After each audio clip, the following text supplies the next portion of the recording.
We're ready. Chair.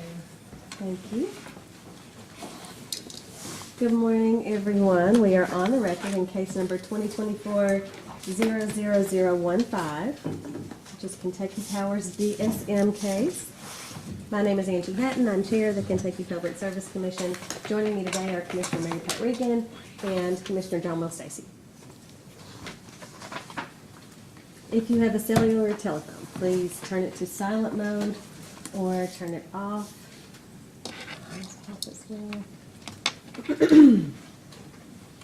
The hearing today is for the purpose of taking evidence in this matter. So first we'll have entry of appearance of counsel, and as each counsel identifies themselves, please identify your witnesses as well. For the applicants. Good morning, Your Honor. Katie Glass and Harley Havens of Stites and Harbison for Kentucky Power Company. Today, for witnesses for Kentucky Power, we have Tanner Wolfram, Stevie Coburn, and Warren Hirons. Okay. And for interveners. Morning, Your Honor. Byron Gary, Kentucky Resources Council, on behalf of the joint interveners. With me this morning are Cassandra McRae and Melissa Legge, and our witnesses Bradley Harris and Stacy Sherwood. Good morning. Morning. I have been advised that public notice has been given and filed in the record. Is that correct? Yes. And I have various dates listed and filed into the record. Does anyone think that we didn't give adequate notice? Okay. Outstanding motions that I'm aware of is one motion for confidential treatment. Any others? No, Your Honor. And I'm told that there are public commenters who intend to give online comment this morning. Let me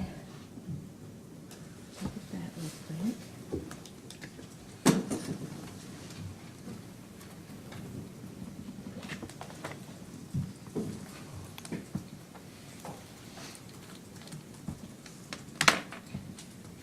At least one.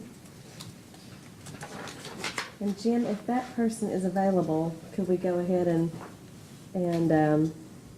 queue them up? Looks like it's going to be a Wesley Bryant from Shelby Gap, Kentucky.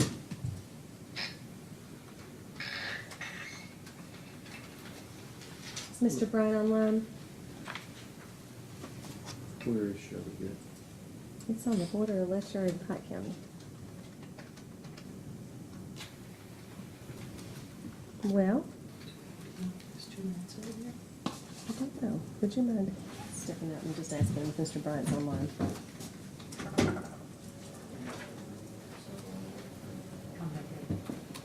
We're waiting for him to come back in. He went out of the meeting. Oh, okay. Well, I'll ask, while we're waiting on Mr. Bryant, he apparently has gone offline for a minute but may be back.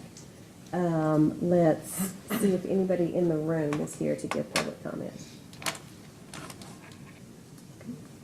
Anyone wishing to provide public comments may do so by following the instructions located on our website at psc.ky.gov.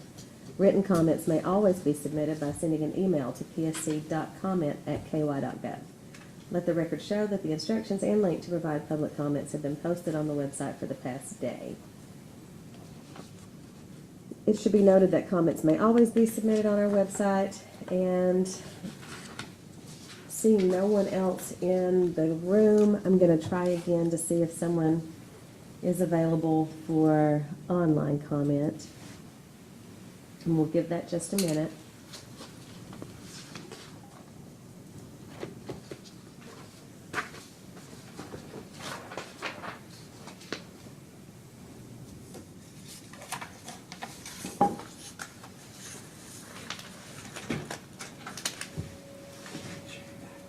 Back? He should be back.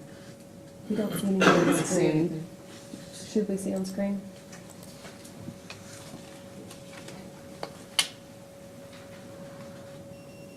Here we go. There we go. All right, Mr. Bryant, can you hear us?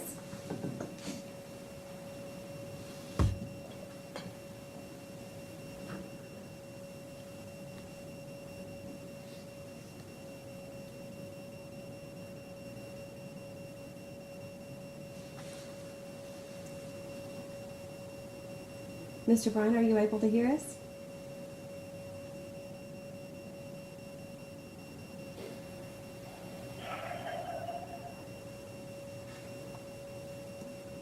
we are ready for public comment for whoever is waiting online, in case it's not Mr. Bryant. Hello? There you are. Okay, can you hear us okay?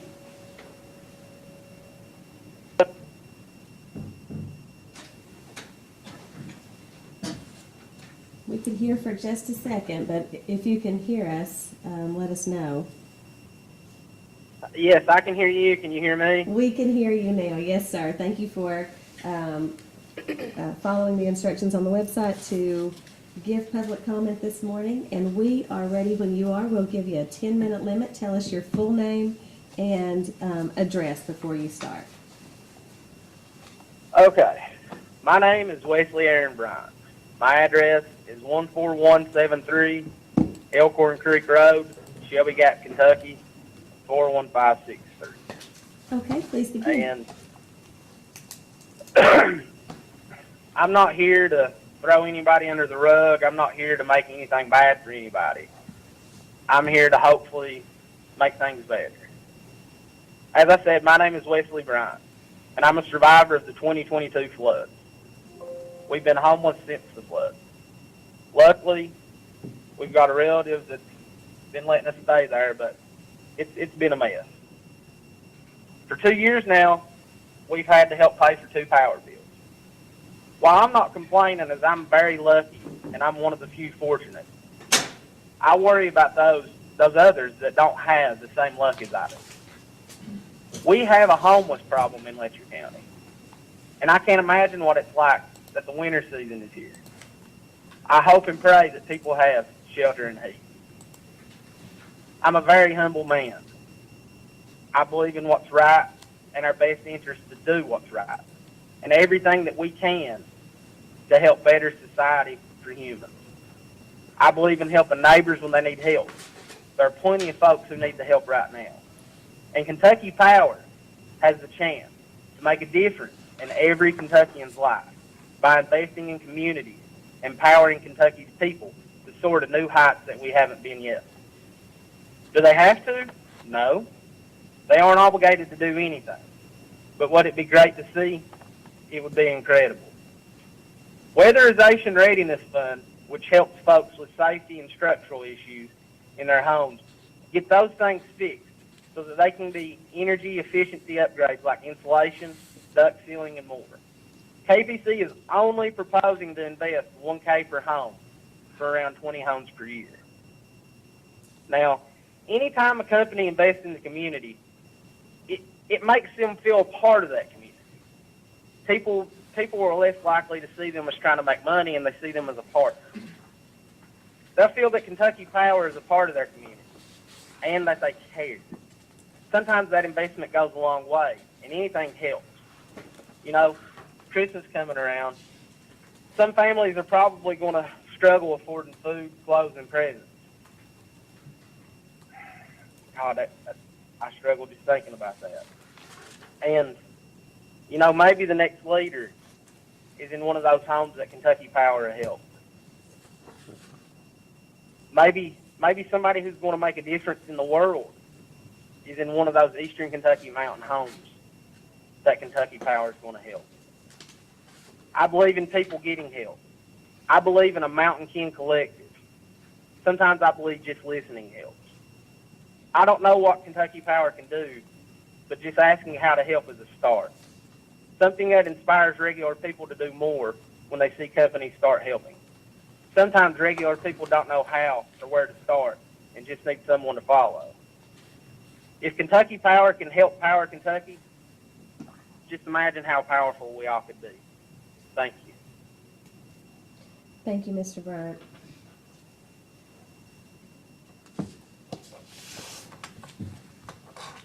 Mr. Bryant, you can log off whenever you're ready, but you can also watch the proceedings online at kypsc.gov. What did you say it cut off?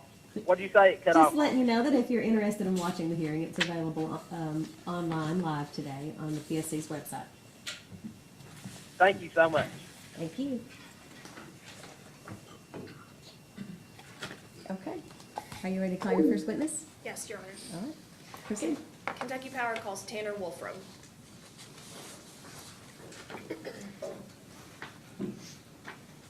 Welcome back, Mr. Wolfram. Great to be here. Great to be here. Yes, ma'am. Do you swear or affirm the testimony you're about to give is true and correct to the best of your knowledge under penalty of I do, perjury? Your Honor. Please have a seat. Tell us your full name and business address, and then counsel you may ask. My name is Tanner Scott Wolfram. My business address is 1645 Winchester Avenue, Ashland, Kentucky, 41101. Counsel. Thank you. Mr. Wolfram, can you please state the name of your employer and your position? The name of my employer is Kentucky Power Company. My position is Director of Regulatory Services for Kentucky Power.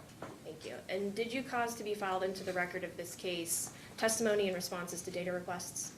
I did file rebuttal testimony and certain data requests, as well as the adoption of portions of company witness Barry Nolan's testimony, as well as company witness Scott Bishop's testimony. Thank you.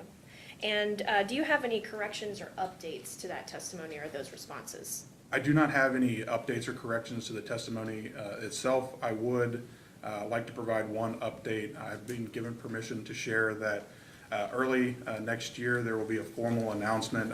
Obviously, I hope Mr. Bryan is still watching. To address some of his comments, the company is going to announce a AEP Foundation grant to further support weatherization funds within with the 3 CAA organizations.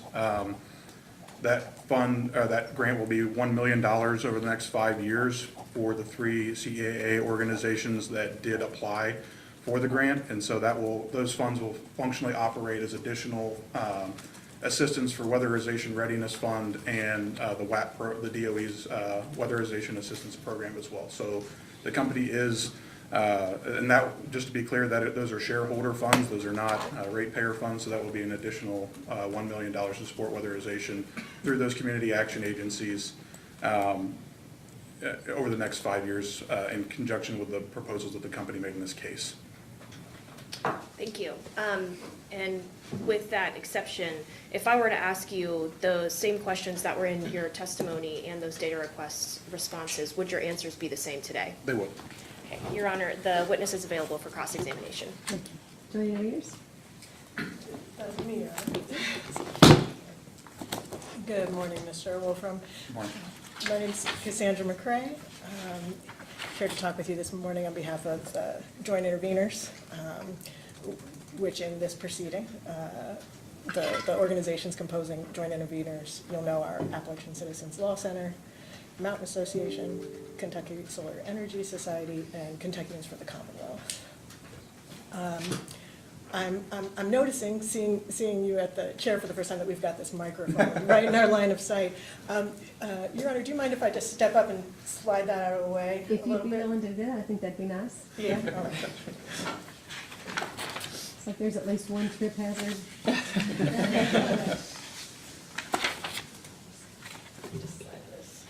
And for those of you who haven't been in our secondary courtroom here, we're remodeling courtroom 1. So hopefully we'll be done sometime, maybe end of January or February. But part of the remodeling will be to give more space for counsel. So I hope you'll like it. It looks like it's going to be a nice project. In the meantime, we're here, so everyone, please be mindful to speak near your microphone so that everything is picked up on the record. And if we are just careful to not speak when other people are speaking so the microphones can pick up correctly. And Please, Your Honor, I do have one question. In the past, the microphones have been green when they're working. Ours are red. I just want to make sure that we are good to go. We checked that last hearing. Okay. Because theirs are also red. And we Okay, found great. We found that alarming, but We apparently. decided to do a little holiday spirit switch up. Yeah. That's very exciting. Thank you. Well, I'm glad that we can cause some excitement. But please, counsel, proceed. Absolutely, thank you.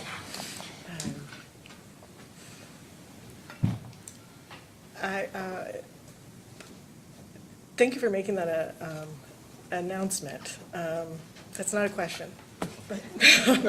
That was nice to hear. Mr. Wolfram, I was hoping to talk through a number of issues today that are presented in the pre-filed testimony and exhibits. There's going to be some jargon that I don't think we can avoid talking through together. If there's ever a point, though, where you think we're using the same word in different ways, or I'm using a word that isn't making sense to you, please do stop and let me clarify. I always want to make sure we're completely understanding each other. Absolutely. All right.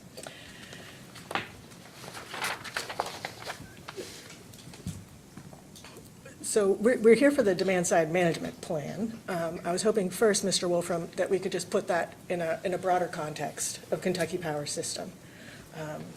And so I was looking at your most recent IRP, and I was hoping to just walk through a few facts with you. Looking at that IRP, it looked to me like Kentucky Power's annual energy demand is roughly 5,100 gigawatt hours. Does that sound about right in the ballpark? Yeah, I don't have the company's most recent IRP in front of me, but that does seem to be in the ballpark, yes. And I will tell you, it's not a precise number, but I'm just going for ballpark. I think the context, we can do it at that level since we're getting into demand-side matters after this. So I also saw in the IRP that the summer peak demand for Kentucky Power is just shy of maybe 1,000 megawatts. 996 was the number I saw. Does that sound about right? That also sounds in the ballpark, yes. And the winter peak, I noticed, is a bit higher at roughly 1,187 megawatts. Does that sound about right? Yes, Kentucky Power is a winter peaking utility. And you participate in PJM, and PJM gives you a reserve margin requirement, right? We do. Okay. And while that obligation can fluctuate a bit for each delivery year, generally it looked in your IRP as though it's at or above around 1,000 megawatts. Does that sound about right? Yeah, so based on our current summer capacity requirements, that is in the ballpark of what we plan to. Obviously, we'll note that there has been some discussion, at least, of a winter peaking requirement, which would obviously, change the calculus moving forward. Right on, yes.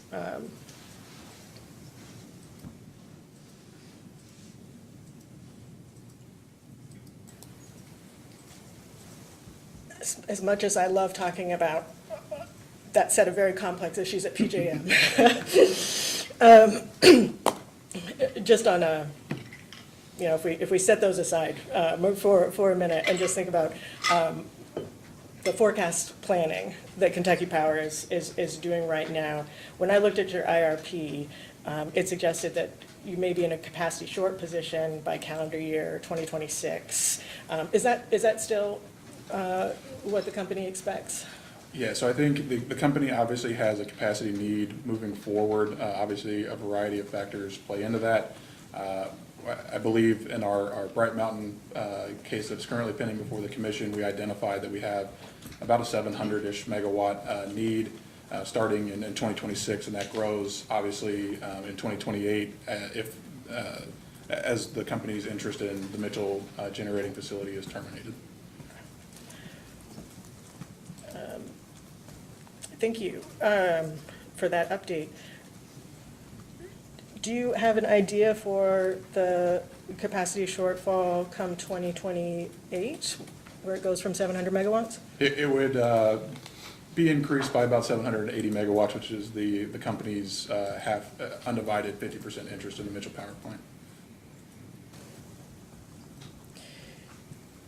If I'm not mistaken, that's substantially higher than what was in the 2022 IRP. Is that right? The modeling in the IRP, I think the preferred plan, and obviously, again, I don't have it in front of me, the preferred plan did add various capacity resources to cover the Mitchell being removed from the company's capacity position in 2028. I see. Okay. Thank you. So you know you have a capacity shortfall, and so the company, because of that, is going to need new sources of power, right? I guess I'd clarify. I don't believe the company has a capacity shortfall. We don't have owned generation that covers our fixed resource requirement. we do have the ability to, make market purchases from PJM to cover our energy and capacity needs. And, as you can see now, we actually are making energy and capacity purchases from PJM to cover our native load needs. So I guess I would disagree that we have a capacity shortfall.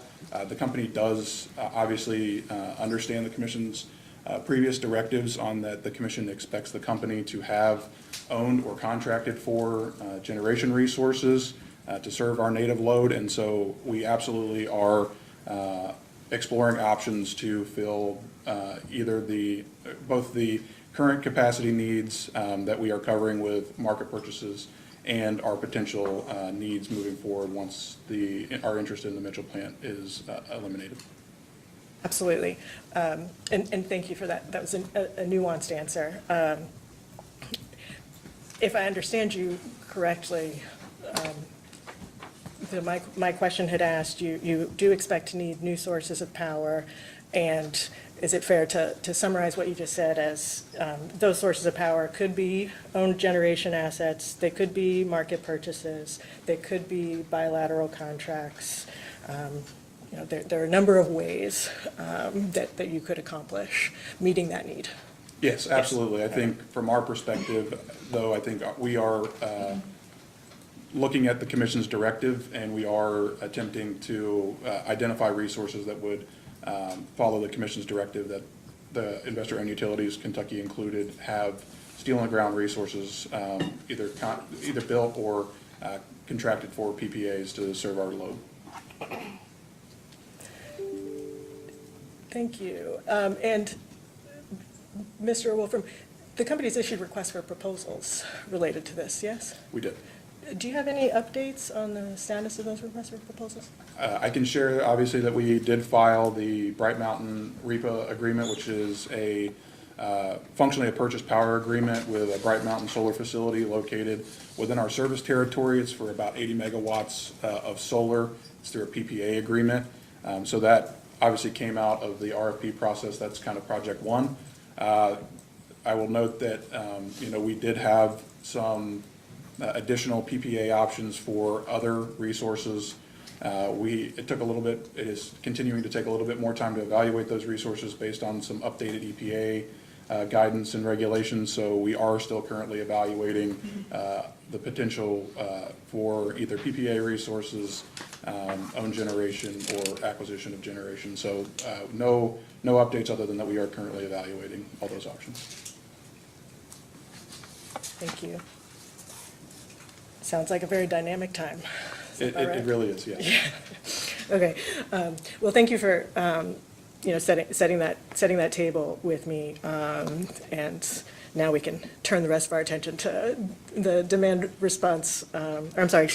side management plan that you proposed in this proceeding. So, at a high level, demand side management programs could refer to energy efficiency and demand response programs. Is that your understanding? Yes, at a high level, if you're looking at specifically the IRP analysis, there are obviously some demand response, distributed generation components to that within our IRP, yes. Okay. And the primary objective of a demand side management program would be to help defer the need for new sources of power, including the things like we were just talking about, like new generation assets, energy market purchases, new transmission investments. Is that right? Yeah, I think that's one component. Obviously, given the situation that the company's in, especially with the potential for the termination of our interest in the Mitchell unit in 2028, I don't think that there exists a DSM portfolio that can make up for the loss of 780 megawatts at this point. But obviously, we're looking at this holistically to see, obviously, if there are ways that we can reduce our reliance on energy market purchases, short-term capacity purchases. So I think it will be a combination of both, DSM owned or contracted for generation as we move forward. But yes, DSM, the company does envision DSM playing a component in our overall generation mix as we move forward.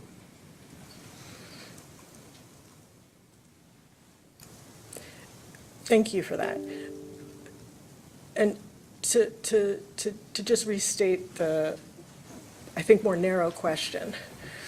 It's my understanding from reading Mr. Nolan's direct testimony that the company does view the primary objective of a demand-side management program to help defer the need of new sources of power. And so primary objective, you still agree that's the primary objective of a demand-side management program? I think it is a primary directive, or primary purpose of DSM. I do think, though, that when you're looking at a DSM portfolio like we propose, there are other components that DSM supports. So obviously there would be an ability to potentially extend the life of certain distribution assets. As we, reduce the energy requirements of our customers, transformers may last a little bit longer because they're not serving, the same level of demand. And so obviously, when you look at our DSM portfolio that we have proposed, we're taking an incremental approach here. And so we are trying to ensure that the way that we're rolling out DSM is the most responsible way to roll out DSM for our customers, right? We obviously have heard, and I have reviewed all the public comments, at least that were filed as of last night. I don't know if there was anything this morning. Our customers are obviously very concerned with our rate impacts and their overall total bills, right? So we do view a future where we can expand DSM, but our portfolio is specifically designed in this case to both get us off on the right foot on DSM so we don't end up in a situation like we did in 2017 where our programs were eliminated, and then also managing the bill impacts for customers. So I understand, there's obviously a desire based on the public comments to expand DSM, but we also have to look at how do we serve our customers most cost effectively. And so I do think, while DSM plays a part, there are other components that we have to consider as we move forward. Thank you for that.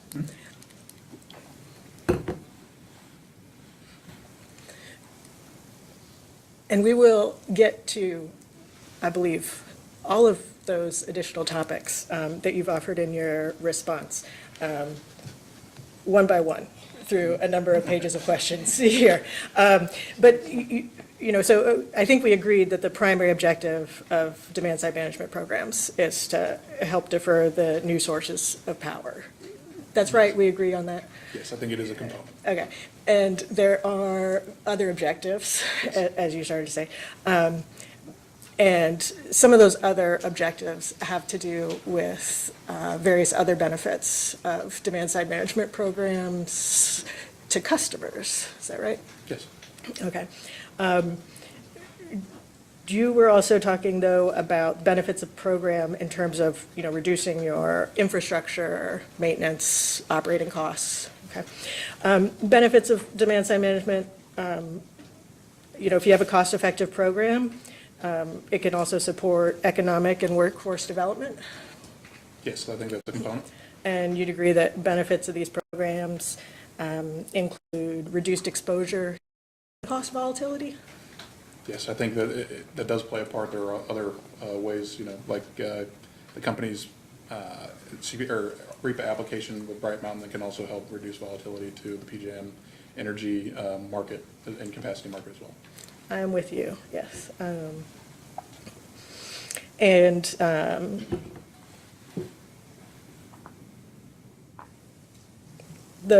cost-effective program for participants can drive energy usage reduction for those participants. You can.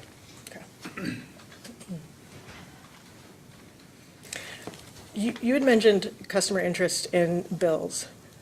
And just very simply, you would agree with me that a customer's bill is largely a function of two things, the rate and the usage amount. Yeah, I'm sorry, I'm pausing just I will clarify, customer charge is obviously a component of that is fixed, so I would add that into that calculation. Yes. And the fixed customer charge can't be avoided? It cannot. Okay. Do you see in Kentucky Power's future any request for a rate decrease? That's a complicated question. I think it obviously has, we are always evaluating ways to positively impact our customer experience. I think as the company has demonstrated, when it for example, in our Rockport offset true-up proceeding, the company's proposal in that proceeding was to functionally extend the recovery of the Rockport offset true-up over a longer period of time to provide, reductions in bills to customers for recovery of that asset, right? We went from a 12-month recovery to functionally a 19-month recovery, and obviously that's currently pending before the commission. So we are also looking at ways to reduce our reliance on the PJM energy and capacity markets. As you've seen per the commission's directive, that's one of the reasons that we think the physical hedge resource with the Bright Mountain facility is in the best interest of customers, even though, so you have to weigh it, right? In the Bright Mountain example, that is actually an increase to customer bills, but you're also potentially saving money within our fuel adjustment clause. You're also potentially saving money through like tariff PPA, for example. So we do look at it on an individual basis, and I also think that obviously anything that we can do from, I think the other big example is obviously securitization of our retired coal assets at the Big Sandy plant. We're working on placing that securitization, and that will obviously provide a net benefit to customers. So we are obviously acutely aware of the socioeconomic status within our service territory. Obviously, that said, the company does have to make significant investments to ensure customers also get the reliability that they expect. And so, there's always a give and take, but, to the extent that we have abilities to reduce or provide positive impacts to customers, we do make it an extreme effort to do so. And I think, at least since I have been here, we have made that a priority, and I know management has made that a priority, and so we are seeking ways, both, within our rate structure or potentially legislatively to help reduce the impact to customers. I absolutely appreciate that, and want to say one thing that I think I'm hearing from you, and just to make sure I've got it right, is you all do take seriously the importance of mitigating any cost, making sure that you're getting the lowest reasonable cost for your service territory. That you take that quite seriously. I can tell you that I do, and I think the company has demonstrated that. I mean, if you look at our last two rate case proceedings, for example, the company in the 2020 rate case, we obviously had proposed a full year mitigation of our rate impacts for customers using our excess ADFIT in that proceeding. We also, in our 2023 base case, we proposed various mitigation metrics to, obviously lower the potential ask in those rate cases. So we are always, we are acutely aware of the socioeconomic condition of our service territory, and we are working on ways to improve that, through economic development, through a variety of ways. Anything that we can, do to help mitigate, we look at those things. Again, I think we can all agree that providing electric service just naturally has become more expensive in the recent years, and so there will always be a need for the company to be able to recover its cost to provide service. And we obviously need to need to make investments to improve reliability for our customers, but we do take seriously that we are intentional in our asks when we ask for rate increases to ensure that what we are proposing provides the most benefit to customers, and we're mitigating the rate impacts to the extent that we can. Yeah. I think actually Mr. Wolfram does, a lot we agree on there, and maybe I'll just back my earlier question out a little bit. There's a lot of utilities in Kentucky. In your experience, how many times have you seen a utility come to the commission and propose a rate decrease? I am not aware of any instance of that specifically within a rate case. Okay, thank you. Okay, so, all right, since we're talking history, if you could, here today, Kentucky Power has one DSM program, the T program. Correct. Okay, and that was a result of, in 2017, the commission directed Kentucky Power to wind down their other programs until there was a change in Kentucky Power's capacity position. Is that your understanding? If you're asking specifically as it relates to why we only have a single DSM component, yes, I would agree. And so, and you agree that the commission's direction was that when Kentucky Power has a capacity position that indicates a need for additional generation to serve its load, that would be an appropriate time to expand the program offerings? I would say that I agree with that, but to me, it was more of a directive to evaluate whether or not DSM makes sense for Eastern Kentucky and our customer base if we did have a change in our capacity position. Okay. Now, in early 2021, I believe that Kentucky Power reported to the commission that it had elected not to renew the Rockport Unit Power Agreement. Do I have that timeline right? I do believe there was a notice around 2021 regarding the expiration of the Rockport UPA, yes. And once that decision was made, Kentucky Power would have known that it would need additional capacity from additional generation or contract or markets. Yes, and I think obviously we have been participating and securing the needed energy and capacity largely through the PJM marketplace to cover the elimination or the termination of the Rockport UPA.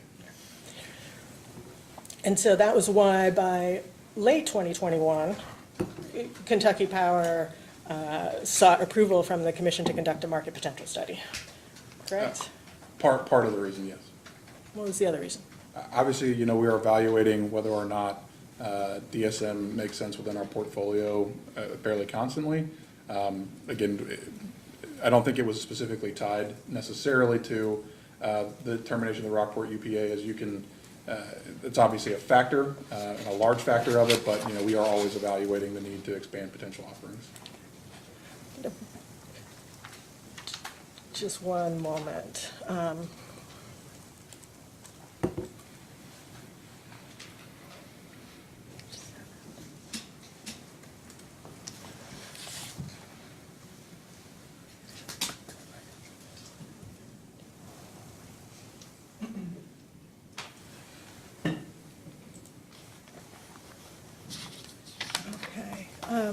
We could share with you on the screen, maybe. We might, excuse me, Your Honor. Take a moment just to set up screen share capability. Thank you. I'll plug it in now. I know it takes just a minute to get that set up. If it won't take long, we won't break though. Okay. Could I ask you to just speak up a little bit if you can, or closer to the microphone? Thank you. Yes, yes, you will, and you are not the first person to ask me that, yes. I appreciate the reminder, thank you. Sorry.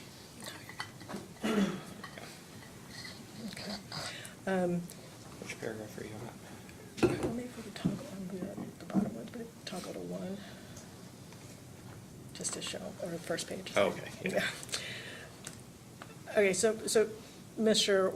Wolfram, we're just sharing with you here, you'll see this is in a proceeding before this commission, cause number 2021000420, and this is titled Application. Is that right? Yes, I see that. Okay, and this would have been Kentucky Power Company's 2021 application to continue its T program, and among other things, at number 4, authorization to conduct a market potential study. I do not see number 4 on my screen currently. Oh, you're talking in the. Right in the case. caption. Yes, Yeah. yes, I see that. Okay, and then if we could jump down, Mr. Gary, please, to page 7. And move down to the market potential study subpart. You'll see 3 paragraphs there, numbered 29, 30, and 31. I do. Okay. And paragraph 30, I'll just read that. The Rockport Unit Power Agreement expires December 7, 2022. Kentucky Power anticipates that following the expiration of the Rockport UPA, it will be in a deficit capacity position, the company will require additional capacity in the form of additional generation or contract capacity. All of that sounds consistent with what you and I were just starting to talk about, right? Yes. Okay. And then in the next paragraph, 31, you explain that the market potential study will enable Kentucky Power to identify the real-world potential for demand-side management and energy efficiency programs in your service territory to address this capacity need. Yes, that's what it says.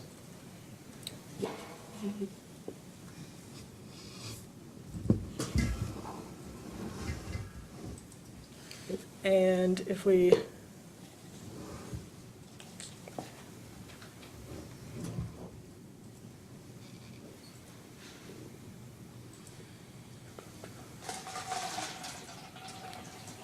continuing to move down,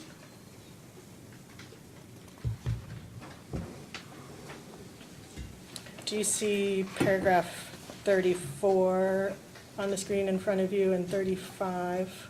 I do. Okay. And so do you agree that in 34, Kentucky Power is noting that the commission had previously advised that DSM programs should include robust targeted programs that assist participation by low-income customers? I agree, that's what we said, and I would submit that our DSM proposed portfolio does that. Okay. And in paragraph 35, do you agree that Kentucky Power offered in its application that one of the purposes of pursuing a market potential study is that it would enable the company to identify program potential that assists low-income customers of Kentucky Power in particular? I agree, that's what the paragraph states, and I would again submit that our program does that.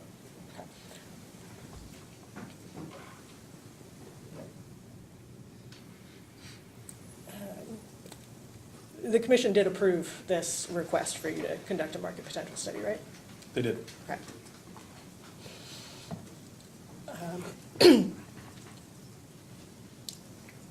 Let's get into this case now.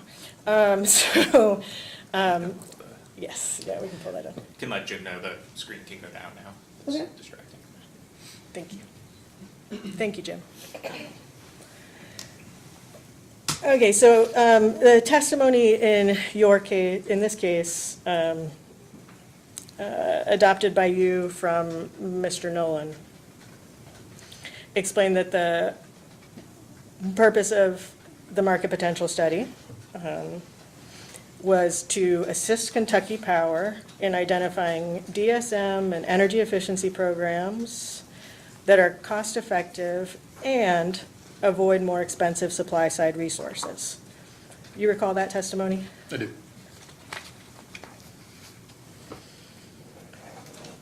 And you're aware that the commission's expectation from prior orders was that Kentucky Power would utilize and observe the results of the market potential study to aggressively pursue all reasonable, cost-effective demand-side management programs. I would agree. I would also, note the caveat there that I don't think there is a requirement for the company to propose DSM necessarily if that's not the most cost-effective way to serve customers. So obviously, we ran the market potential study to confirm that we could have cost-benefited or more beneficial than costly DSM programs to serve customers. Again, the evaluation would be to the extent that we ran the market potential study and the market potential study did not identify opportunities for DSM to provide cost-effective service to our customers, we would not have proposed additional DSM programs. Right. Thank you for that. The commission's expectation was, though, that you would aggressively pursue all reasonable, cost-effective DSM programs. Yes. So you agree that the commission never told you to go out and expand in ways that are not cost-effective? Well, I think the other thing to keep in mind here is, right, there's a difference between theoretical cost-effectiveness and actual cost-effectiveness. And so when we look at, for example, what GDS had recommended in terms of the potential for cost-effective programs, right? GDS had recommended 2 additional measures that they would consider cost-effective. However, the company is informed by its decision on what programs to include based on its past experience with similar programs. And so while there, specifically while there were 2 programs in the market potential study that did pass the cost effectiveness test, the company's experience is those programs experienced low participation rates and therefore were not chosen. And so again, when we're looking at cost effective, most beneficial to customers, Kentucky Power has to balance both exploring potential DSM cost-effective programs against bill impacts, right? If we were to expand the program, for instance, to include the 2 additional programs that we knew had low participation when we had them previously, then we're setting ourselves up for potential increases in the DSM surcharge beyond what we have proposed. In addition, if we get into a scenario where those programs are determined not to be cost-effective because we're not getting the participation that we expect while still incurring the program cost, we're going to get in a situation similar to 2017 where the company has a large potential under-recovered balance, and we may be in front of the commission again and questioning why Kentucky Power has DSM at all. And so what we wanted to do was select a suite of programs that we knew had a cost-effective basis based on the fact that we had similar programs in the past, that GDS had confirmed through their market potential study were cost-effective, and that ultimately mitigated the rate impacts to customers. And so, again, I don't disagree that that was the commission's directive, and I think, as you can see in my rebuttal, the company's position is this is the first step in an incremental process. We will continue to aggressively review and look at the potential market potential study savings that we can achieve as we go, but we want to be able to stand up the 3 programs that we have, or the 2 additional programs that we have, ensure they're cost effective before we look at a potential expansion of those programs in the future. Thank you for that, Mr. Wolfram. So the answer to my question, that the commission's expectation, written in multiple orders, which I'm happy to share with you on the screen, was that Kentucky Power would utilize and observe the results of the MPS to aggressively pursue all cost-effective DSM programs. The answer to that question is yes. The answer to that question is yes, and I believe the company has done that with its proposal here. I'm not trying to disagree with you on that at all right now. Mr. Wolfram, you're an attorney, yes? By trade, yes. By trade? I will note that I am, as of a few days ago, currently an inactive status with the Ohio Bar Association, so I'm not. Okay, I was am curious. not currently practicing. Yeah, I was wondering. I was like, I wonder if I'm by trade. I don't know.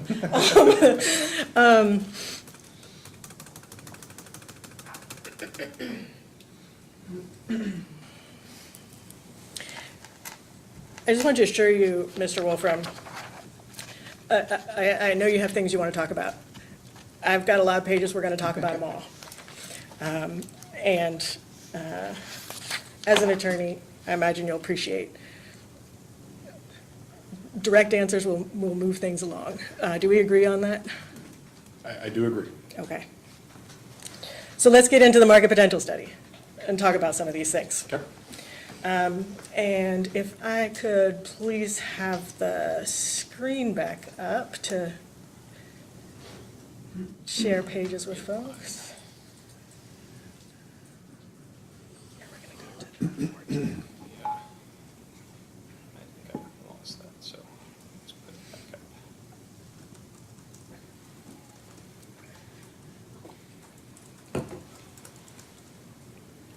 up. So, and do you have the market potential study in front of you too, I do. Mr. Wolfram? I could go ahead and let you know we're gonna be taking a look at and talking about figure 4-1, which you'll find in exhibit BLN1 at page 27 of 123 in the top right corner. Is that page 27 of the market potential study or the PDF itself? Page 27 of the exhibit, so 27 of 123. Okay. At the bottom right, you would see the number 24 on the there. page. And we've got it up on the screen now too. This is figure 4-1. Setting out the types of energy efficiency potential, right? Yes, that's what it, Okay. And this figure illustrates 4 types of energy efficiency potential. Yes? it does. Okay. Just want to talk through some of those. This is getting into the wonky stuff. So interpreting this figure, it starts at the top with technical potential. And am I right that technical potential in the market potential study is referring to the theoretical maximum amount of energy use that could be displaced by efficiency if the only constraints were engineering constraints, meaning, technical feasibility and applicability of measures in your service territory? I would note that Mr. Hirons is going to talk to the market potential study more specifically, but at a high level, as somebody that has reviewed the market potential study, I would agree that that is my understanding of that line item. Your rebuttal testimony does discuss the market potential study and does. what it says or does not say, right? There are interpretations from the market potential study, but again, if you're asking specifics as it relates to how the market potential study was conducted, the assumptions, the overall, I guess the in the weeds technicalities, that would be those questions would be directed at Mr. Hirons. All right, let's see where the weeds are and aren't, if we could.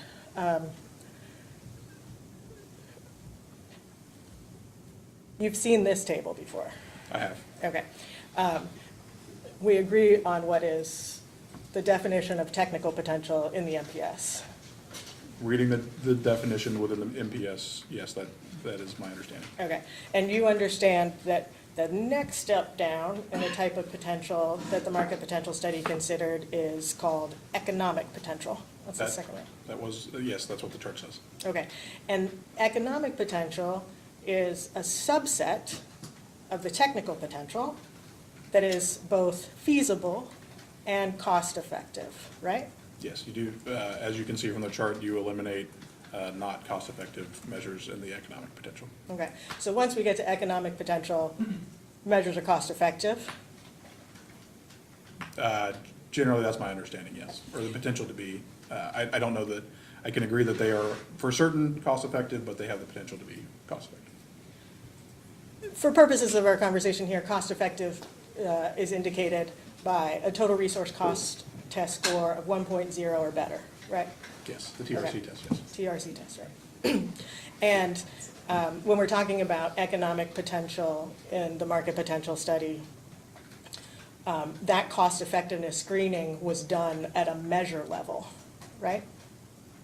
Yes, and then applied to a total portfolio look as well. Okay, thank you. All right, so economic potential tells us everything that is feasible and cost effective in your territory. And then you can take a step down from that, and you'll see the last 2 bars here are 2 types of achievable potential, maximum and realistic. You see that? I do. Okay. And it's your understanding, or excuse me, the market potential study defines achievable potential as the potential that reduces energy savings at the earlier levels to account for real-world barriers to encouraging customers to adopt energy efficiency measures, right? Yes, I would agree. Okay. And those real-world barriers could be a financial barrier, right? Potentially. And that would be a financial barrier in this sense means a customer doesn't have, the upfront cash to buy a new water heater. Correct. Okay. Another real-world barrier that could be a challenge in successfully implementing a program and getting these technically, economically achievable savings is customer awareness of your programs, right? Sure. Another real-world barrier would be customer willingness to participate in the Yes. programs.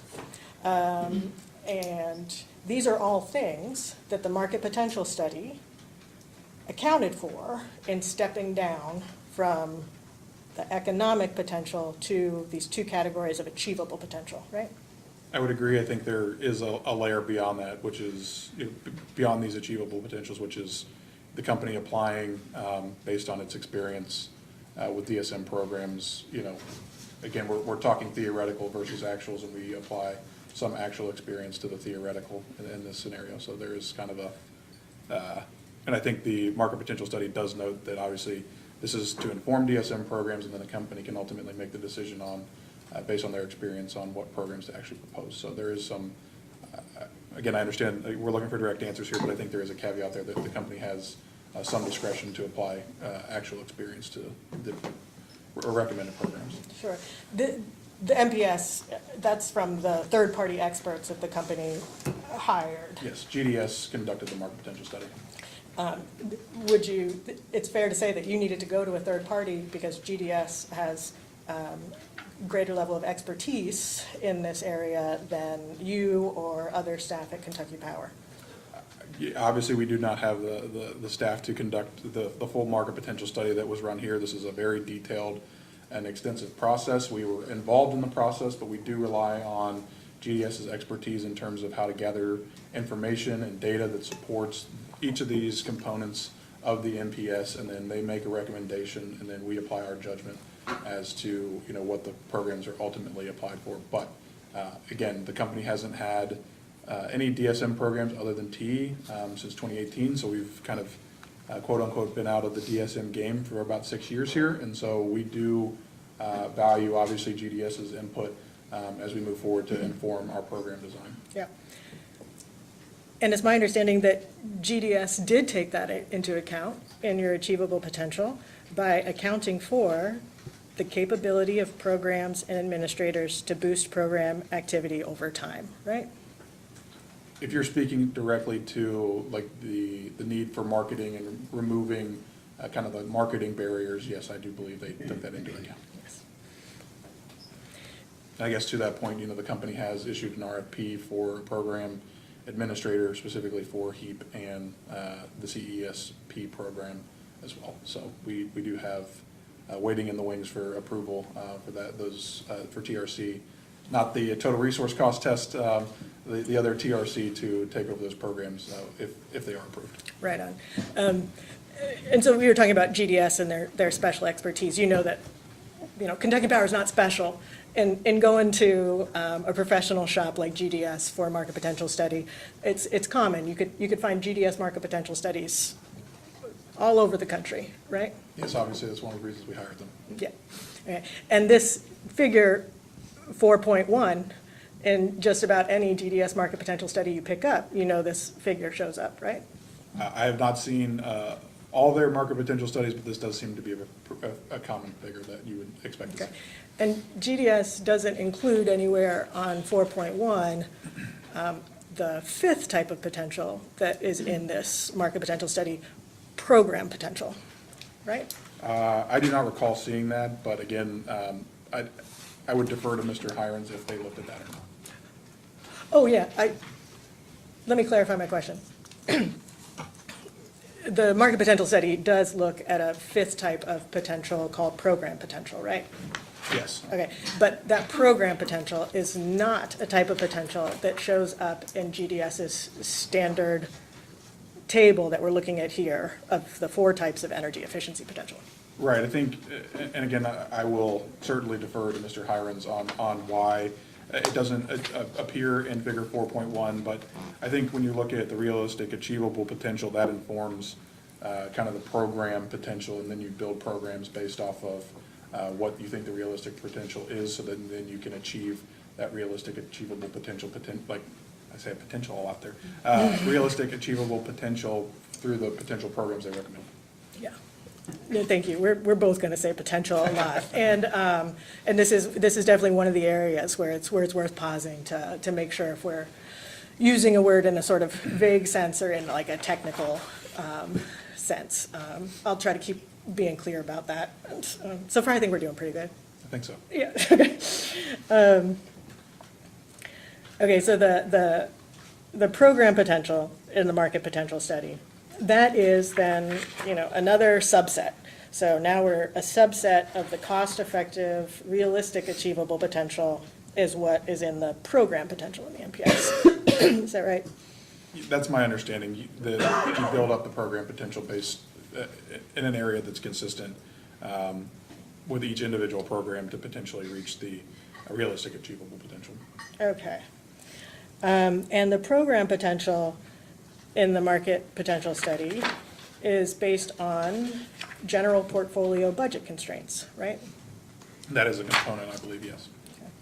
So the difference between program potential and reasonable achievable potential is that the reasonable achievable potential studies, savings, were not constrained by any previously determined spending levels, correct? I may have to defer to company witness Hiron's there on that specific question.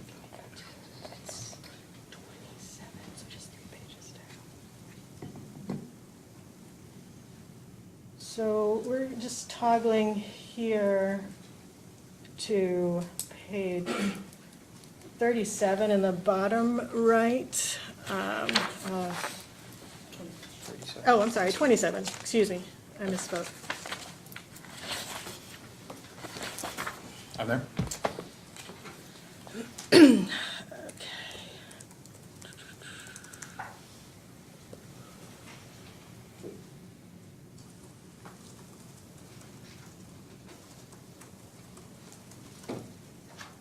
Okay. At the top of the page, you see 3 bullet points. I do. Got MAP, which is maximum achievable potential, RAP, which is reasonable achievable potential, and then program potential, which we dare not turn into an acronym. I see those categories, yes. Okay, and for the RAP, the middle bullet, it says that the reasonable achievable potential is not constrained by any previously determined spending levels. Do you see that? I do see that, yes. So does that give you confidence that the answer to my question is yes, that the reasonable achievable potential savings were not constrained by any previously determined spending levels? I agree that's what the words say, yes. You don't know if it's also what the words mean? That would be my interpretation, yes. Okay.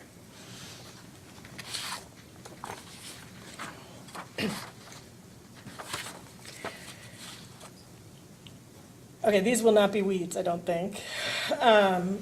And we,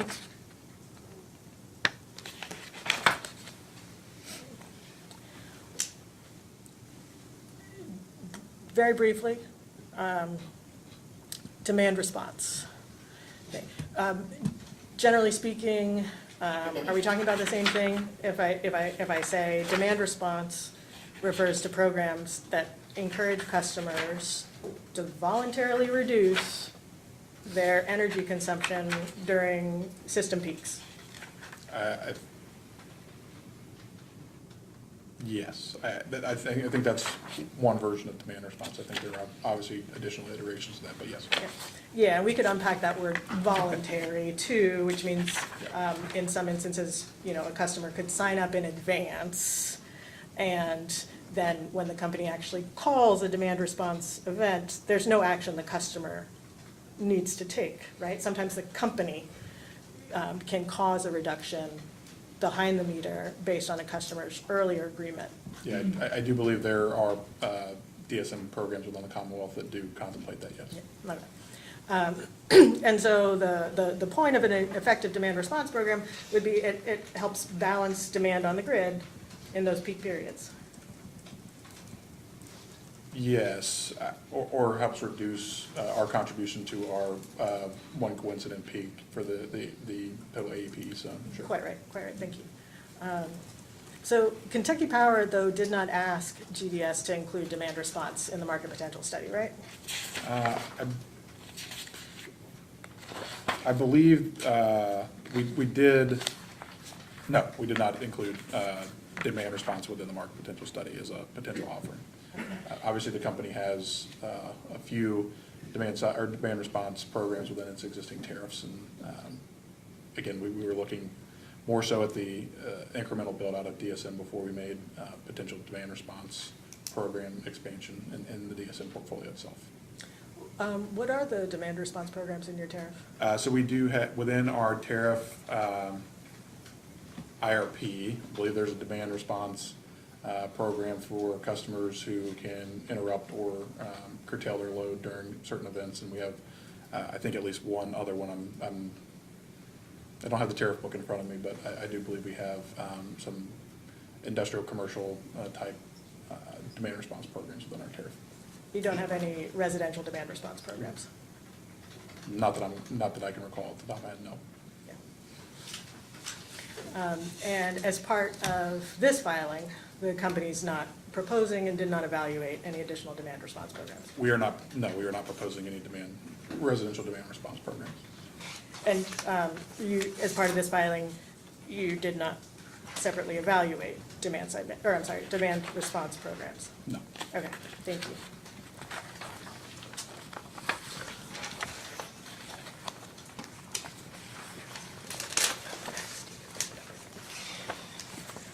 Okay,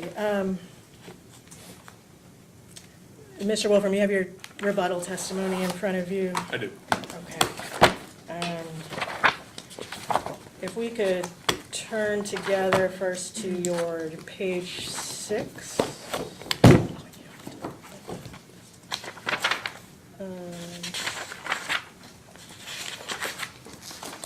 I'm there. Okay, and then I'm gonna ask you to look down at the final Q&A on that page that begins at line 16 and continues onto the next page, if you just want to take a moment and refresh your recollection there. I'm sufficiently refreshed. You're good? Okay. Yes. Just don't let me rush you. No, you're fine. Yeah, okay. I've read it a few times. You and me both. Okay, so if I understand correctly, here you're responding to Ms. Sherwood's recommendation that the company expand the DSM plan to achieve the ramp to achieve the 0.2% annual energy efficiency savings. Is that right? Okay. And as you move on to page 7, at lines 5 to 7, you state that the only basis for the level Ms. Sherwood recommends is her unsupported opinion that the amount is more in line with the achievable potential for programs that are included in the company's market potential study. That's your testimony? It is. Okay. And if we could pull up on the screen from Ms. Sherwood's testimony, figure 2. Can we make that a bit bigger? Awesome. You're familiar with this figure from Ms. Sherwood's testimony? I have seen it in her testimony, yes. Okay. And this can be found for anybody on paper also at page 18 of Ms. Sherwood's testimony. And so is it your understanding of this table that Ms. Sherwood is representing here the energy savings potential determined in the market potential study for reasonable achievable potential, the MPS proposed program potential, and the Kentucky Power proposed plan in this case, right? Agreed. And your rebuttal testimony takes no issue with this figure or any other figure in Ms. Sherwood's testimony? Not specifically that I can recall, no. Right. And do you agree that the company's market potential study estimated that the technically feasible, cost-effective, reasonably achievable potential is at or over 20,000 megawatt hours annually over the plan period? I would note that is the realistic achievable potential, but I would also note that GDS, who performed and identified the realistic achievable potential, ultimately proposed or recommended program suite that is obviously much lower than what the realistic achievable potential is. And I think that is consistent with the company's approach to take an incremental rollout to DSM. And so, yes, I understand that, again, theoretically, the realistic achievable potential study is higher than what the company ultimately proposed, but the company's proposal is very much in line with the ultimate recommendations by GDS after they completed their market potential study. Ms. Sherwood did not recommend that you try to ramp your programs to achieve the MPS established reasonable, achievable, cost-effective potential shown in the blue bar, right? No, but it is a significant increase over the ultimate recommendation from GDS. Okay, so basically, you and Ms. Sherwood are disagreeing about, what's the right incremental next move from where Kentucky Power is to where you have reasonable, achievable savings in your territory.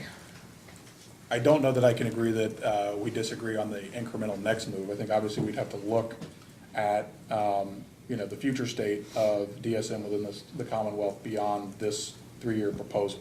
So there is the potential, if the company's programs are demonstrated to be cost-effective, we're getting the participation that we anticipate, that we may, propose a program suite that does approach, that level of megawatt per hour energy savings. The issue that we have right now, right, is we have to take GDS's recommendation on what we need to do to get our DSM programs off to the strongest start that we can so that we can get the customer engagement that we want, and then ultimately, evaluate the need to grow DSM in the future.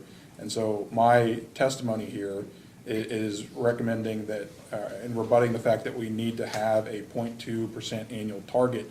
I think we need to look at it on a case-by-case basis based on what we can actually achieve once we start rolling out DSM again. And so I don't think it would be appropriate for us to set an artificially created 10,587 megawatt per hour energy efficiency savings target without some demonstration of the cost effectiveness of the company's smaller portfolio.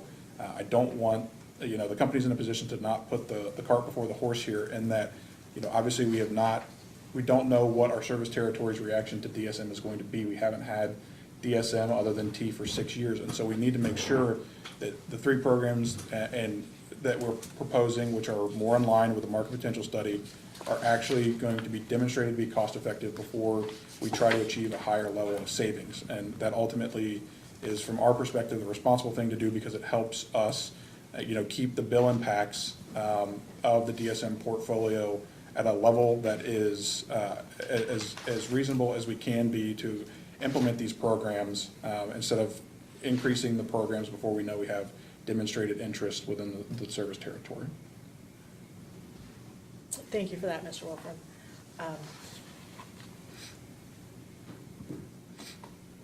And we've talked through this to this point, but I do need to revisit this with you. We just agreed a moment ago, right, that the market potential study, the difference between the GDS determined reasonable achievable potential and the MPS proposed program potential was budget constraint, right? There is a component in there, yes. Yeah, okay. And that budget constraint did not come from GDS. That was set by Kentucky Power Company, right? Yes, we obviously have to be very cognizant of the cost we're asking our customers to pay for DSM portfolio. Okay, so at the outset of your market potential study, the company said to GDS, this is about what we're willing to spend. Give us a program potential that within that budget, right?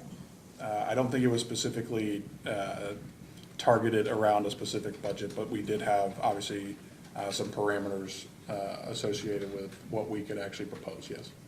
What is a budget constraint if it's not identifying a total budget amount or range? I'm not sure I understand the question. Amen. I'm not sure I understood your answer. That's the cause of the question. What, like the words in the market potential study were budget constraint. I think I heard you just tell me that budget constraint could mean something other than budget. So I'm just asking you to tell me, like, what does budget constraint mean, if not, I'll pick a number out of thin air that's hypothetical, keep it under $20 million.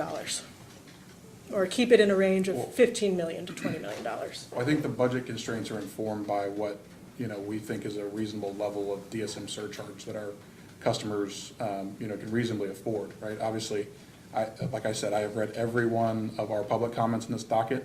Our customers are very cognizant of and very concerned about any rate increases. So we are not in a position to offer a DSM portfolio that would functionally, be 5 times more. If you're in line with the realistic achievable potential, your program budget would be potentially 5 times more than what we had proposed. And so obviously we have to be cognizant of the bill impacts to our customers, and so we do place parameters, on, what the ultimate program selection can be. But again, I also want to make clear, right, that the difference between what the MPS proposed and what we ultimately proposed largely is a reduction from the 2 programs that the company ultimately didn't select because of the experience that it had with the other 2 programs that GDS recommended that we did not select. So our recommendation or our proposal is in line with the market potential study proposal. To clarify, you mean that what you've proposed in this case is consistent with the program potential identified in the MPS, right? Yes. Okay. And what this figure shows is that the orange and the green columns for those 2 types of potential we were just talking to are quite close, right? There. And what I'm asking you about, this series of questions, and we're trying to talk about, is the difference between the blue column and either of those orange and green columns. You understand? Okay. I do. We're on the same page? Okay. If I could have just one moment to confer with my co-counsel.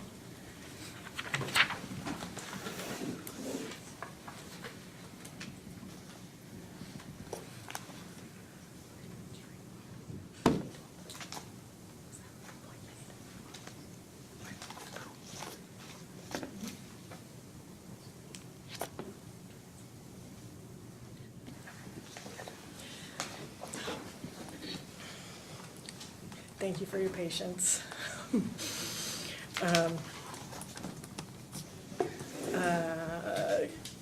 You were mentioning Kentucky Power surcharge sensitivity.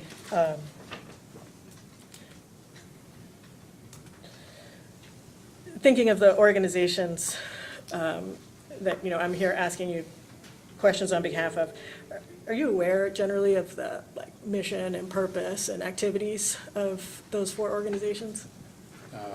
High level, I could not give you each of those organizations' mission statements off the top of my head, but I understand. Yeah, me neither, yeah. Would you expect that joint interveners are also very sensitive to rate impacts and bill affordability issues? I would agree with that, based on some of my experience, specifically from the company's last rate case. Yeah, okay. And you were mentioning budget constraint in relation to surcharge sensitivity. Yes. So was it that KPC identified a surcharge range that would translate into the plan expense, and that's how you got to a budget constraint? No, I think as we mentioned in discovery, the company didn't come into this proceeding with some set range of here's the maximum that the DSM surcharge can be, or here's the maximum level of achievable potential or savings that we're looking for. We look at it based on the recommendations from GDS, and then based on their recommendations, we make a decision on what programs we ultimately approve. So obviously we do have concerns about the DSM surcharge, and so we did mitigate the MPS programs down a little bit based on, 1, our experience, and then 2, our sensitivity to the results of the NPS.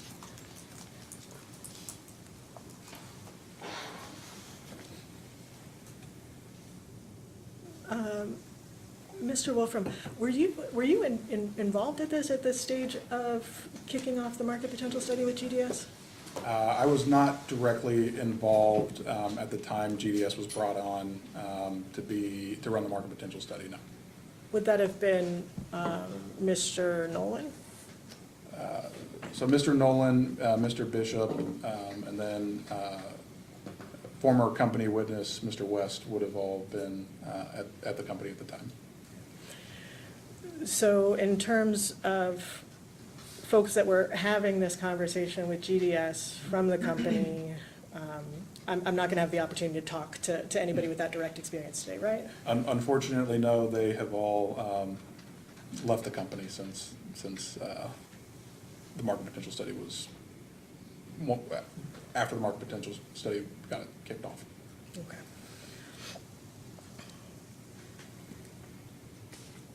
But again, I think Mr. Hirons is here. He can talk through, obviously, some of the conversations that were had with the company around the time of the kickoff of the market potential study. Right. He wouldn't be able to speak on behalf of the company, right? He's a GDS employee. No, I'm here to speak on behalf of the company. Okay.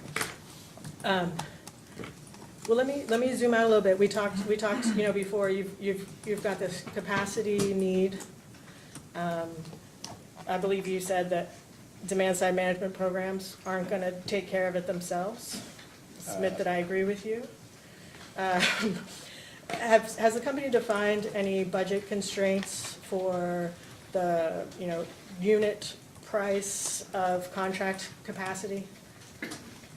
We are obviously, like when we are looking at RFP results, we do potential sensitivity analysis around what the rate impacts to customers are, and to the extent there are concerns with how much a purchase power agreement or an acquisition or a self-build of a generating facility, if we see a significant increase, there are obviously we are obviously very thinking about whether or not it's the right thing to do for customers to propose significant increases in rates associated with new generation. Now, that said, those analyses are very complicated because there are a variety of considerations and assumptions and what you're comparing a new resource to versus like what we're doing now, which is making purchases at PJM or the like. And so, but we do obviously look at that, and I don't know that we have a defined set of at what point or a percent rate increase where we walk away, but those are obviously conversations that we have while we're like analyzing whether or not to add new generation or enter into a PPA. Yes. Yeah. And a reason you wouldn't put the constraint on it perhaps is you got to have it? There's a component of that, but again, right, so we have to have energy and capacity to serve our load, right? We absolutely have to have it. But again, we're looking at it from what's the least cost reasonable way to serve customers, and I think the reasonability portion of that is a key component, right? We have to be able to have resources that we can rely on to serve our native load, and if that means that we have to have a contracted for resource or a new generation resource, then we will propose that for customers in order to meet the needs and the demands from a reliability perspective of our customers. Yes. Right. So if I'm understanding you correctly, you go out for supply side resources, and you've got options. We've talked about them. You don't start with a budget constraint. You start by knowing what all the options are, and then you do a comparison, find what's my least cost solution to my energy and capacity need. Again, I wouldn't say there are no budget constraints. Obviously, I didn't say that either. Yeah, there are obviously considerations that we undertake. Again, given the price of generation and capacity as it continues to increase within the marketplace specifically, right? We have to. The reason that we issued the RFP as part of in conjunction with the Bright Mountain project is to get indicative pricing of what new generation will look like. And so, you know, Kentucky Power hasn't added generation since it acquired Mitchell, I believe in 2012. Somebody can check me on that one. That's right.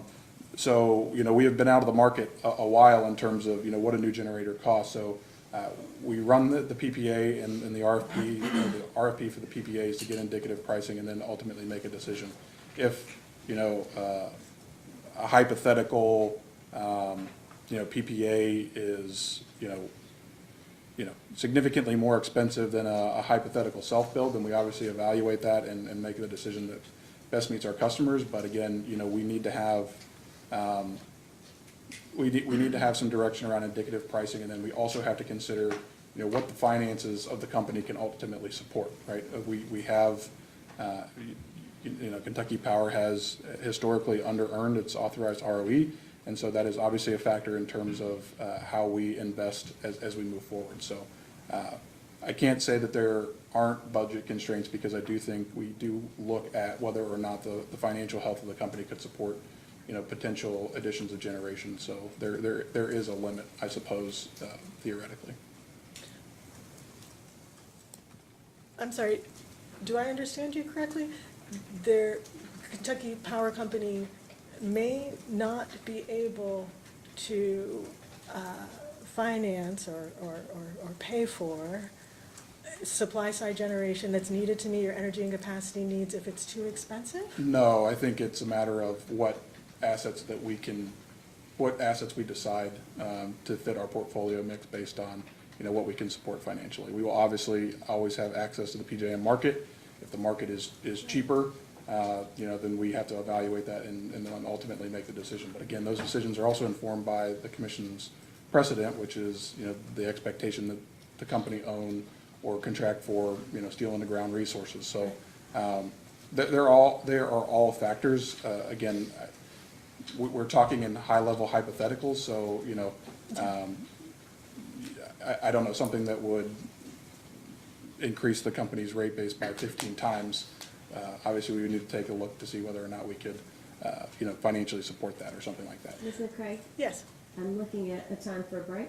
this is a good Are one. we close to the end of your testimony, or We're about halfway, Very but this is close a to great, that we could stop here and take a break now. Okay. Yeah. let's do a 10-minute break.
Chairman.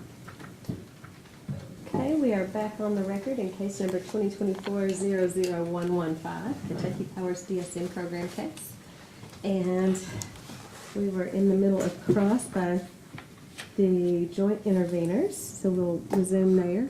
And I'll just remind everyone, there's extensive testimony in the record and don't need to reiterate things that are already in the record.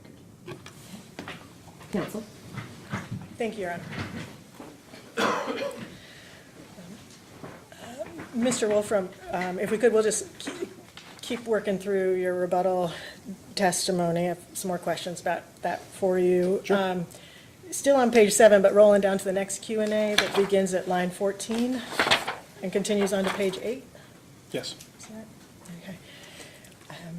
Am I right that here you're responding to Ms. Sherwood's recommendation that in order to help customers afford the upfront costs of some measures, it could be a good idea for the company to explore financing opportunities and identify financing partners, right? That's what I'm responding to, yes. Yes, okay. And at line 20, you say, in fact, in direct opposition to her claim, as the company demonstrated in discovery, the current DSM program has a wait list. Yes. That's right. The T program does a wait list with the community action agencies, yes. Thank you.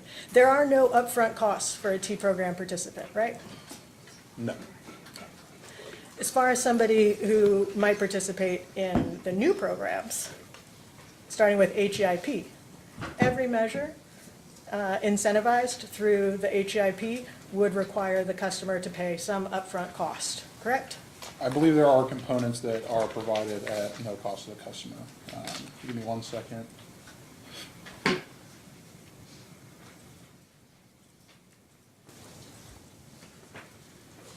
Yeah, so customers under the HEIP program can receive installed measures such as low flow shower heads, low flow faucet aerators, hot pipe insulation, water heater wraps, window and door weather stripping at no additional cost to the customer. So there are components that are not at no cost to the customer. Those are the direct install measures. Yes. Also in the HEIP, there are measures that get incentives. Yes. Okay? Those tend to be the higher cost measures, say somebody's heating goes out and they need to fix that problem.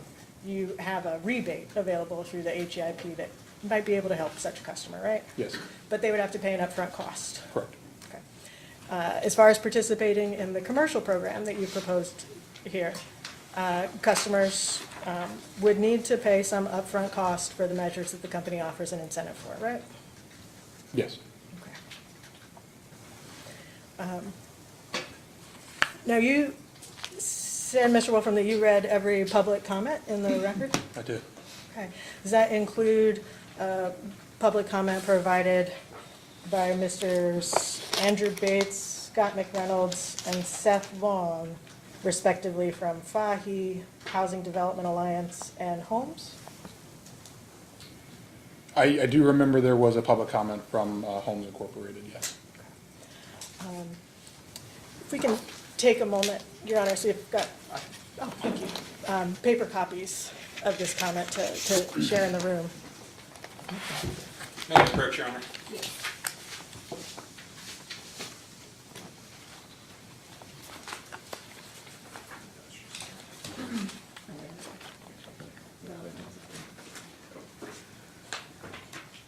Paperclip.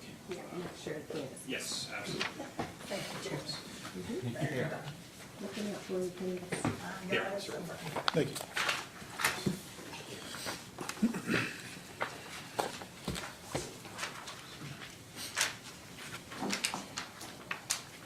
Thank you. Each one.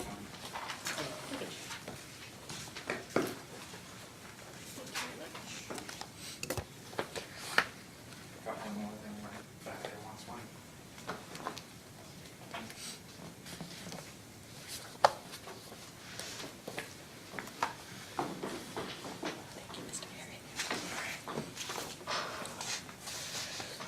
So, Mr. Wolfram, my colleague, Mr. Gary, has just put in front of you a printout of that comment that I was just asking about. Does that appear to be the comment that you would have previously read on the commission's website? I have read this comment, yes. That's comment, okay.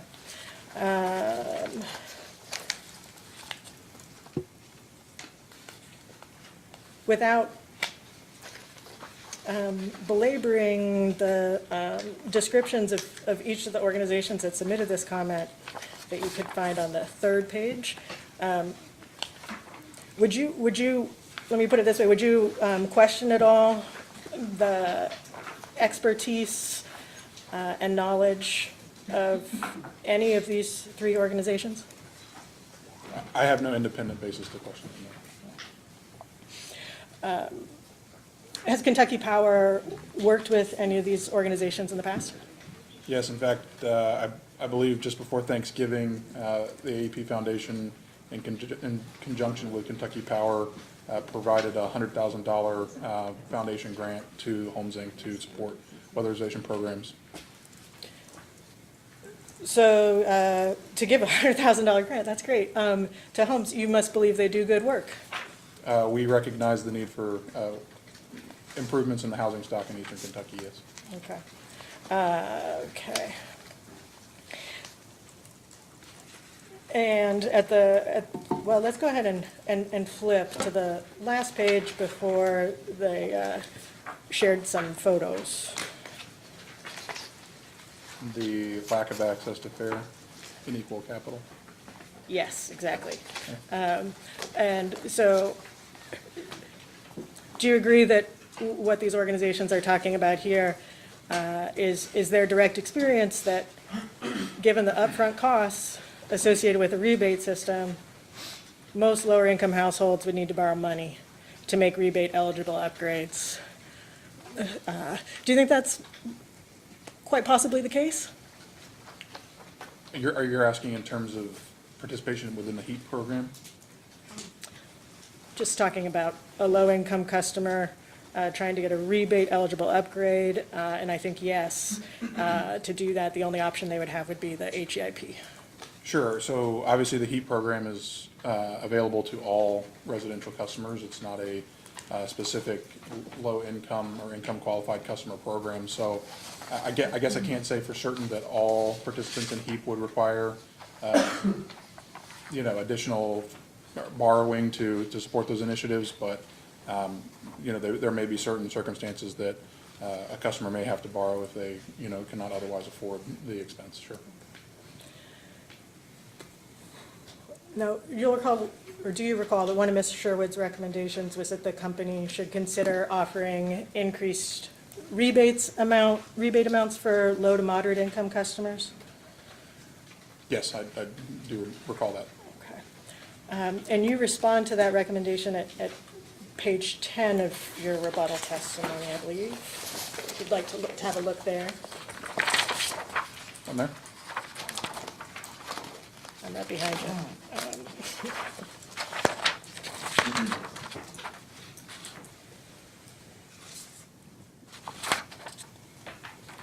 And so at line 12, I see you've testified that the company purposely designed the HEIP to be available to all customers, consistent with what you just said, right? HEIP is for all customers, okay. And the HEIP has one rebate level for each measure, right? Yes. Okay. And so whether a residential customer,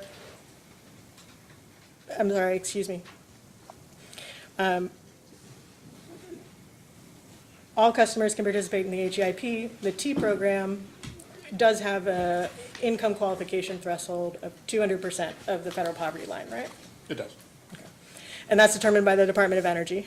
It is. Okay, and that's one of those program features for your T program that the company cannot change.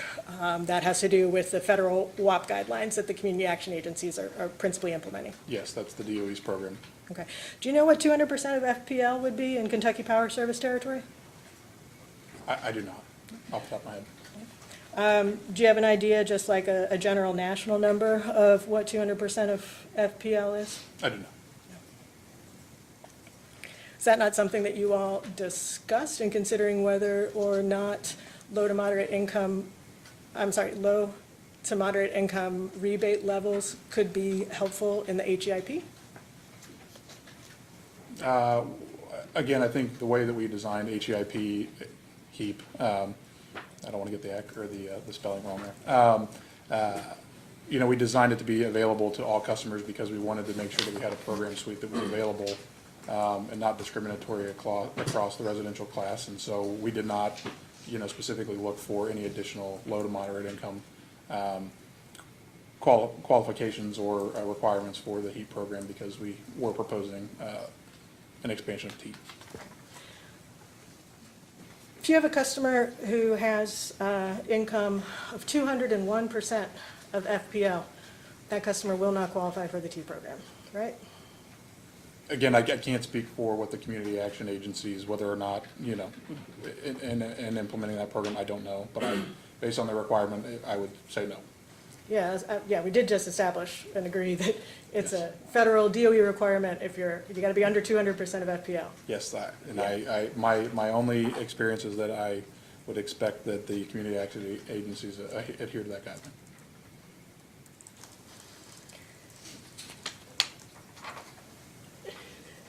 And we already agreed that the HEIP for each measure defines a single rebate amount, right? Yes. Okay, so a customer with an income of $10,000 a year and a customer with an income of $50,000 a year, they would both be eligible for the same dollar amount rebate under the HEIP program. As it's currently constructed, yes.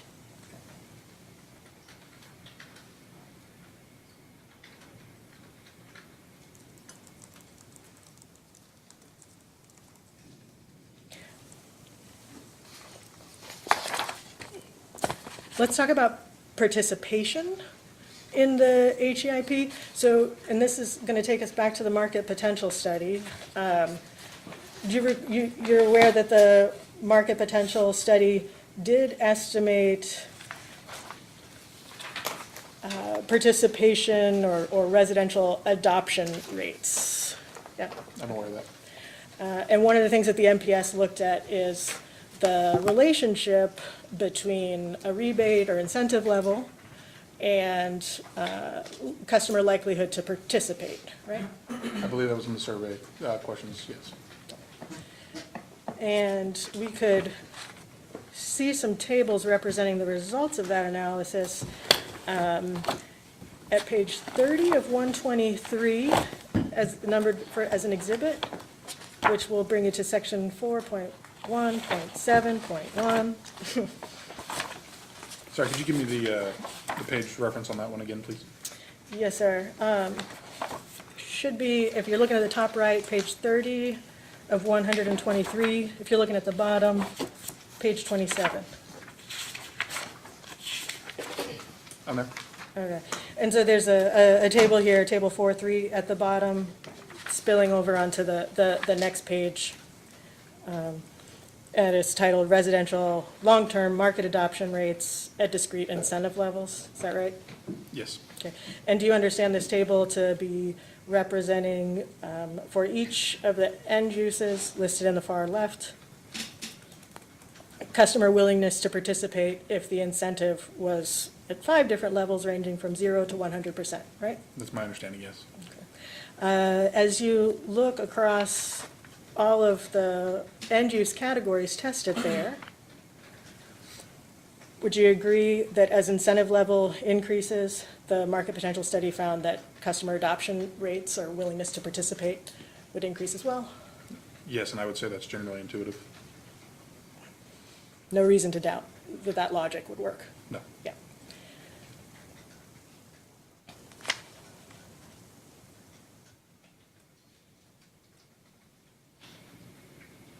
Okay.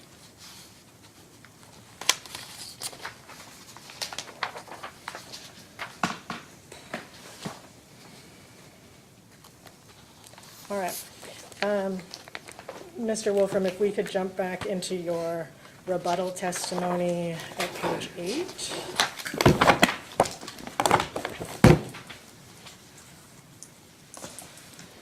A lot of pages to flip. I know it. And here I was interested to talk with you about the question and answer that begins on line 8 and runs to line 17. On page 8? Yes, sir. Okay, in there. I understand this response to express disagreement with Ms. Sherwood's recommendation that Kentucky Power develop over the next 3 years a new manufactured housing pilot. Is that fair? Yes, my rebuttal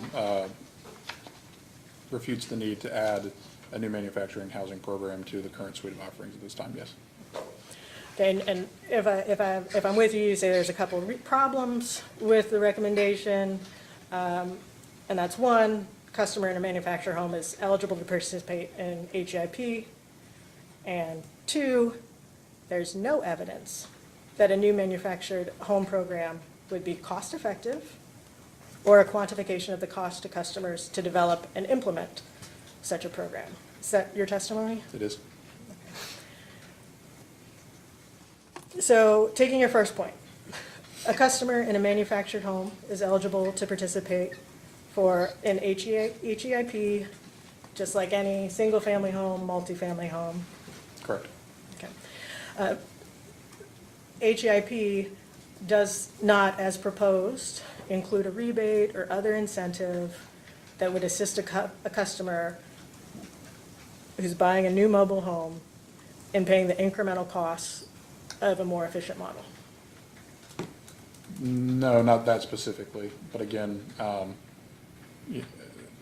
the reason for that and the reason that the HEAP program was designed the way that it is again, we have to be cognizant of our cost to our customers, right? If we were to expand that to add a new manufactured housing program, that obviously is going to add cost to the DSM surcharge, and so that was not part of the consideration, nor do I recall that being recommended as part of the market potential study. You don't think that was part of the market potential study, or it Wasn't wasn't part part of the of the- recommendations? Part of the recommendations. Okay. It would be important to you to have some evidence of cost effectiveness before considering a new mobile home housing pilot program. Cost effectiveness and the cost to customers, yes. Cost to customers, okay. Let's take a look at your market potential study. Jump into Appendix D with me if you could.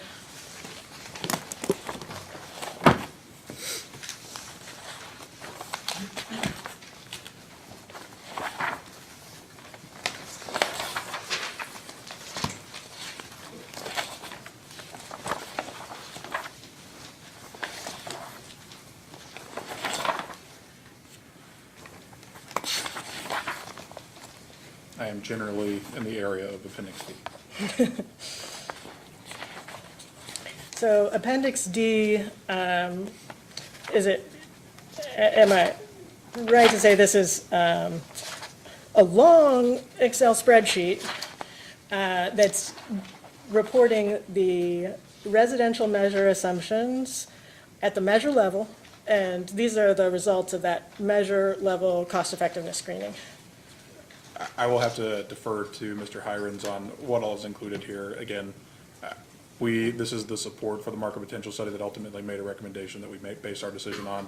I would obviously defer to him on the technicality of what's included in the appendixes.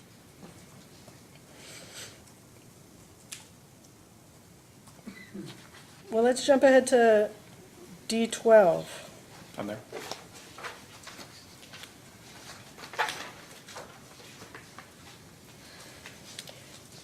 Down the left column, every measure, it gets a number. If you go all the way down to 6001, 6002, and 6003, you see those lines? I do see those lines. Okay. And if you come in 1, 2, 3, 4, the fifth column from the left, that is indicating home type, right? The top of the column, that it does say home type, yes. And that tiny information at the top of the page tells you how to read those acronyms. So you see single family is SF, right? It does say that. And manufactured is MH. And multifamily is MF, right? That's what it says, yes. Okay, so in that fifth column, it looks like your market potential study did a measure level cost effectiveness screening for new construction, Energy Star new homes in 3 contexts: single family, manufactured, and multifamily. That's what this reflects, yes? Based on the acronyms, that it is apparently so, but again, I would defer to witness Hirons on the specifics on how this was ultimately run through the market potential study and what it recommends. Well, due respect, Mr. Wolfram, we started here with your rebuttal testimony. Your rebuttal testimony said there is no evidence of cost effectiveness, right? Yes. Did you take a hard look at your market potential study that Kentucky Power put into the record as evidence before you made that assertion in your rebuttal testimony? I absolutely did read the market potential study, yes. And you took a hard look at these pages and the measure level permutations that were subjected to the cost effectiveness screening? Again, we relied on the expertise of GDS in terms of what they recommended. These programs were not ultimately recommended, and so I would tell you that, yes, I did review the appendixes, but again, they are not informative of what the ultimate program recommendations were, and we based our decision on what programs to include based on the recommendations from GDS. Right. And we're talking about a program that wasn't included and that the company objects to considering over the next 3 years. So I think that's well established. We're talking, though, specifically in your rebuttal testimony, those are the questions I'm asking. You said there's no evidence of cost effectiveness. And your MPS is evidence, right? It is evidence, yes, to support the program recommendations from GDS. Is it also evidence of cost effectiveness screening done at the measure level by GDS? Yes, yeah. Okay. On the far right column of this table, you see it reads TRC score. I do. Okay. And at the top of the table, it tells us that TRC score column means benefit cost ratio in the measure level screening greater than 1.0 is cost effective.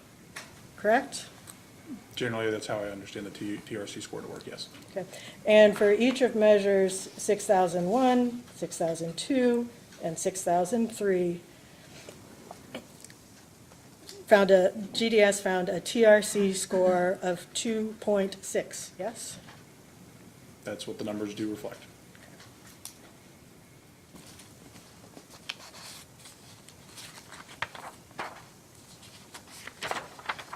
All right, we're getting close.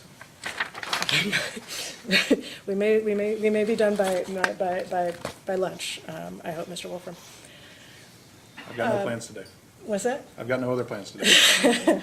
Right on.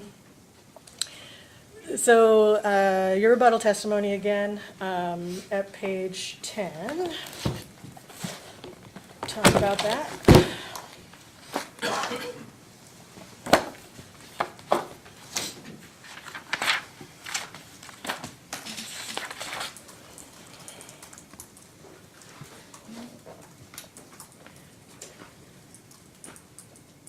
So the final paragraph on the page, you're talking there largely about the enhanced rebates for low to moderate income customers that we already talked about a bit. All the way down to the final line, starting at the end of line 19, do you see you say this is equally true of her proposal to require all thermostats rebated as part of each HEIP to be demand response capable? Yes. Okay. And so just to connect the dots, do I understand right that what you mean when you say it's equally true is that the same reasons that you gave for not pursuing the low to moderate income rebates applies here, and that was no specific recommendation, no detail on how much it would cost customers, or whether such rebates would be cost effective. Do I understand what you're driving? Yeah, that's correct. I think, as I understand Ms. Sherwood's testimony, she just says, generally on these programs, to add the programs, there's no basis for, what the program design looks like in terms of what her recommended overall budget would be, what it would do to our bill impacts, or how it would affect the overall cost-benefit analysis associated with the total portfolio. Okay.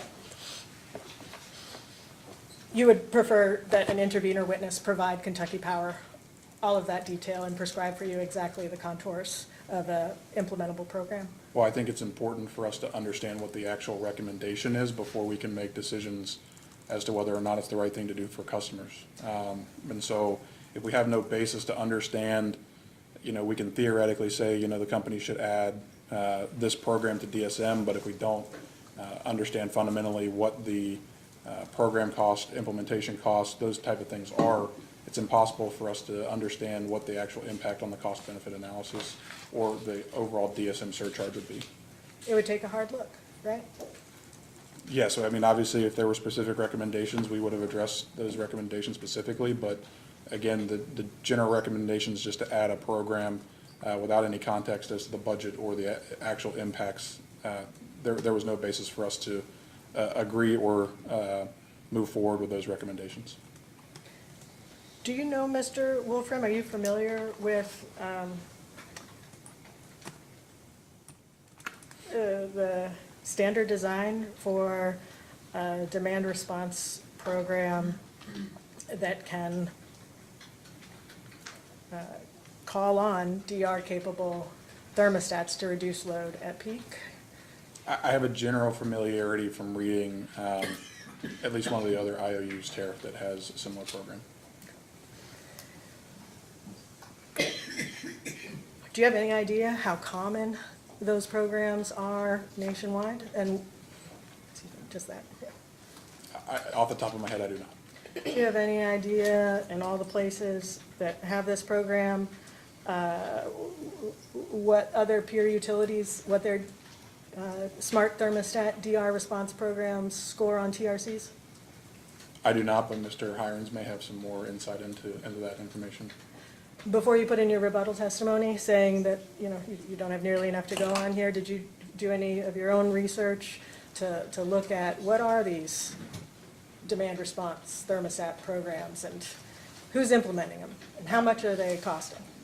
So I think for us, obviously, based on the commission's order that in the 2017-2018 timeframe that eliminated our programs, right, I think the commission also recognized that our customers are fundamentally different than a lot of other utilities. I think we've come to the commission on many occasions and had to explain the challenges with the socioeconomic status within our service territory, the challenges with topography, and so while it may be informative that an LG&E, KU, or Duke, Kentucky may have similar programs, we also can't just propose programs because the other utilities have them. We have to look at what makes the most sense for our customers who are uniquely situated within the Commonwealth. And so, no, I did not think it was necessary to look across every utility to determine whether or not they had smart thermostat programs and or whether or not we should propose one here. What we did was, again, we relied on GDS to make recommendations and made decisions based on their recommendations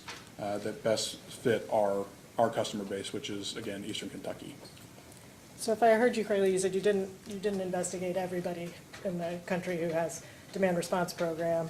Did you investigate any other than the like in-state one you mentioned a moment ago? Again, I reviewed the DSM portfolios of all of Eastern Kentucky Power Co-op. I've reviewed Duke's portfolio, and Duke Kentucky, and I reviewed KU-LG&E.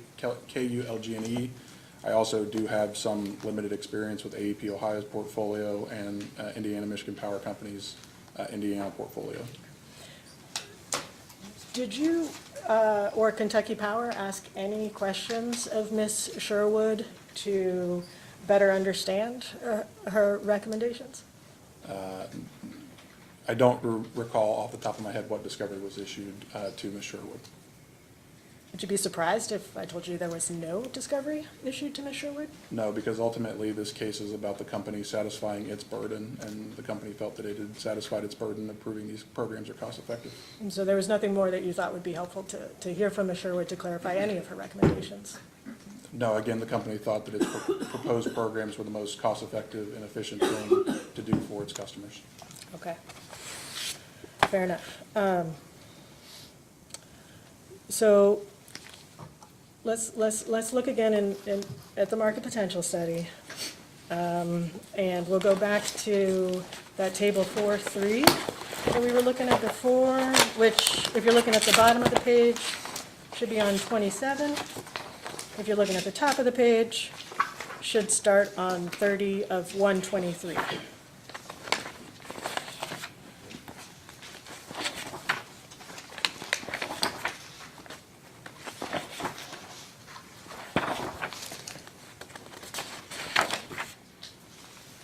I'm there. Okay.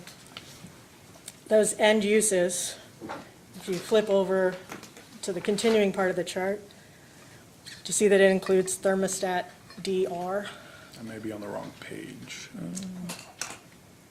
31? Yeah, the table spills from 30 to 31. Okay. Sorry, I apologize. No, not at all.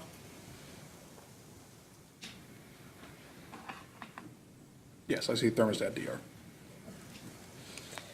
I think it's a fair assumption that DR there means demand response. Yes. And this is reflecting that customer willingness to participate at various incentive levels in a program committed to the end use of a DR-capable thermostat. Yes, I think it's again, I understand that this is the customer's willingness to participate to the extent the DR thermostats are incentivized at certain levels. Thank you. And then let's, sorry to keep flipping you around, but back to that Appendix D.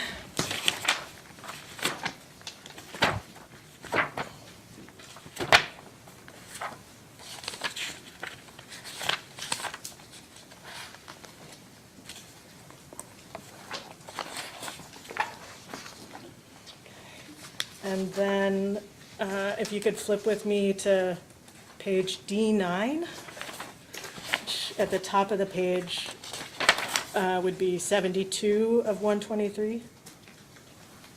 I'm there. Okay. If you look with me at the measure numbers, I'd like to talk to you about the measures that start at 3,197 and run through 3,214.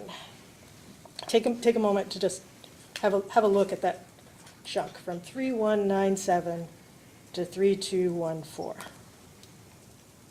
I see them. And this would be the measure level screening of various permutations of the smart thermostat measure. Again, I will defer to Mr. Hirons on the specifics of what exactly this feeds within the market potential study, but I do understand, this is kind of the same look that we were looking at previously. Okay.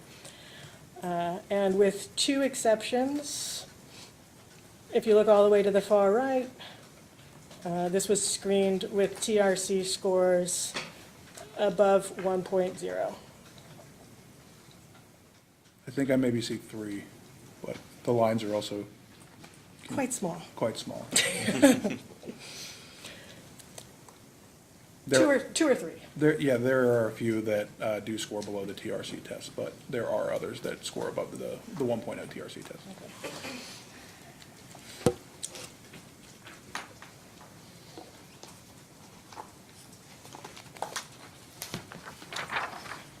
All right. Thank you, Mr. Wolfram. Of course. I don't think we're going to look at this That's okay. spreadsheet again. Excuse me? Or do you want to close it off the screen? Oh, yes, we could do that. Yeah. Thank you, Jim. All right. In your rebuttal testimony, sir, if we could look together at page 12. On there? All right.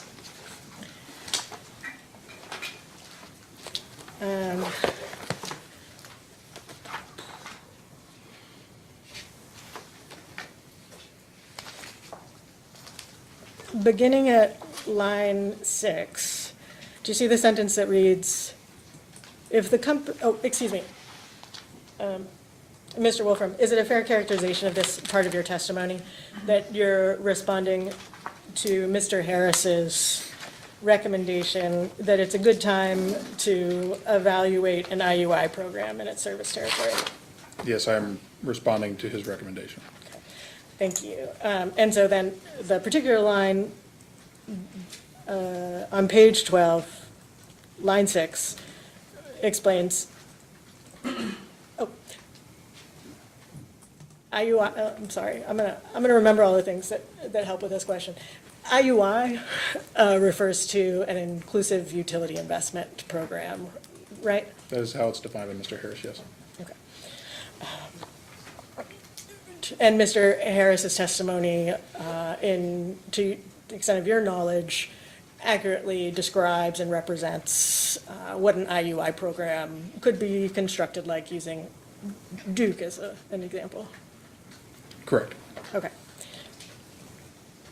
So now we're on line 6, page 12, and you say that if the company were to follow the Duke, North Carolina model, the company's customers would be responsible for a return on and of the capital deployed to allow participating individual customers to make these investments. Is that your testimony? It is? When you say customers would be responsible for these costs, do you mean participating customers or non-participating customers? As I understood Mr. Harris's testimony, the Duke, North Carolina mechanism recovers the cost of the IUI programs from the residential customer class. Did you, like you asked no questions of Ms. Sherwood's testimony, you asked no questions of Mr. Harris in regard to his testimony, correct? No, I think the company has, in multiple dockets, explained why an IUI/PACE program is not appropriate for its customer base at this time. Right, you know why, what the company has explained previously, and there was nothing that you felt you didn't understand about Mr. Harris's testimony that warranted data requests? No. Objection to the extent it calls for a legal conclusion. Don't see to what extent it calls for a legal conclusion. If you could unpack that for me a bit. Whether or not to issue data requests to a witness could require a legal conclusion. And so Mr. Wolfram, although he is no longer licensed attorney, can't determine whether there would be a legal reason to issue a data request. If I may, thank you, Ms. Glass.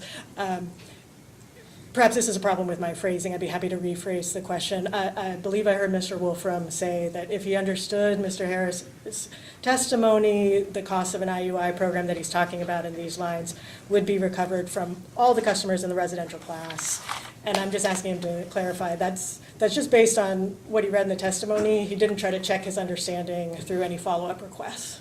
I think that you could rephrase and not ask him to make the decision about whether a DR was necessary. But So, Mr. Wolfram, your understanding of Mr. Harris's testimony is just based on the testimony exhibits that he submitted with no follow-up questions or conversations with Mr. Harris?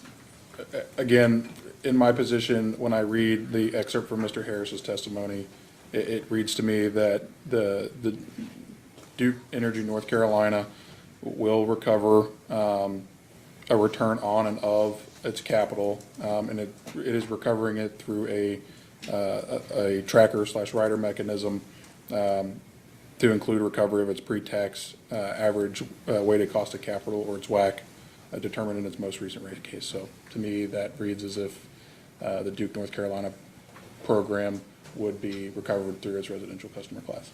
Thank you for that. So the answer to my question was yes? Sorry, what was the original question?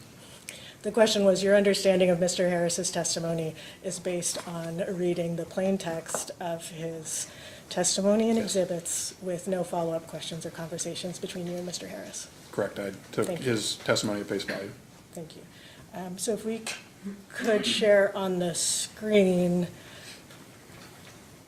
the testimony and exhibits submitted in this proceeding by Mr. Harris, and we will jump down to exhibit BGH2.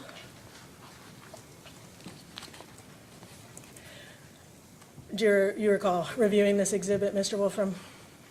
Yes, And this exhibit is reproducing filing by Duke Energy Progress regarding its tariffed on-bill program tariff, correct? that's my understanding of this docket, yes. In different words, tariffed on-bill program, that's in the category of things that we've been talking about as inclusive utility investments, right? My understanding is that is how Mr. Harris presented this, yes. Okay, and so we'll move to sheet 2 of 4. And these are the actual tariff pages that Duke Energy Progress submitted. Does that look familiar to you? Yeah, I do recall reviewing these. Okay. So this is how Duke did it. And do you see the participant repayment costs? I do. Okay. And that reads, the company will recover the full cost of the upgrades, including installation and its approved rate of return. These costs are assigned to the location, point of service meter, where measures are installed and paid by the customer occupying the location until all costs specified in the owner participant agreement as applicable have been recovered. You see that? I do. So if you were to follow the Duke, North Carolina model, what you would be doing is recovering from the participating customer the full cost of the installation, including capital and a return on that capital, right? Yes. I don't think that's fundamentally different from what my rebuttal testimony states. Please explain. Again, I think my rebuttal testimony highlights that the company's customers would be responsible for a return on and of the capital deployed. And that's exactly what this line item is saying. This line item says for Duke that all of those costs and the return on and of capital deployed gets assigned to the individual participating customer, right? It does. That's different from what I thought you just told me your understanding was of the Duke Carolina model and how I read your line 6 to 8 on page 12. But it was your understanding that those costs would be socialized across all residential customers through the surcharge of a DSM, like through the DSM surcharge. Yeah, I understand the question now, yes. You misunderstood. I did.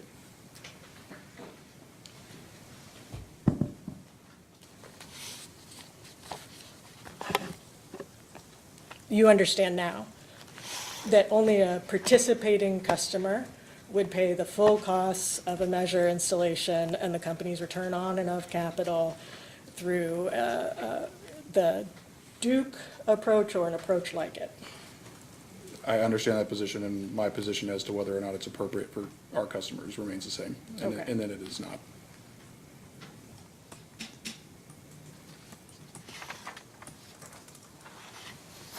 Okay. So, continuing here with the same part of your rebuttal testimony. Yes.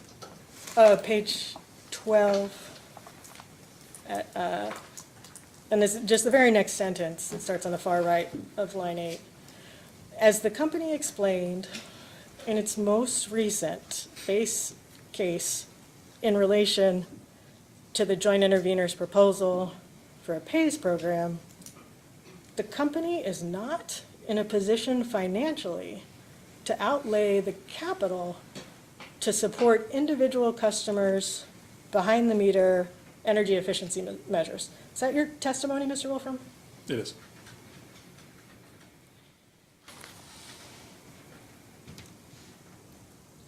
You agree, though, that in the Duke, North Carolina example, that program is designed to allow Duke to recover its pre-tax weighted average cost of capital, or WACC, on any capital investment that it makes in a behind-the-meter energy efficiency measure. Yes, but the program still requires the company to outlay capital to support those programs. And the program will give the company, to the extent it can outlay capital, a return on and of that capital, right? That's what their tariff says, yes. And you agree that the pre-tax WACC is going to be the same rate of return on any other capital investment made by the company in its regulated service territory in Kentucky? My only hesitation is that the way that we do capital riders, we do have a different WACC for capital riders within our service territory, or within our tariffs. Fair enough. And we don't need to get into the numbers, but just generally in concept, there is an approved WACC anytime you outlay capital. There is, yes. Yeah, okay. And what Duke is getting in its model is an approved WACC. I don't know whether or not they are actually recovering their approved WACC or not. They have the opportunity to recover that. They're authorized. They are. There is no guarantee for Duke or anyone else, right? There is no guarantee that they will actually earn their Sure. authorized return. Sure. And the authorized WACC that the company has based on its most recent rate case, are you suggesting that that is insufficient for Kentucky Power Company to be able to make capital investments? No. Your WACC is sufficient to allow Kentucky Power Company to make capital investments? Yes, to the extent the company is earning its authorized WACC, yes. To the extent the company has an opportunity to earn its authorized WACC, or to the extent that the company actually does earn its authorized WACC? If we are not, if we're not earning our authorized ROE, we would obviously look to evaluate potential additional filings with the commission to address those deficiencies. But all the commission can ever promise you is an opportunity to earn your approved WACC when you outlay capital. Yes. Okay.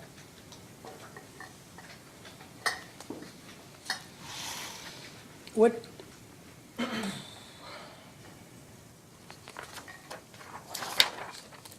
Do you have any ballpark idea, Mr. Wolfram, of what the going capital outlay would be for a new simple cycle combustion turbine? No. Safe to say it's a lot more capital than is at stake in this DSM plan proceeding? Sure, but I think the effectiveness in serving customers on that capital outlay may be different. Absolutely, no disagreement there. Do you expect that if the company needed to build a new generation resource in the next 5 years, it would be looking at a capital investment in the hundreds of millions of dollars? I couldn't say because I can't, again, based on the RFP that the company issued, it was a PPA resource only, and that would not be, that would be an expense item generally. Getting the sense this is not your area in the company on the supply side investments, is that right? We have a centralized AEP service corps function that has run the RFP and analyzes the bid results, yes.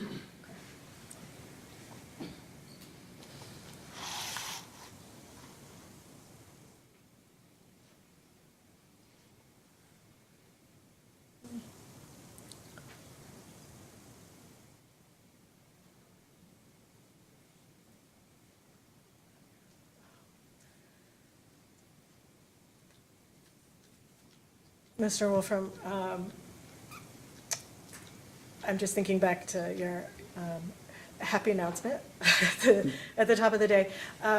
Did I hear you correctly that that contribution from the AEP Foundation using shareholder dollars is mostly going to target to weatherization readiness? That's generally the conditions around the grant, as I understand them, yes. And so what that would do is supplement the proposal that Kentucky Power has in this case of, you know, we do need a weatherization readiness fund and $1,000 per home at an annual total of $15,000 to $20,000, right? I don't think it's tied specifically to the Weatherization Readiness Fund. It's kind of a supplemental bucket that is used either to address health and safety concerns within the home or to implement additional incentive measures. Okay.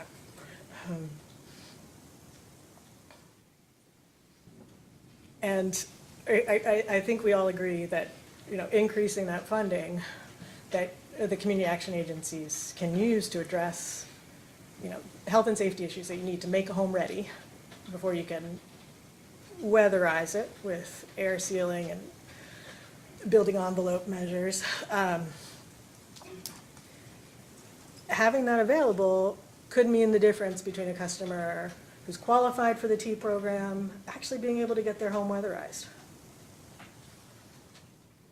In terms of, I just want to make sure I understand the question. You're just asking, like, functionally it could provide a greater, I guess, a greater pool of customers that would then be eligible to participate in the, like, incentive part of T or within HEIP potentially. Right, and this was something that Mr. Nolan's testimony originally addressed, and he had noted that as much as 50% of applications to the community action agencies are income qualified customers, but whose homes can't be served because they're not weatherization ready, right? Correct. This additional funding, in addition to our proposal to increase the Weatherization Readiness Fund, would help to address some of those conditions within the home. All right, that's great.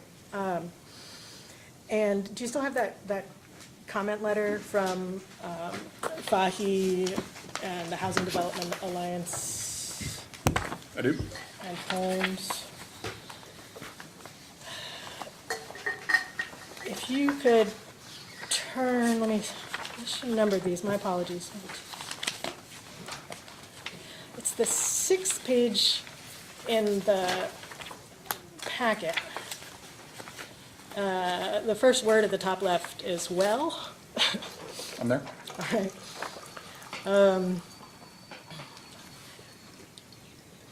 And I'm looking,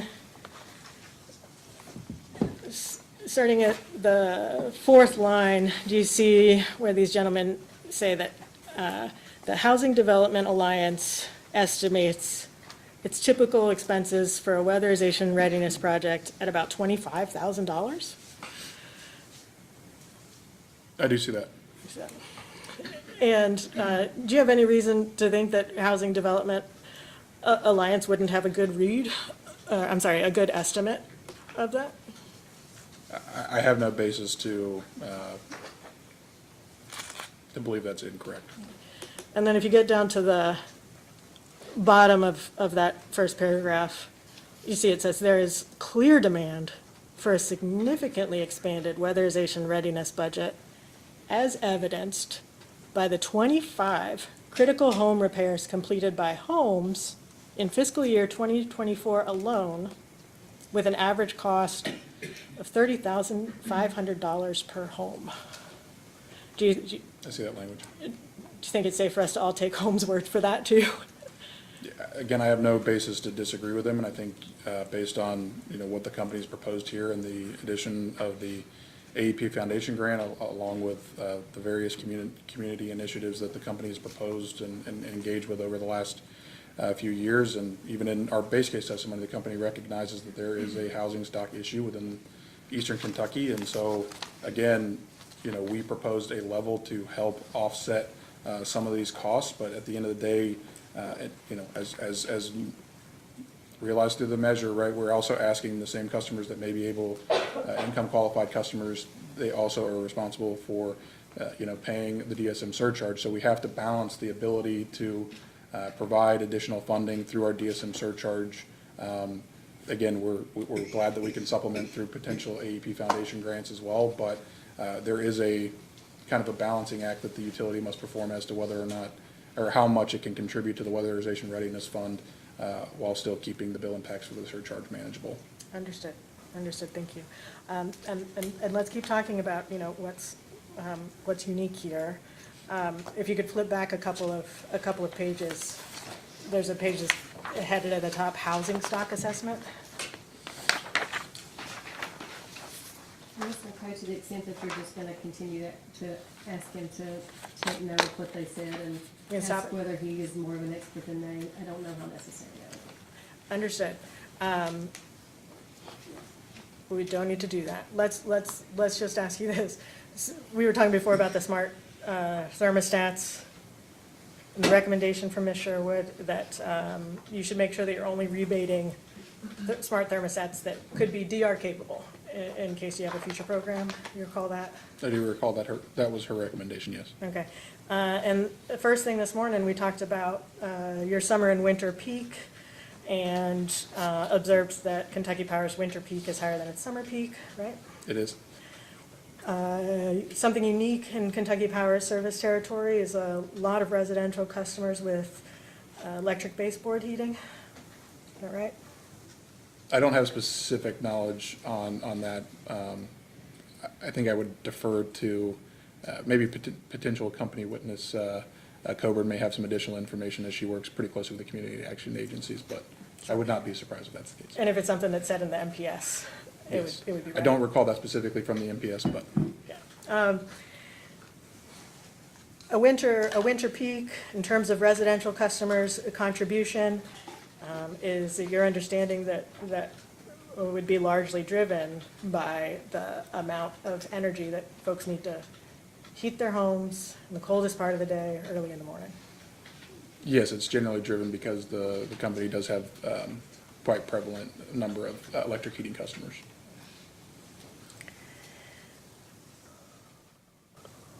Right. And you've had some experience recently with very cold periods of time during the winter months. Is that fair to say? I guess my question would be, what is recently? It hasn't been as, to me, at least from a personal perspective, it has not been as cold as some previous winters this year. Sure, yeah. How about just this? As a general proposition, when demand goes up, energy prices go up. Yeah, as a general rule, that's probably fair. So the closer you get to your winter peak on any given day in the winter, it's plausible that your power prices around that time are also relatively high. There's a lot of variables in there. Obviously, participating within the PJM footprint allows us to, leverage the economies of scale of the entire zone to ensure that we're getting competitive energy prices for our customers. It is largely driven by usage, and to the extent that there's just a variety of factors within PJM that potentially drive costs, including forced outages at various units throughout the zone or the like. So. If you hold all else equal, as usage goes up generally, you may see an uptick in prices, but it's hard for me to give a definitive just because of all the variables that exist within, kind of that market analysis.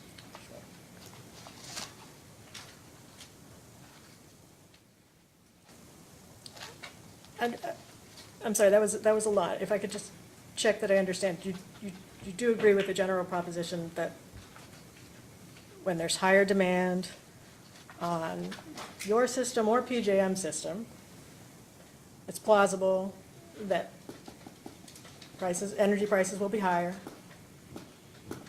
Is that right? we have observed instances where, as demand increases, energy prices have increased within PJM, yes. It's fair to say that's supply and demand, right? Yes, there is a component, and I think that's where my reticence to give you a definite is, it depends on the supply and what supply is on, right? Yeah. Fair enough. Whether you have a coal unit out or coal unit on, gas unit on, there's some variability there that would give me some pauses to a definite answer on that one. Sure. The advantage of a demand response program is principally that when you get into that high demand scenario, you have the option to shave some of the demand that you need to serve at a critical time. That's your understanding, right? Sure, functionally, to the extent that we have demand response programs that, call on certain customers to interrupt during, high energy or high price conditions within the market. And so to the extent that we can obviously lower our energy needs, then that will be reflected within our various fuel recovery mechanisms, including, the reduction in market purchases potentially. Thank you. Take just a moment to confer with council. We might be at a great stopping point here.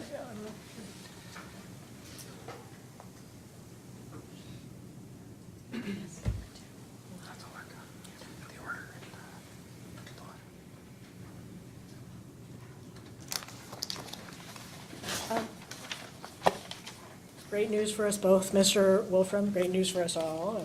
We're done asking you questions here this morning. If I could just mark and ask to move into the record this public comment that we had been talking about. I believe it's already in the record. It is, as a public Yeah, comment? It's already I in? read it this morning, yeah. Okay, great, thank you. Does anyone disagree with that? And that concludes your cross? That's right. You would anticipate your cross being more than 10 or 15 minutes? I think 15 minutes is probably accurate. Well, let's go ahead and take our lunch break on the chance that it needs more than that. But we'll reconvene at 12:50 or so, and take a, yes. Before we adjourn for a break, ask the chair a question. Ask me a question? Yes. Does this commission operate under the rules of Kentucky Rules of Civil Procedure? Not exactly. Well, it's, Can we take this off record? Or does it need to be on record? no, it's fine either way. What I'm getting at is that the photographs that were offered earlier, Those came from a public comment that are already in the record. those, where did they come from? The Fahy letter. And so they. It was a public comment, So yes. those are in the record? Yes.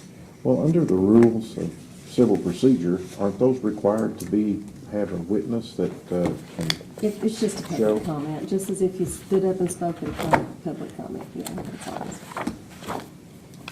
Well, I don't know, but the point is that, the photographs are just a depiction that may or may not be in their service area.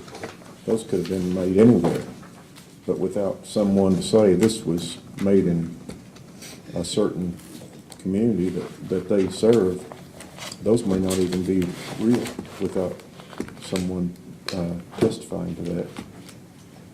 That's my point. And, maybe I'm going to take a minute, Chairman, if you don't mind, but, I come from eastern Kentucky, and it's always been a little bit of a sore spot for everyone to come along and say, this is what so many people in eastern Kentucky are living like, and then try to depict all those really good people as unable to take care of themselves in any way. And I, just to be quite honest with you, I just don't really much appreciate that. And I mean, that's all I've got to say. We'll go ahead and break for lunch then.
And I believe we were about to move on to staff cross with Mr. Wolfram. I'll remind you, you're still under oath. Thank you, Your Honor. Thank you, Chair. Good afternoon, Mr. Wolfram. Afternoon. Just so I know for sure who to ask what,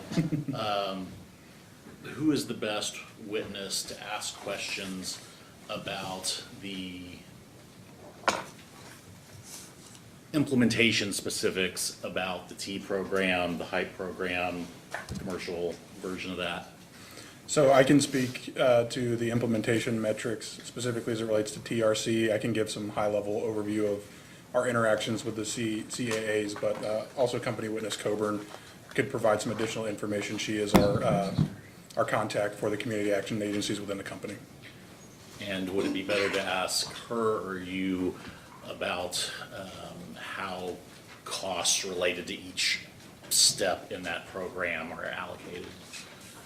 She could probably provide a little bit of insight in terms of, the invoicing process, how the budgets are allocated. I can speak a little bit to the budget structure and how it works out, and then obviously I can defer to her.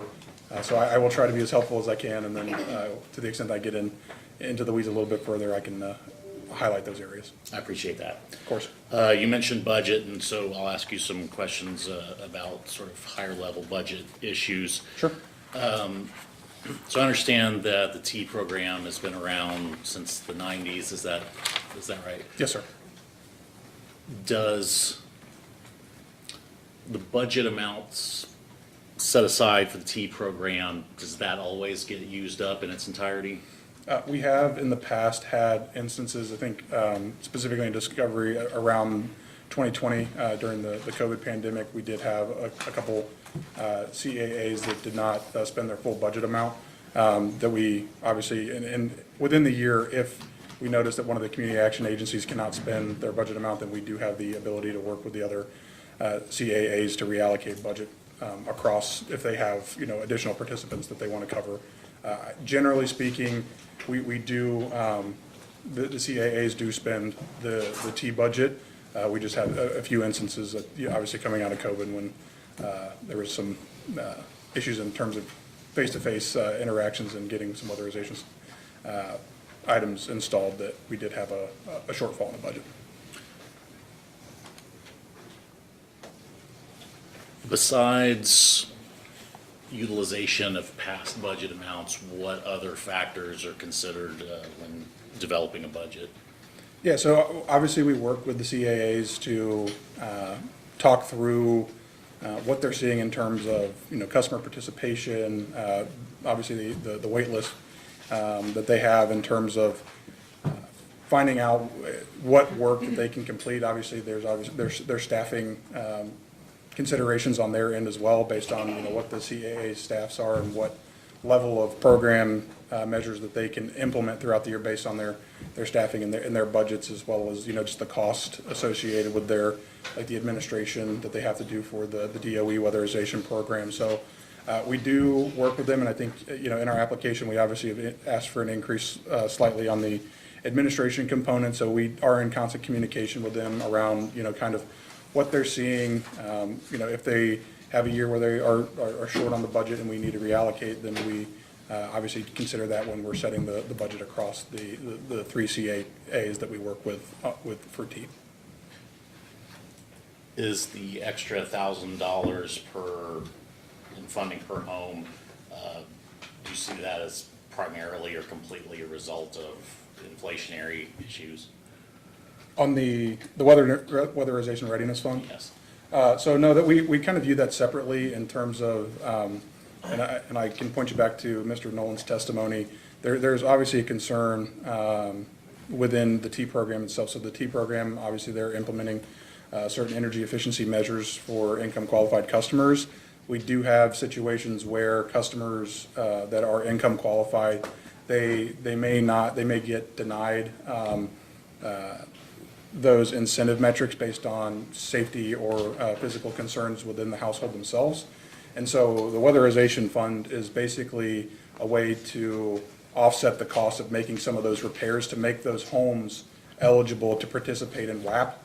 And that way, you know, we can, the way I view it is that fund allows more homes to kind of expand the pool of potential income qualified customers that can ultimately then participate in WAP or in HEAP potentially. Thank you.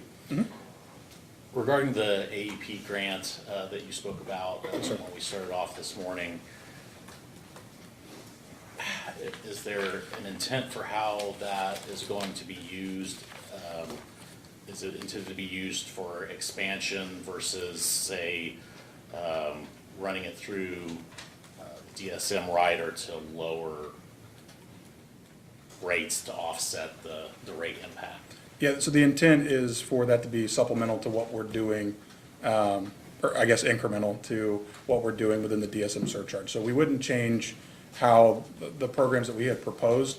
The AEP Foundation grant will just allow the community action agencies to do more, either in terms of additional measures within the homes to address any health and safety concerns to allow customers to then be eligible to participate in WAP or HEAP, or to allow the CAAs to actually install additional measures. So it's functionally above what we are proposing within DSM. So the way that we're viewing them is they're working in tandem so that we can expand the overall eligible participation metrics for customers to get weatherization funds. So it's not tied directly to T, I guess specifically, but they are weatherization funds that allow the CAAs to make additional weatherization upgrades in addition to what we're proposing in this case. So they won't lower rates, but they will subsidize future expansion? Well, they'll be immediately expanded, so the program would just be bigger than what we proposed, like initially functionally. Gotcha. Mr. Nolan's testimony, and it's on page 28 if you need to take a look at that, discusses the evaluation, measurement, and verification study.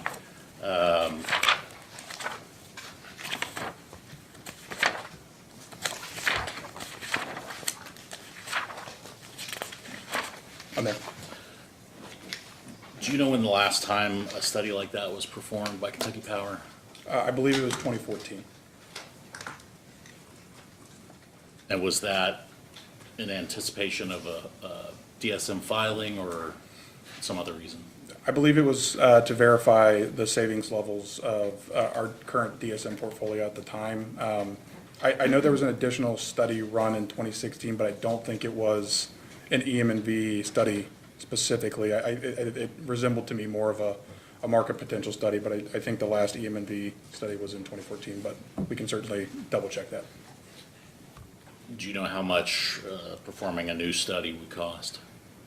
Off the top of my head, no. We do plan to issue an RFP for a contractor to complete that study, most likely in the timeframe of 2026. Obviously, we'll need some time to see how the programs are being implemented, get some participation numbers in the programs so that, you know, the EM&V study can ultimately verify the savings that we are projecting in our annual surcharge.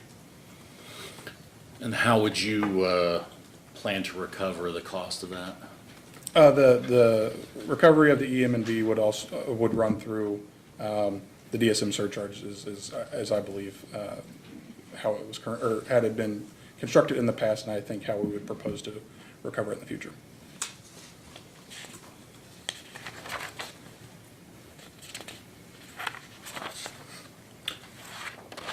So if you'll turn to the next page of Mr. Nolan's testimony, I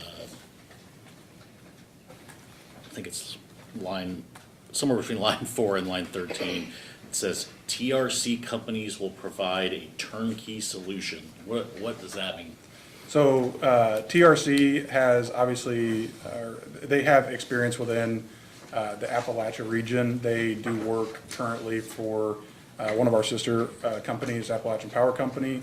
So they have experience both from gathering stakeholder feedback. They understand how to market programs. They have extensive experience with implementing DSM and working with relationships and building relationships so that the programs can ultimately be marketed appropriately and we're getting the participation numbers that we anticipate. So TRC can basically walk in on day one. That's why we ran the RFP and it made sure that they understood the requirements of our DSM portfolio, and they committed to us that they could implement the programs effectively. And so they will ultimately oversee the marketing, the administration, the IT, backhaul, anything that we need from an administrative standpoint for the programs.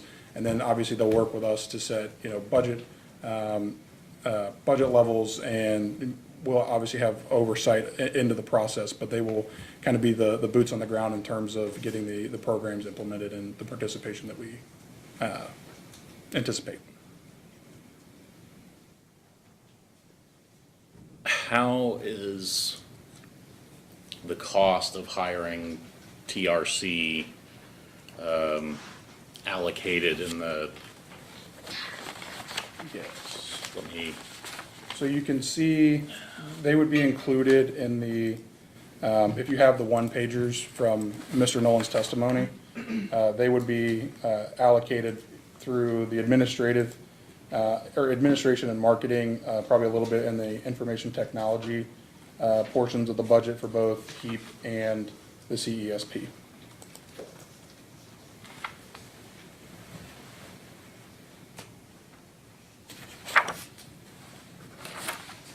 which exhibit were you looking at? It was Nolan. So the HEAP quick reference guide would be exhibit BLN 2, page 2, and that's specifically where I'm looking, so. Yeah. That program budget, so administration, marketing, a little bit of the information technology, some of that will obviously be our internal IT as well, and then the same for exhibit BLN 3, page 2 of 2, same program budget. So since we're already looking at BLN 2 and 3, let's look at page 2 of BLN 2. And it's gotten program budget broken down between administration, marketing, IT, and incentives.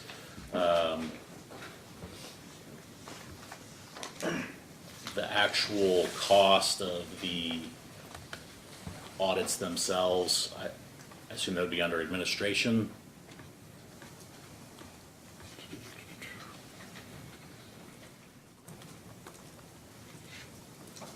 I believe so. It's either administration or incentives. Trying to remember how we divided that out.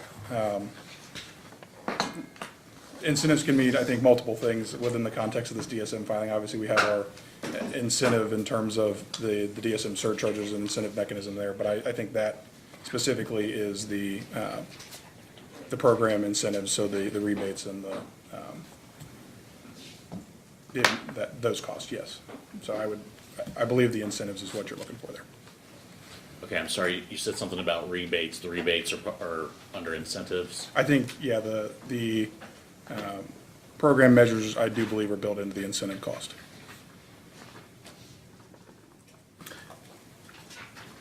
Are the rebates just part of the, well, since we're calling it HYPE, I guess we can call it CESP, HYPE and CESP. Are rebates also part of the T program? So the rebate, there are no rebates specific to T. It's, the funding supports the WAP the DOE's WAP program, and then the additional weatherization fund. Can you explain to me how the rebate system works? As it relates to HEAP and CESP? Right. Yeah, so obviously when you're looking at, again, I think like we talked about on earlier in the proceeding, there are different measures that are included both in HEAP and then CESP. And so for HEAP specifically, there will obviously be a suite of offerings that will come at no cost to the customers. So those are just kind of covered in the program budget. But then we do provide incentives and rebates for weatherization measures. So specifically for HEAP, it's attic insulation, air sealing, duct installation, floor installation above crawl space installed.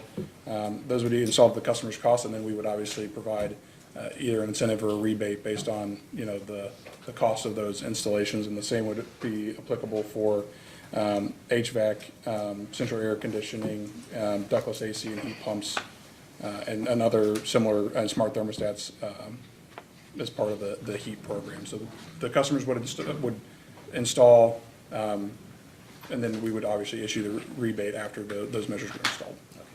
So they do require an upfront payment by the customer that they would get a rebate for at a later time. Yeah, the exact timing on those, I may defer to company witness Coburn. I don't know if, I'm trying to remember if we had decided that they would offset the upfront cost or if they would ultimately offset what the customer paid. But the customer is going to get that incentive for a portion of those measures specifically. I just want to make sure it wasn't a situation where there's a contractor that's the one who's actually the one receiving the rebate and passes on the savings up front, as opposed to what you just described. No, my understanding, the way the HEAP metrics work would be that the customer would receive the incentives. I think I will save the rest of my questions about the specifics to Ms. Coburn. That's all I have. Commissioner Stacy? No, I don't have any questions. Okay. Commissioner Regan? Just one, with the AEP grant that's gonna come out, can you combine that with one of these other programs? So the way the foundation grant works, the requirements are that the funding is tied to the specific community action agencies that applied. Okay. So it's not, they can't necessarily be tied to like the Weatherization Fund or WAP specifically. It's kind of supplemental funding outside of those two, just based on the way the grant requirements work. So they work in tandem, but they're not, it's not like the million would be put into the Weatherization Fund specifically. The CAAs will then have the ability to use those funds to support weatherization. It's kind of a separate bucket. Okay, and then, will you be actively marketing that grant program? We will obviously, I think as I noted, there will be a formal announcement Yeah. at the beginning of the year. Obviously, we'll make our various, I don't know the exact communication plan yet, but we will communicate out to our customer base and through the CAKs or through our own means that those funds are going to be additionally available through the CAAs. Okay, thank you. Of course. Is that it? Okay.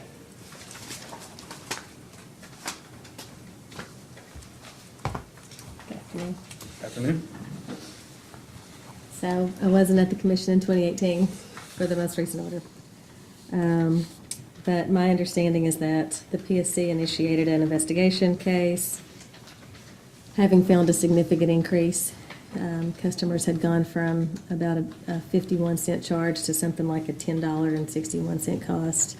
So, thereabouts. I think I'm getting that pretty close. Yes, Your Honor. And at that time, Kentucky Power was required to spend at least $6 million a year on DSM or EE programs, and then also they would recover that as well as their costs for administrative program and lost revenue Yes, Your Honor. from energy efficiency and Yes. less sales.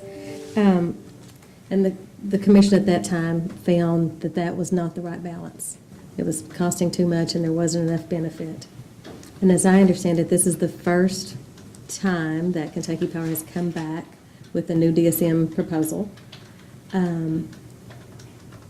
This is a bit of an open-ended question, but why does this one strike the right balance? Sure. So I think, hopefully going back to some of the things I said at the beginning, right? From where I sit, based on the analysis that I looked at from the 2017 case, the company, as you mentioned, agreed to increase its DSM spending. I'll call it quote-unquote off-cycle, in terms of, there were set timelines within the settlement agreement and the Mitchell transfer docket that the company would increase its DSM spending. So, and I think the commission in its order noted that the underlying programs or the increase in the programs were not supported by either market potential study or cost benefit analysis. It was simply a settlement term that the parties had agreed to. And so Okay. we had increased spending based on the settlement. Here, obviously, we ran a very detailed market potential study and got recommendations from outside experts. And the company even went further to identify, even from those recommendations, programs that we had experience with that we didn't think set the company or its customers up for success going forward. And that would that would be the prescriptive commercial program and the marketplace program. So, because we had those programs previously and they weren't getting a lot of participation, even though they were recommended by GDS, we use our experience to ultimately remove those for now. And that's not saying we obviously couldn't grow into it, but the way that we have structured this is exactly to your point, Chairman, is that we wanted to allow our customers to react to the new DSM programs to make sure that we have sufficient interest in DSM within our service territory, right? We have, we've been out of DSM functionally other than T since 2018. So, we are obviously forecasting participation, but we would like to see actual participation demonstrating that those programs are cost effective, so then we can expand in the future.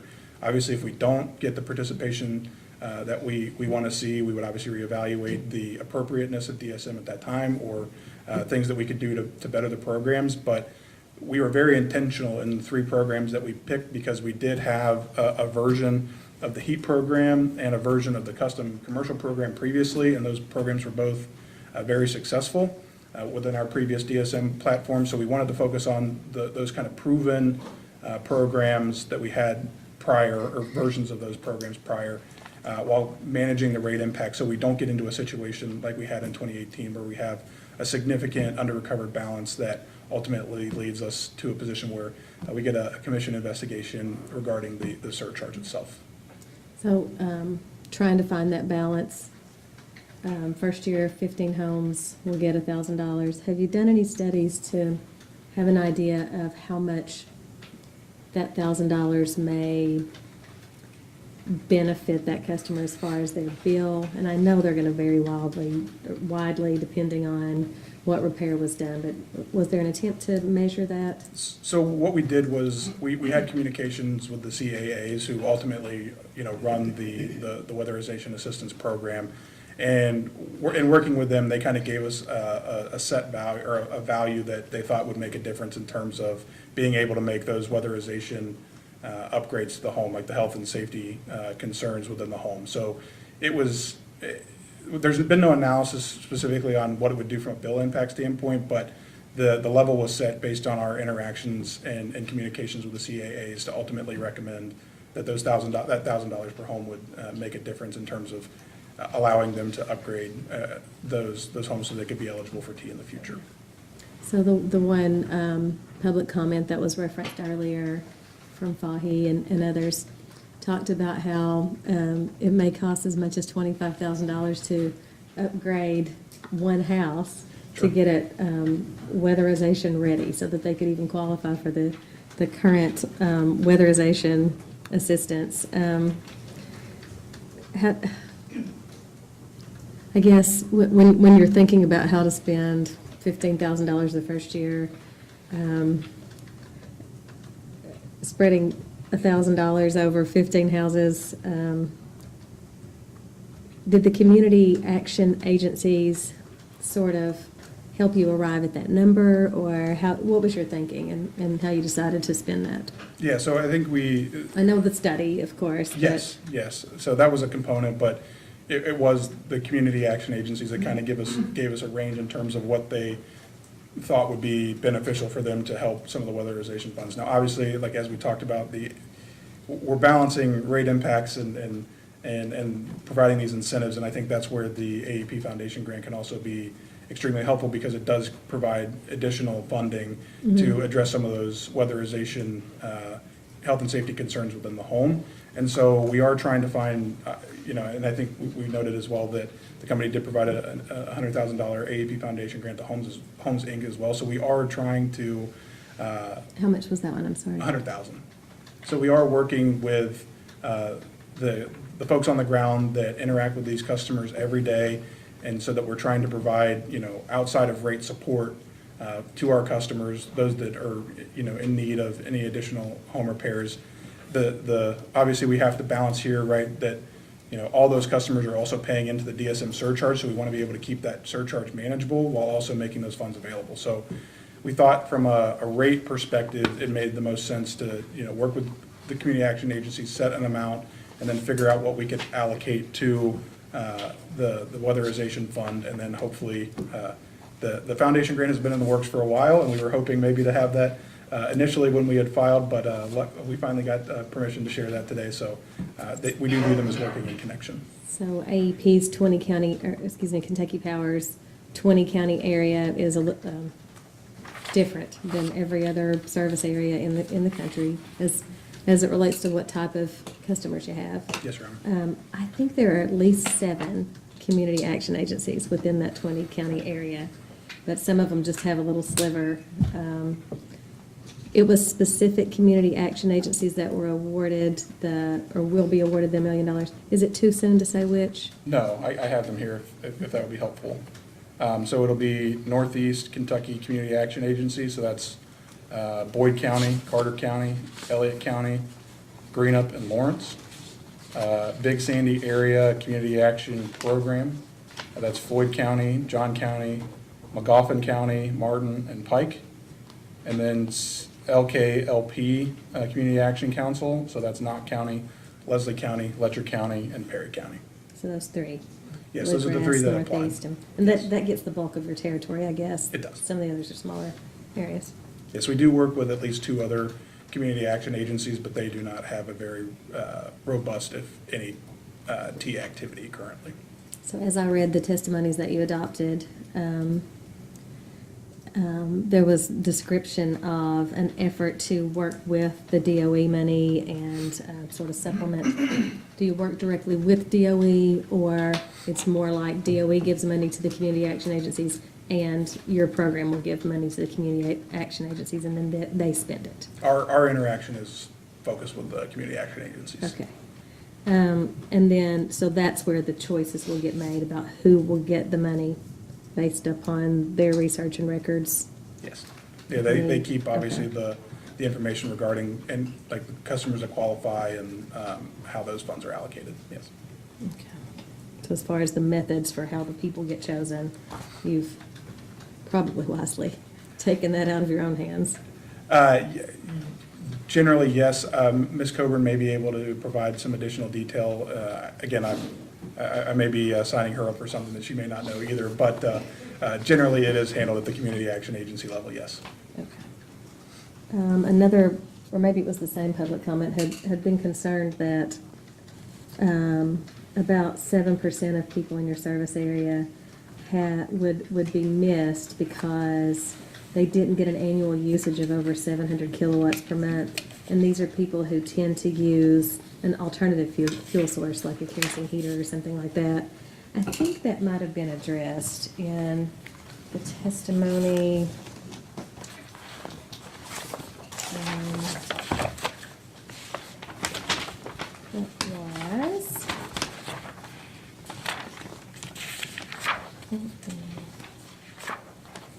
Bear with me just a moment.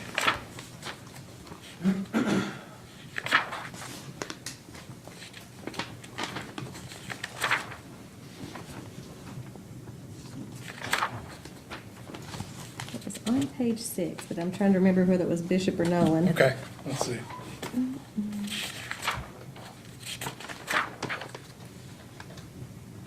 It was Nolan. I think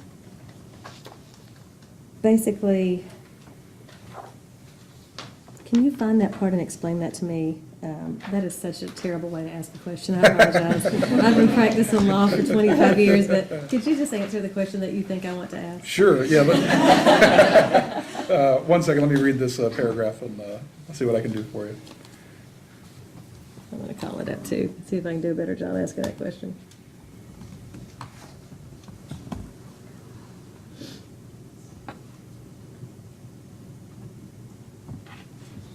And counsel, please object to ridiculous questions. It does not hurt my feelings. I'm going to find it myself as well.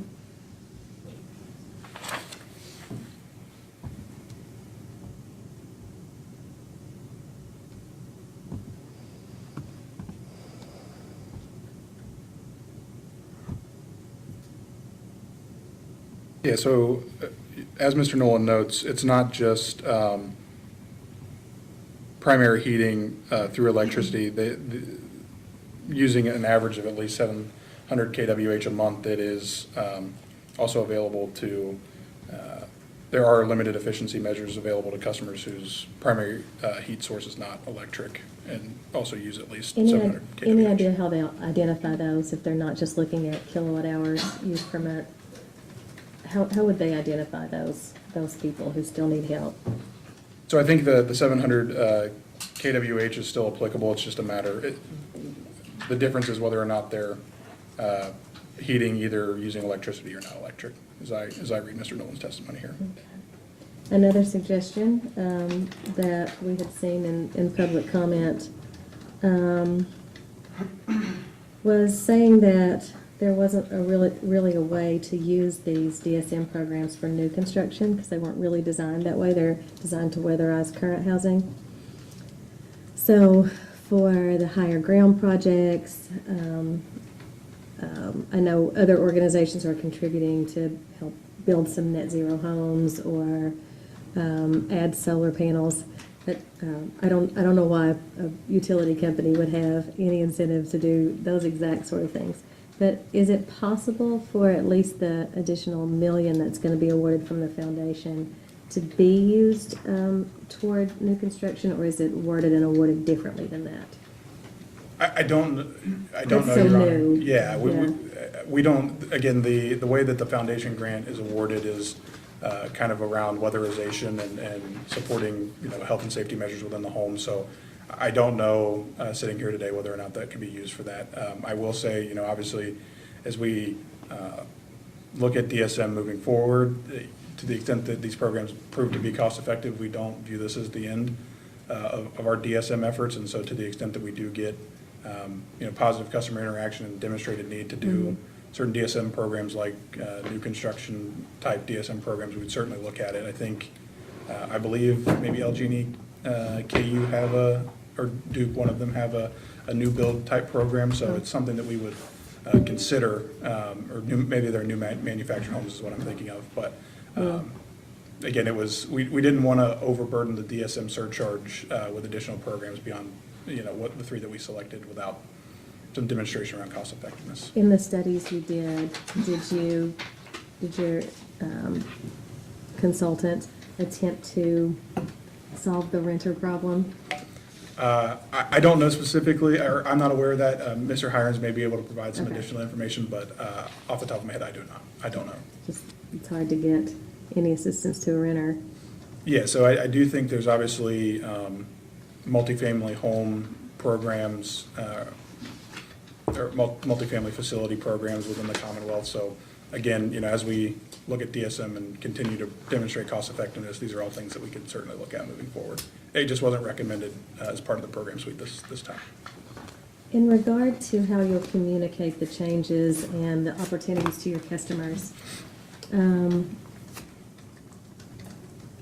there's a booklet that's going to be prepared, newsletter, inserts, and I think text messaging was mentioned. Has social media been tried, disregarded? I will defer to Ms. Coburn on that one. Okay. I do think she has a little bit more of the information around potentially the communication around it, but we do have a social media presence, and we can certainly, I think that's probably part of the communication plan as well. And in particular, there was discussion, I think it was from one of the interveners, about how your service area, there are lots of people, the same people who need low-income assistance may have limited financial literacy. Is there anything in the program that addresses that? So I think that if we're talking about, obviously the community action agencies work with the income qualified customers that, would be looking to receive T and weatherization supplemental funding. TRC, our program implementer, will be, part of the boots on the ground to interact with customers and stakeholders to ensure that the HEAP program and the CESP program are sufficiently visible to all customer classes. And so that's part of the reason that we did engage a vendor to do the implementation of these programs is because they do have experience successfully marketing these programs, specifically in the Appalachia region. So we obviously work with them to provide additional information on the programs on our end, but we do think that having the contractor in place and working with the community action agencies, we can reach the customers and help them understand the This is potential the DSM. turnkey vendor, Yes, ma'am. and they work with Appalachia Power already. They do.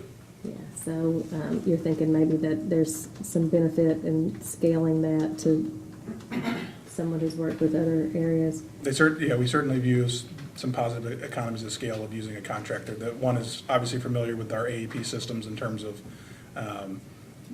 kind of the IT backhaul that we use, but also familiar with, stakeholders within the region, and they're obviously familiar with implementing similar DSM programs for Appalachian Power Company. Does that eat up quite a bit of the cost benefit, though, to have to hire an administrator? There In is terms of obviously. percentage, do you know? I don't, so if you look at the program budgets, there are obviously higher administration fees in the early years, and that's obviously to get folks onboarded, get folks trained specific to the Kentucky Power Service territory and serving Eastern Kentucky, and then as you go, there's obviously less administration fee because we'll have kind of that knowledge base built out through the contractor. So it is a portion, but even with the administrative cost of the programs do score as cost effective through the TRC test. Ultimately, everything that you spend gets recovered, Yes, or sir. practically everything, back through rates. So Yes, Your Honor. we help low income, but then we spread that cost back out to all of the ratepayers. And I didn't see any backlash to that idea, but I thought there might be some in the comments. Yes, I think obviously that's why we designed the program suite that we did. We're trying to manage the bill impacts while also providing additional DSM benefits. And so we obviously could have added additional programs, but those programs come at additional cost. And so we're really just trying to strike the right balance to do the right thing for our customers while managing costs, because we do understand. I've seen multiple public comments and a variety of dockets. Customers are very concerned about their bills and increasing costs, and so we are very intentional when we ask for specific increases in rates that this is the right thing to do for customers, and we believe that these DSM programs are part of that. Okay. So when you tried industrial in the past, benefits for industrial customers, there was basically no participation. No, industrial customers kind of view energy efficiency as something that they can do. They do it on their side. Yes. Okay. Yes. What was the reason there was hesitation? Did they just not want to?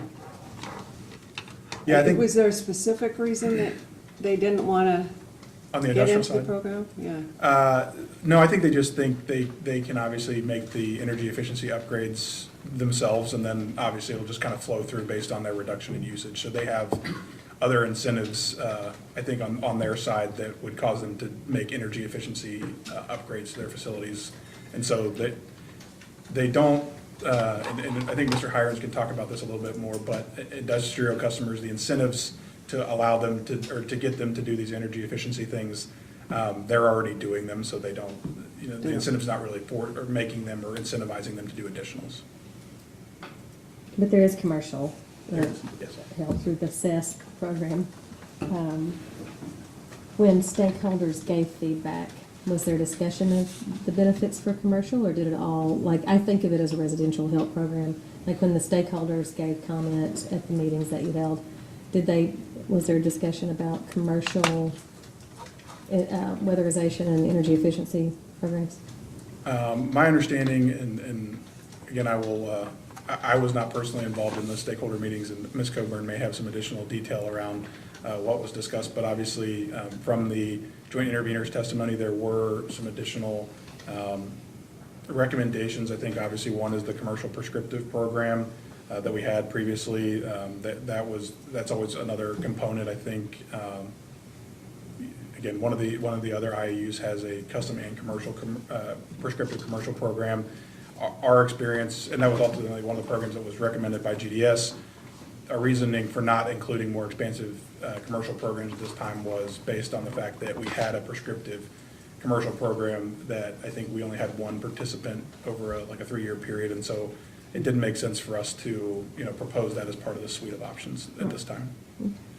And then, from more of the public comments, I think Fahi's letter identified that about 50% of people who apply for help through the low-income assistance program don't qualify because their homes are too structurally unsound to warrant giving them weatherization help.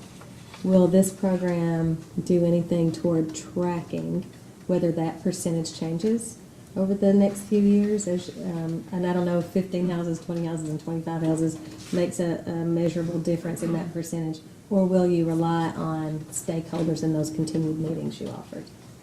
I do believe that's information that we could get from the community action agencies based on what their denial rates are for health and safety concerns within the homes use. Okay. And so as far as people getting the information they need about what equipment is eligible, whether dealers are participating dealers, and whether contractors are approved, will all of that get communicated through the community action agencies as well, or is that part of the education effort that Kentucky Power will do? Yeah, so I think there's a couple components, right? That'd be a Obviously- big booklet. It would be a big booklet. Yeah, so there's a couple components. Obviously, the community action agencies will continue to make their programs aware. The company will continue to, or will add additional communication for its new programs, and then TRC will also help supplement some of the marketing material throughout the service territory. So we will take active steps in marketing the program to make sure that we can be successful in getting the levels of participation that we are forecasting. Okay. I think that's all the questions I have, but as you probably know from other hearings, we're not going to necessarily excuse you, so. That's fine. You may get called back up, absolutely. And we'll get it down the round. How many years have you all provided these kinds of incentives? So T has been around since the mid-90s. We obviously we had a more expansive suite of DSM programs up until the 2017-2018 timeline, at which time, the docket that the chairman referenced around the commission's investigation into our DSM portfolio when the DSM surcharge had increased. So from 2018 until now, we have really only been running the T program, or involved with the T program. So we have extensive experience prior to the elimination of the programs in 2018, and we've constantly been running T since, I think, 1995 or 1996. Have you studied the amount of investment and the reduction in consumption? Have you made some can you talk about that a little bit? Yeah, so I think that's the purpose of the EM&V study that we were referencing. Like I said, I believe the company ran an EM&V analysis at least in 2014. So that EM&V would basically run through and confirm the level of energy savings that we were achieving through the programs. And can you talk about that a little bit? I'm not that familiar with what the 2014 EM&V results showed. I wasn't at AEP or Kentucky Power at the time, but we can certainly see if we can dig that up. Okay. Now, when you work with the community action agencies, do you give them reimburse them for the administrative costs or anything like that? So the way that it functions is community action agencies will usually issue us an invoice that we will review. It'll include, cost of program incentives, administrative costs, and then we will review the invoices and then approve them and pay them. You know what those administrative costs are? Off the top of my head, I do not, Your Honor. Okay.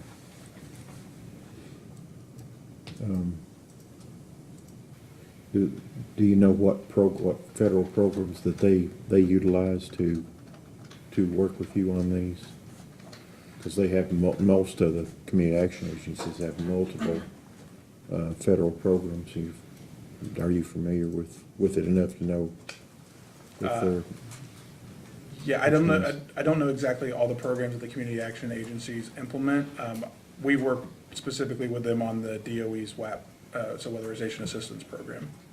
So actually, there could be a significant amount of federal money, that would flow through the community action agencies through different programs that they would coordinate that funding to administer this program,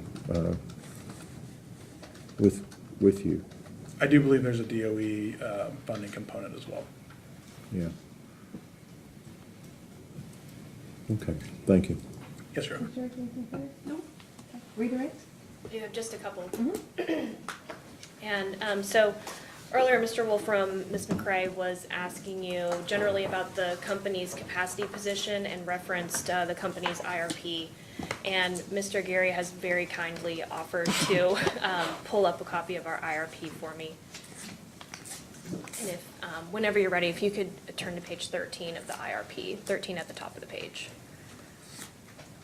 I don't know what's next. Cats and dogs getting along. It's a whole new world. Spirit of collaboration. Yeah. We're all friends here. Okay, so I thought this would just be easiest to walk through it. So you've seen a copy of Kentucky Power's IRP report, correct? I have. This is case number 2023-92. Yes. This is the company's IRP report, and this figure ES1 demonstrates what Kentucky Power's going-in capacity position is, its assumptions for the IRP, correct? It is. So earlier, and I think the reason I'm doing this is really just to correct what I think was an inadvertent misstatement about the company's capacity position beginning in 2026 or 2028. So earlier you had said that the company's capacity position would grow to a capacity deficit of about 700 megawatts in 2026. Looking at this, would you agree that that's not correct? Yeah, I apparently have moved the Mitchell retirement up 2 years inadvertently, so I definitely don't want to insinuate that, at least from the Kentucky Power interest. So what I was referencing is that 713 megawatt need starting in 2028, which is after the Kentucky Power's interest in the Mitchell generating facility would be terminated. Okay, great. And so, as represented on this figure, Mitchell is kind of represents the black filling in of each of those bars. So Mitchell goes away in 2028, and then it looks like Big Sandy is the light blue color. And so in the going in position, I'm just asking this to provide a little extra context before we leave this figure. Big Sandy is represented as going away in the going in position in 2031. Is that what you understand? Yes, that's the current retirement date or proposed retirement date of Big Sandy, but the company, as part of this IRP, did, as part of its preferred plan, proposed to extend the life of Big Sandy through 2041. Okay, so there is not anticipated to be a 1,000 megawatt capacity need in 2031. It would remain around 700 megawatts absent Mitchell. Assuming Big Sandy is still part of the company's portfolio, yes. Okay, thank you. That's all I needed. Thank you very much, Mr. Yeri. I think maybe. Just, that's all I had on the IRP report. I do have one more quick question.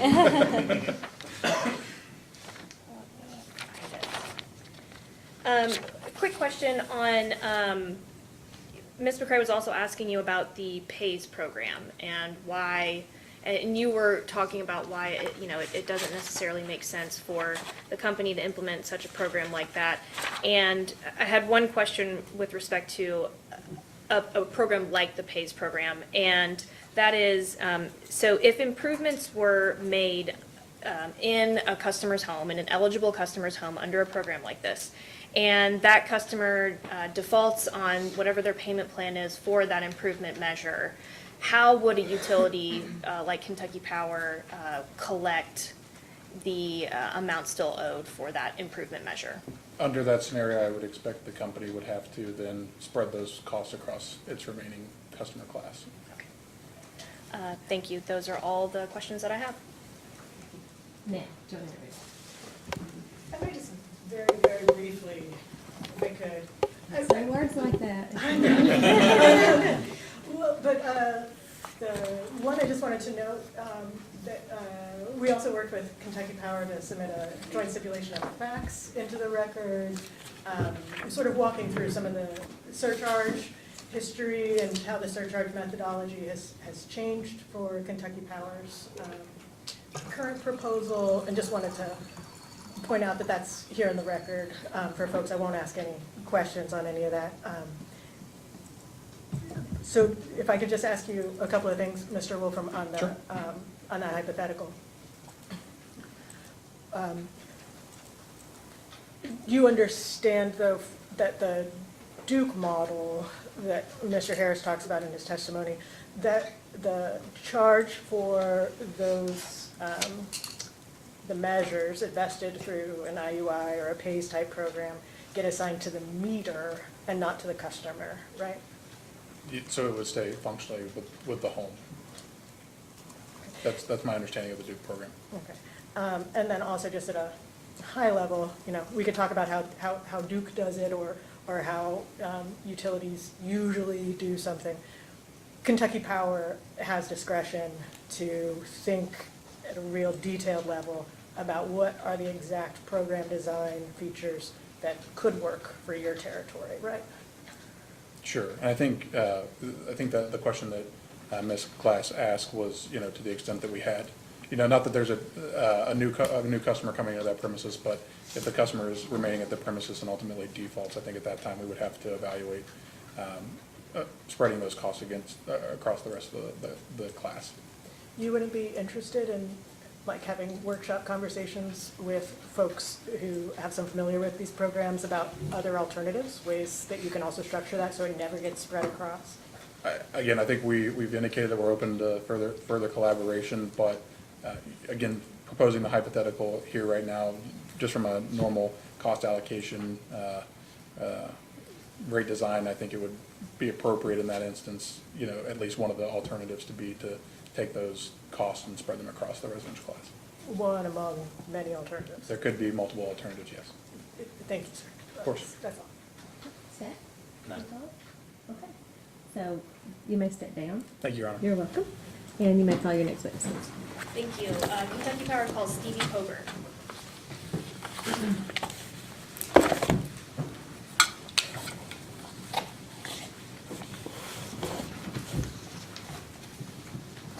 Please raise your right hand to be sworn. Do you swear or affirm the testimony you're about to give is true and correct to the best of your knowledge under penalty of perjury? I do. Please have a seat. Tell us your full name and your business address. Stevie Coburn, 1645 Winchester Avenue, Ashland, Kentucky, 41101. Counsel, you may ask. Thank you. Ms. Coburn, can you please state your employer and your position? Kentucky Power Regulatory Consultant, Principal. And did you cause to be filed into the record of this case testimony and responses to data request, or did you adopt testimony and responses to data requests in this case? I did. And do you have any corrections or updates to any of that information? No. If I were to ask you those same questions today, would your answers be the same? Yes. The witness is available for cross-examination. Joint interveners? Hi, Ms. Coburn. It's nice to see you. My name is Melissa Legge, and I represent the joint interveners in this proceeding. How are you this afternoon? I'm doing well, thank you. Great, great. I'd like to start by asking you a few questions about your role at Kentucky Power. You've been with the company since 2009, I believe. Is that correct? 2002. 2002. Yes. I came to Kentucky Power in 2009. I've been with AEP since 2002. Gotcha. And you moved into the customer services department in 2018, is that correct? Yeah, so I've held a customer services position throughout most of my career because I started at the call center. But then when I originally came to Kentucky, I was in a different department. But I did still speak to customers on a regular basis, even in that role. Mm-hmm. And you were later promoted to supervisor of customer services. And part of your role as supervisor was to administer the company's home energy assistance programs, right? Yes. Those are the Thaw and Heart programs? Yes. Acronyms. Maybe actually you probably know the acronym better than I do. What do those acronyms stand for? So temporary heating assistance in the wintertime and home energy assistance and reduced temperatures, I believe. I didn't mean that to be a trick question, but I also, as I said that, I thought, you probably always refer to them as the acronym. So anyway, we know what you're talking about. And then in September of this year, right, you accepted a new role in the company. Yes. What's your current title? Regulatory consultant principal. And you still administer those HEA programs? Yes. Yeah. And what's your role in administering the DSM programs for the company? So I've just started processing the invoices for T, and then I've had meetings with the 3 community action agencies that we typically work with, and I have spoke to one of the other community action agencies regarding the T programs, just to start building a relationship. I've worked closely with community action over the past 6 or 7 years through the Heart and Thaw programs, and so I meet with them several times a year regarding those programs, and I've actually interacted with some of these individuals that administer the T program through that as well, but so I'm just kind of continuing on with that relationship after Mr. Nolan left. And so that's for the T program, and for the HEIP, which is either HEAP or HIVE, and for the CESP programs, can you repeat what your role is with those? So there hasn't been a defined role in those yet, as far as how or if I would play a role in those. Okay. But at this point, I'll, in the short term at least, be working with the T program and community action. And you can speak to the program design and that sort of thing for purposes of today's hearing? Yes. Okay. So just returning briefly, again, just for some context, just wanted to talk briefly about the Heart and Thaw programs. Now, you testified about those programs during the company's most recent base rate case, is that Yes. correct? And you testified that there were more applicants for those programs than there was funding available to assist them. Yes. And the assistance we're talking about here is bill assistance for customers who are unable to afford their electric bills during the winter heating season. Is that accurate? Yes. Yes. And I think you testified that there were about 6,800 customers who applied and were qualified for the HEART program, subject to check, or? That sounds correct, yes. Okay. And that was the reason why, in the rate case, the company requested to increase the budget and the REA surcharge and the match, which is the matching funds, so that the company could serve up to 3,700 customers in those programs, right? Yes. The program budget essentially more than doubled with the increase in the surcharge and our company match.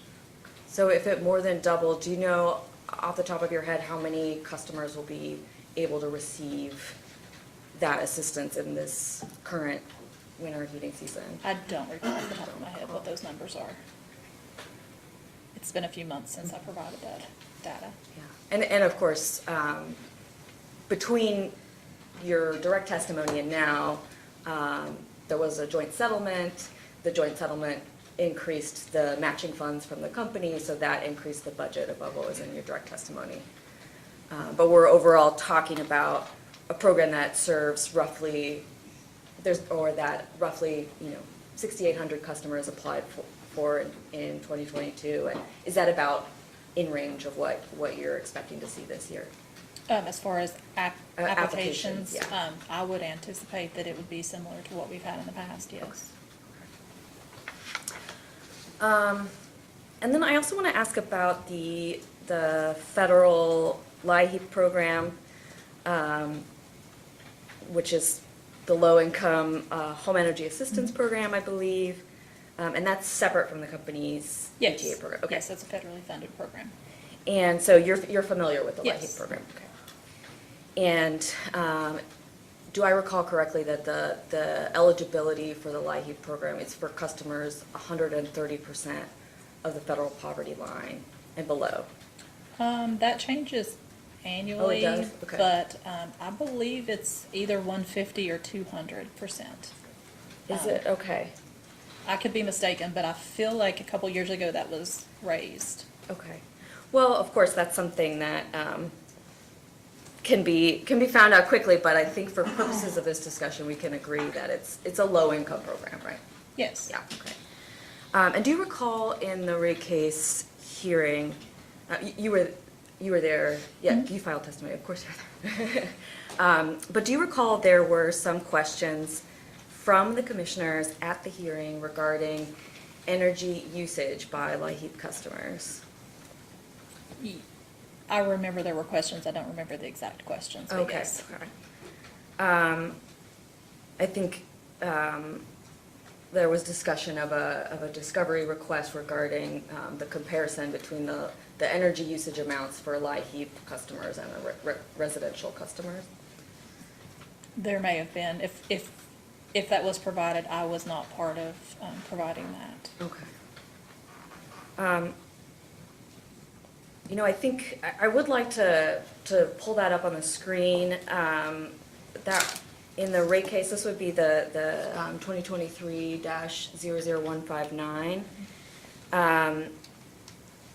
And this was an attachment provided by the company in response to staff question 6-11 in that case. And the question, we're not, okay. Oh, yeah, we are. So this is the question asked for data, monthly usage data from the company's LIHEAP customers, which is in the tab that we're not looking at. It's the full data behind this chart. But the question asked for a chart. And, this chart shows the average kilowatt usage. You see the title at the top there for Yes. the residential LIHEAP customers. And is this, you mentioned you speak to customers still in your customer services role every day. Is this sort of consistent with what you find in the course of your work with the company's low-income customers? Well, I mean, what I believe this is showing from what I'm looking at just first glance is that, the usage is increasing in the wintertime, which I would say is accurate not only for low-income customers, but for a large percentage of our customers, as we don't have a huge number of gas, electric, or, most of our customers use electric heat. So you would see a similar curve, in my opinion, for most of our customers, whether they're low-income or not. As Mr. Wolfram stated, it's a winter peaking utility, and this is consistent. Yeah. And do you see, the peaks, those are, it's 3 years worth of data, so there's three winter peaks. Do you see, are the numbers big enough you can see the peaks for the average customer between 2,500 and 3,000 Yes. kilowatt hours a month? As a comparison, I do want to pull up the other attachment 6. This is the company's response to staff question 6-10. This is the average kilowatt hour usage for the company's residential customers as a whole, not the segmented LIHEAP customers. And just want to look again at the left-hand scale there. Do you see that highest peak only goes between 2,000 and 2,500? Yes, I agree. Yeah. So on average, the LIHEAP customers are using more than the average residential customers. That's what it would appear based on these charts provided.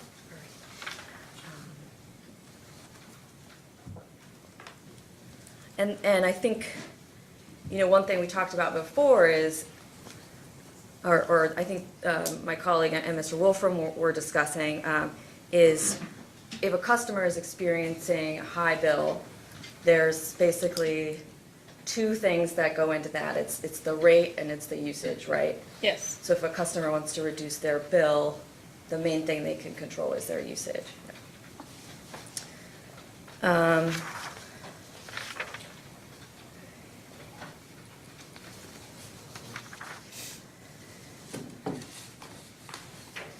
And this, of course, is where the T program comes in. I know we were discussing this already. I just wanted to be clear about a couple aspects of the T program. So this is a program that works in conjunction with the U.S. Department of Energy Weatherization Assistance Program. Is that correct? Yes, we provide supplemental funding to that program. And that supplemental funding covers certain measures that would not otherwise be covered with the federal dollar. So you're basically braiding together the two funding sources, right? Yeah, I don't know that I would classify it as not being covered. I think it's just a way to make those dollars stretch farther. So, for instance, if you have a customer whose total cost, to improve their home is $8,000, and, just hypothetically, if our portion is $2,000 that we pay towards one of those measures, that just means that that's $2,000 that's not coming out of that federal funding that can go towards someone else. And the measures that are provided to the customers at no cost. Yes.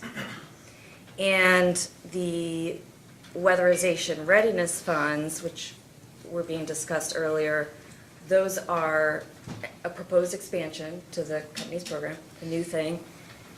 And they are targeted at the problem of homes that aren't able, they're not ready yet to receive those weatherization measures, right? Yes, they have some sort of deficiency as far as health, safety, or structure that is preventing them from qualifying to receive those funds. And so this would provide additional funding. There's already a program that provides those benefits, but this would just be, again, supplemental funding to help get a home ready so that they can qualify.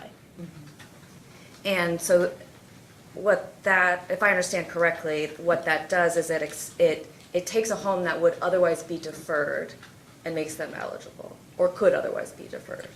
Yes, so, yes, it would be a home that could be, is not eligible currently, they're being deferred, and it makes them eligible whether or not, I think they could still be on a wait list to actually receive the final, energy efficiency measures, but it just makes them available, to receive those.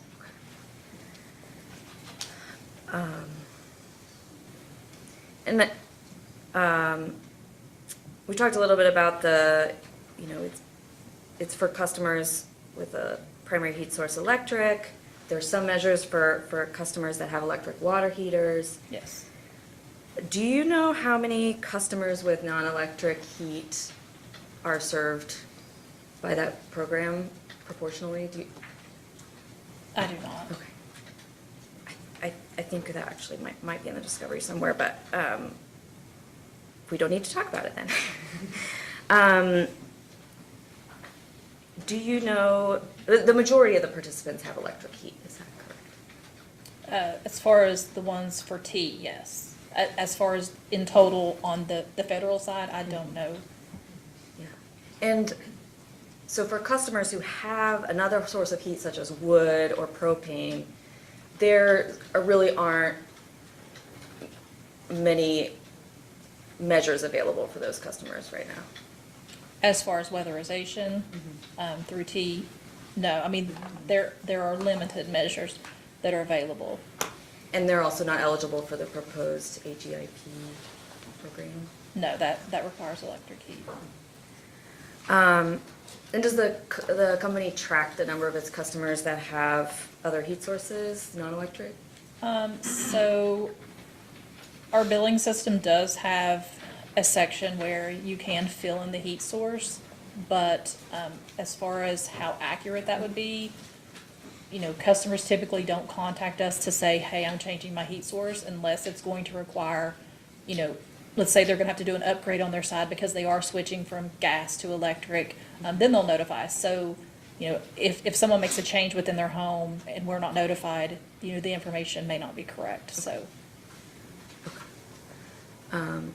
But as far as the commissioner's question about the company tracking income, LMI customers, low and moderate income customers who use these types of heat source, that's not currently done. No.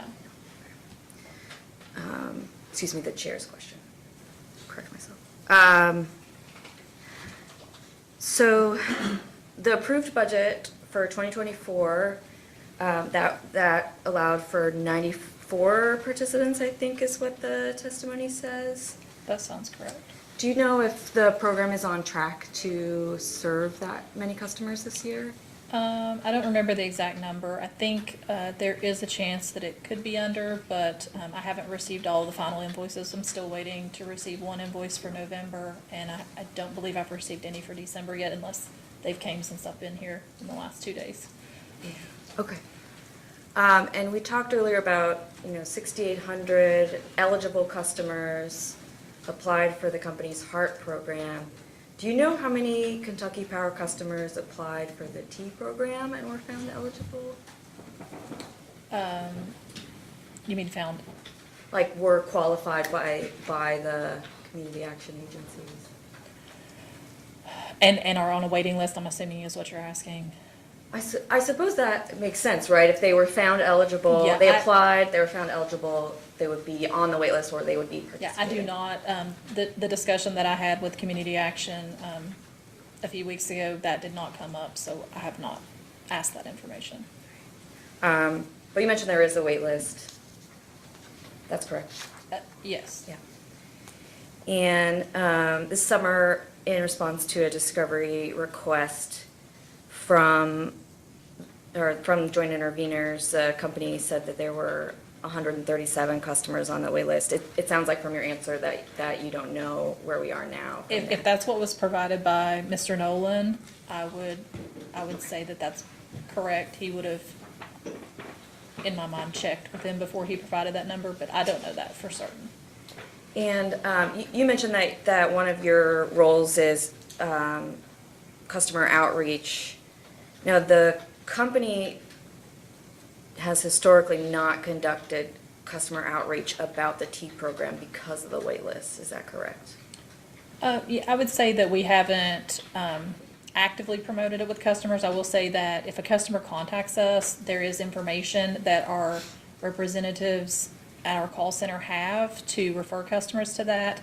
But again, we work closely with Community Action. I do specifically for the Heart and Thaw programs. And so when a customer goes to Community Action, the same group that accepts the applications for Heart and Thaw are the ones that accept the applications for Weatherization. So they work closely with these customers, on a day-to-day basis and are there to recommend to them what is available that would best suit them and best benefit them. So, we've relied on them. And I did this year, as I said, I meet with them several times a year, and I actually do a training program in the fall with all of the community action offices. It's kind of a refresher training for Heart and Thaw, and this year I made sure to review all of the programs and make sure that they understand, what's available, because I had failed to do that the last couple of years. It just hadn't crossed my mind, and so I brought that up, and they were all already familiar with what was available. That's good to hear. If you give me a moment just to confirm.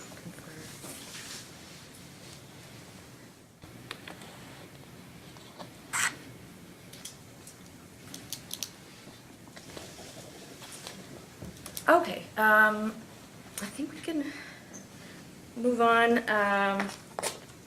to talking about the budgets.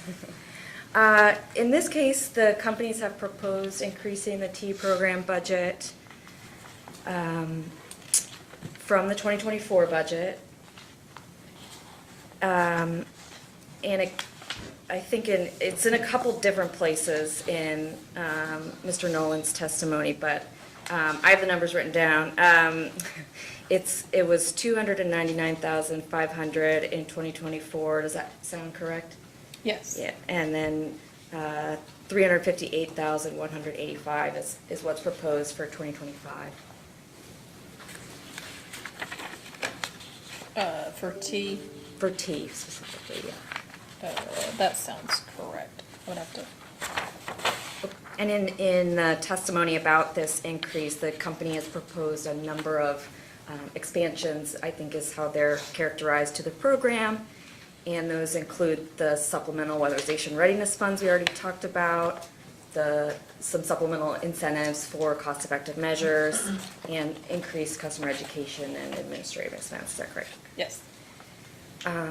With the company's proposed budget, around how many customers will be able to participate in the T program in 2025?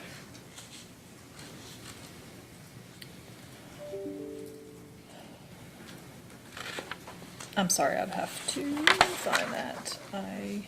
Well, maybe I can rephrase, because I actually couldn't find this number.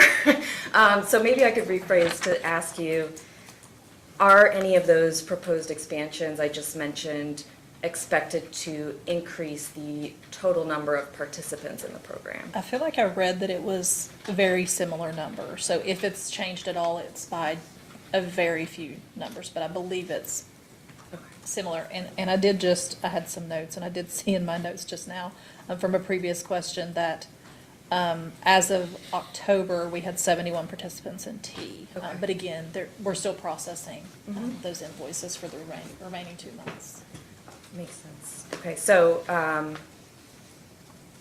the answer to, are any of the company's proposed expansions going to increase the number? That's no. I don't believe it's going to increase it significantly, if at all. Okay. I think that's everything on the T program. Let's move on to the Home Energy Improvement Program, which I will now refer to as HYPE. This is the program that is designated for residential customers regardless of income. Is that correct? Yes. And so theoretically, if a customer is on the wait list for the T program, they could participate in the HEIP or HYPE. Yes.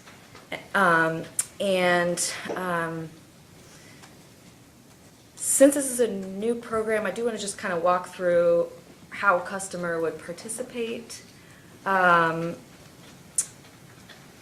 You know, we don't need to put it up on the screen or anything, but I'm kind of following along Exhibit BLN 2 for Mr. Nolan's. Yes. Yeah. So first off, program is open to residential customers living in single-family, multifamily, or mobile homes, so there's no restriction on home type, really. We talked about they have to have an electric HVAC system. And I think Mr. Wolfram talked about there's the audit, and then there's measures that are installed at no cost after Yes. the audit. Is that correct? Okay. And then the auditor determines, based on the audit, if the customer is eligible for incentives or rebates for those additional weatherization and HVAC measures. Yeah, so I think that I would say that the auditor would recommend what other measures could be helpful to the customer. And I don't want to jump ahead, but maybe actually it would be helpful to jump ahead. I did want to pull up, the company provided in Discovery a list of those measures that would be available under the HYPE program, and I think that was one of the ones that you adopted. Is that correct? It's I believe it's the company's response to staff 1-5.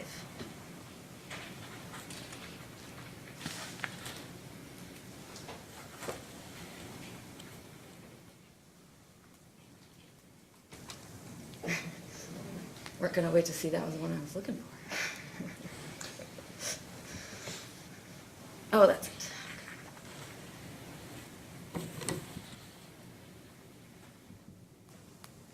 Okay, so we see here the question asks, provide the incentive rebate amount a customer would be eligible to receive under the program.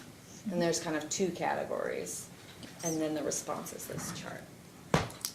So I just want to understand your response to the last question. So you were saying the auditor would recommend which of these measures would be helpful to the customer. Is this like a menu? Could the customer say, well, actually, I want a smart thermostat? Or is it like, is what the customer is eligible for determined by the auditor? I mean, I think that each home has, it varies in a home. So, I mean, a home could already have a smart thermostat, but it was installed on a 20-year-old heat pump. Mm-hmm. So based on, we're going to rely on TRC and their knowledgeable auditors to go to a home, perform the audit, and have a meaningful discussion with the customer on what they can do to improve the energy efficiency in their home. And, because these are rebate measures, a customer may look at this, as you're saying, as a menu and say, well, right now I can't afford the $500 residential, air source heat pump, but maybe I can afford, the air sealing that would get me a $70 rebate. So, I think it is gonna be, a knowledgeable discussion to make them aware of what they can do, and then, it is up to the customer to make those determinations on what they're able to, improvements they can make to their home, and then qualify for a rebate. And as far as what the company would ultimately approve for reimbursement, that is tied to what the auditor has said would be cost effective. Yes. So if a customer said, well, I want the works, I want everything on this list, and they submitted that to the Kentucky Power vendor, and then ultimately, I know there's a sign-off process, they're only gonna get approved for the cost-effective ones. Yeah, but I would think that, I just don't envision a customer wanting to spend money to add attic insulation to their home if they just added attic Yeah. insulation 2 years ago just to receive a rebate. Yeah. I think that, again, it's gonna be a knowledgeable representative providing information to the customer, and then the customer makes the ultimate decision on what they need to have done. But I don't see that conversation going, I recommend you do this, if that's not something that they in fact really need. I'm just trying to understand, how a customer approaches this. So, and what ultimately they will have confidence in being approved, because there is that approval process on the other end, right? Yeah, there will be an approval process. Yeah.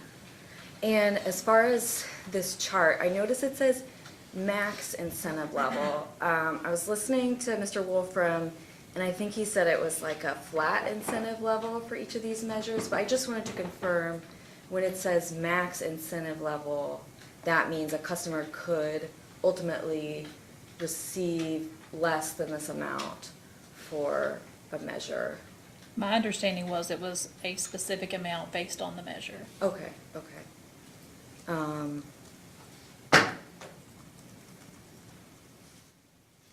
I will say though, unless it would be, I don't think if the cost would be greater or less than these maxes would maybe be the only caveat I could think of.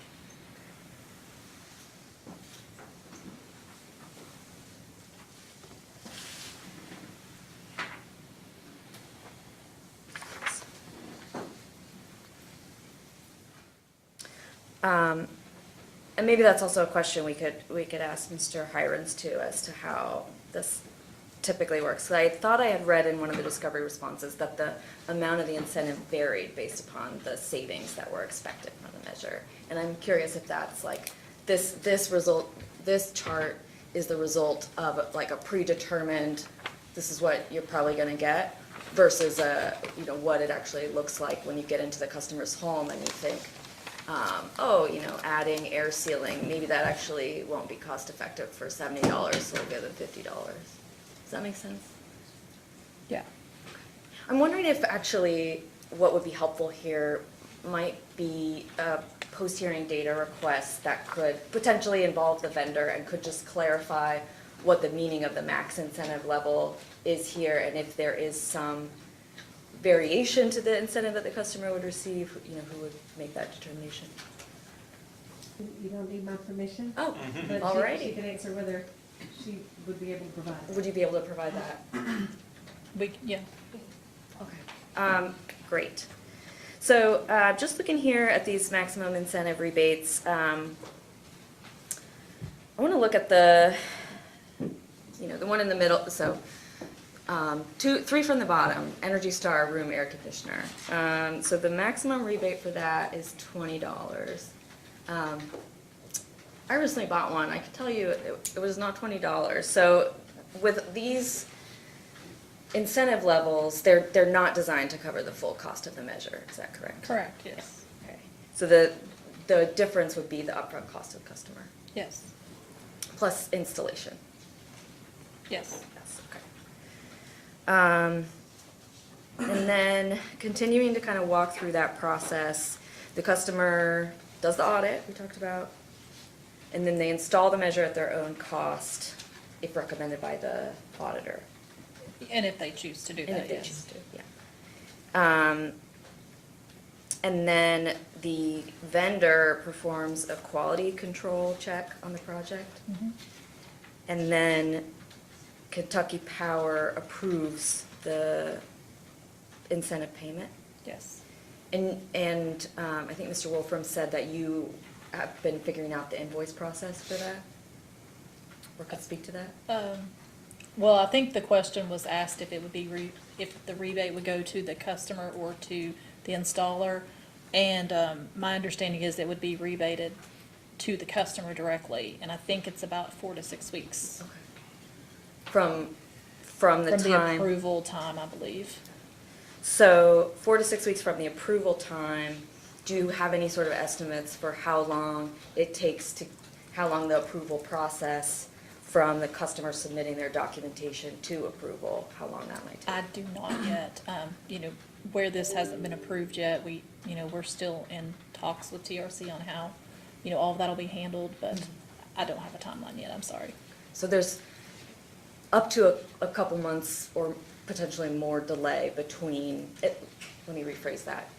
There's at least 4 to 6 weeks plus that approval process time as a delay between when the customers submit and when they ultimately would receive that incentive payment.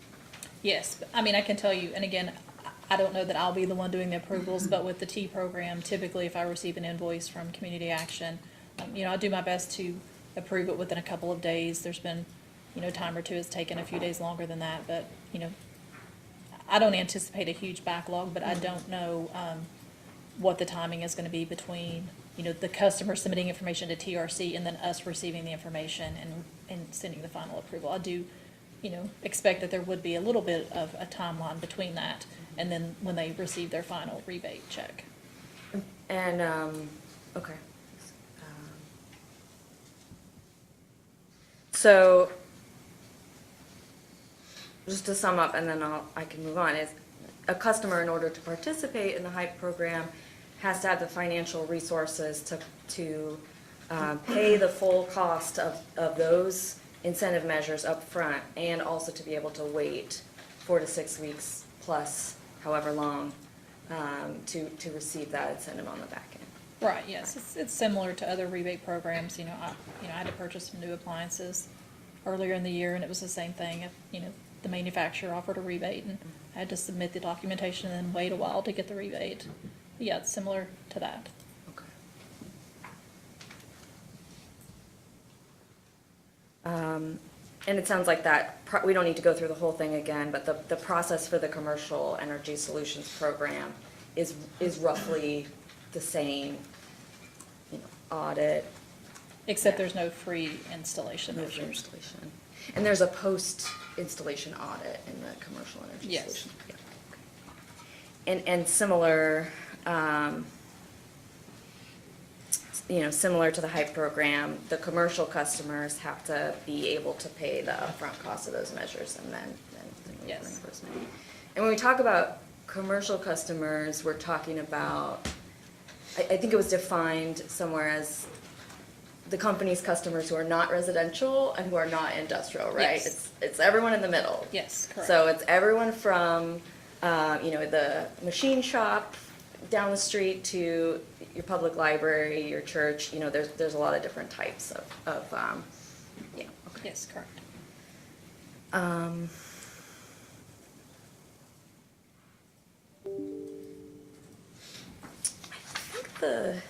think Ms. Duffy, I was going to take a break at 2:30. Are we at a decent stopping point, or are you almost done? I just have one other quick line of questions. Let's do that. Let's do it, yeah. So I did want to follow up. There were some questions from the chair about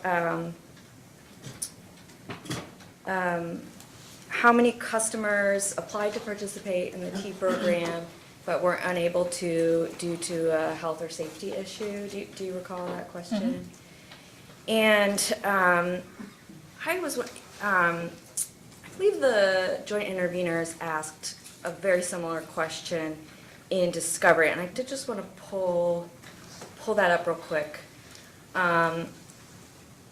So this was the company's response to joint intervener data request 1-16, the number of subparts. And I believe this is one of the data requests that you adopted when you adopted Mr. Nolan's testimony. Does that sound accurate? Yes.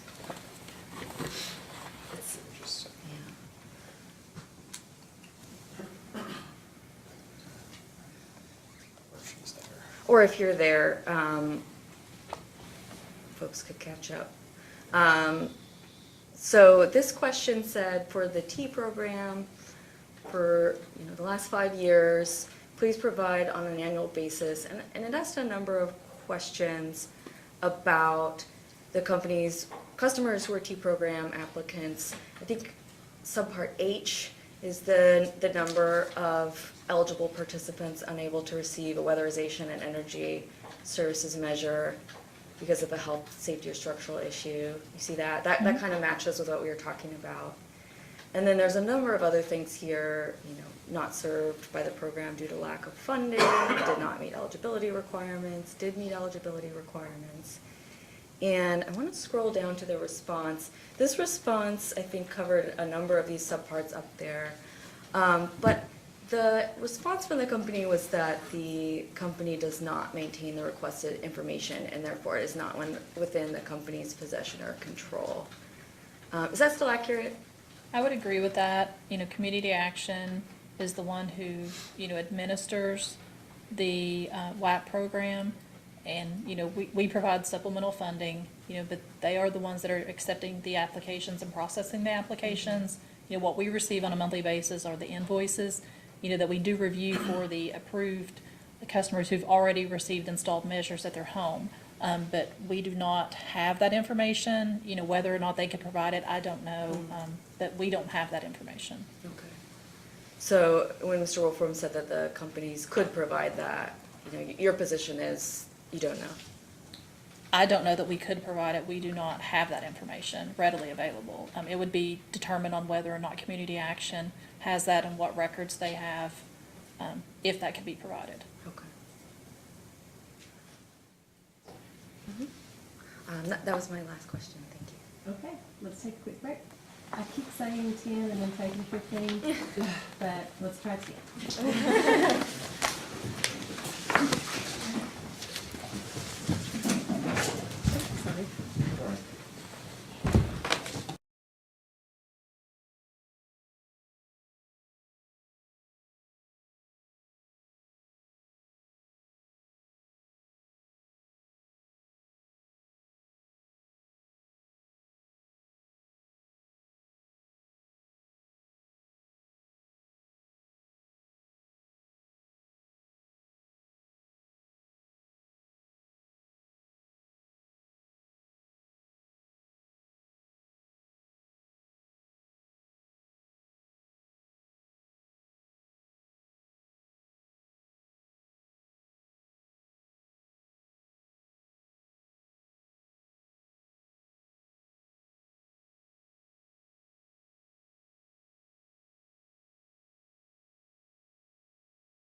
You are on, Chairman.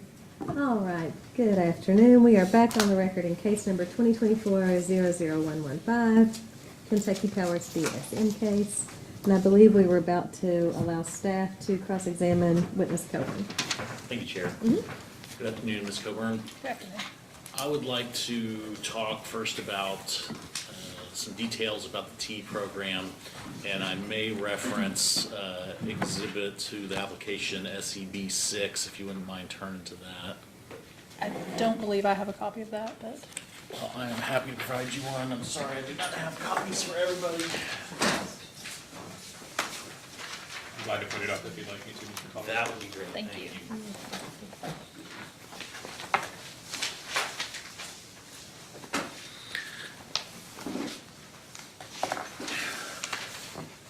All right, so I want to kind of walk through how the T program works for an individual customer.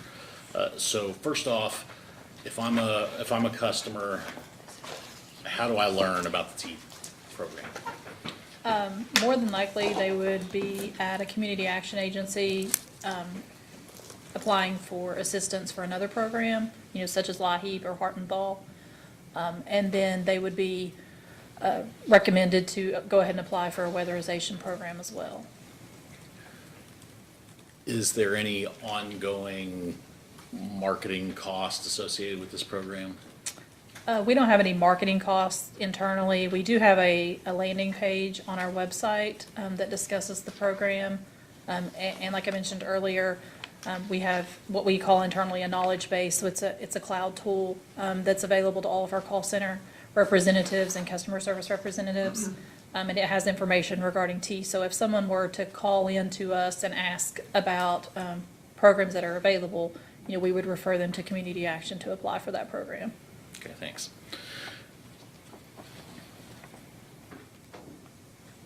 So when somebody contacts Kentucky Power via the website or however they do it, what's the next step? Are they put in touch with the CAA, who then provides the application and reviews the application?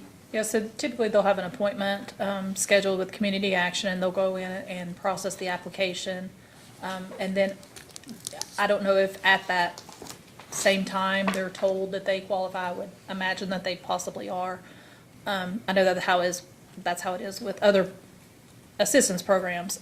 But so then they are put on a list, and then someone has to go out to the home and do an initial inspection to determine if there's any issues, such as what we've talked about, the health, safety, and structural issues that would prevent them from further qualifying for the program. So they may be able on the first day, they're going to know if they're income qualified, that sort of thing.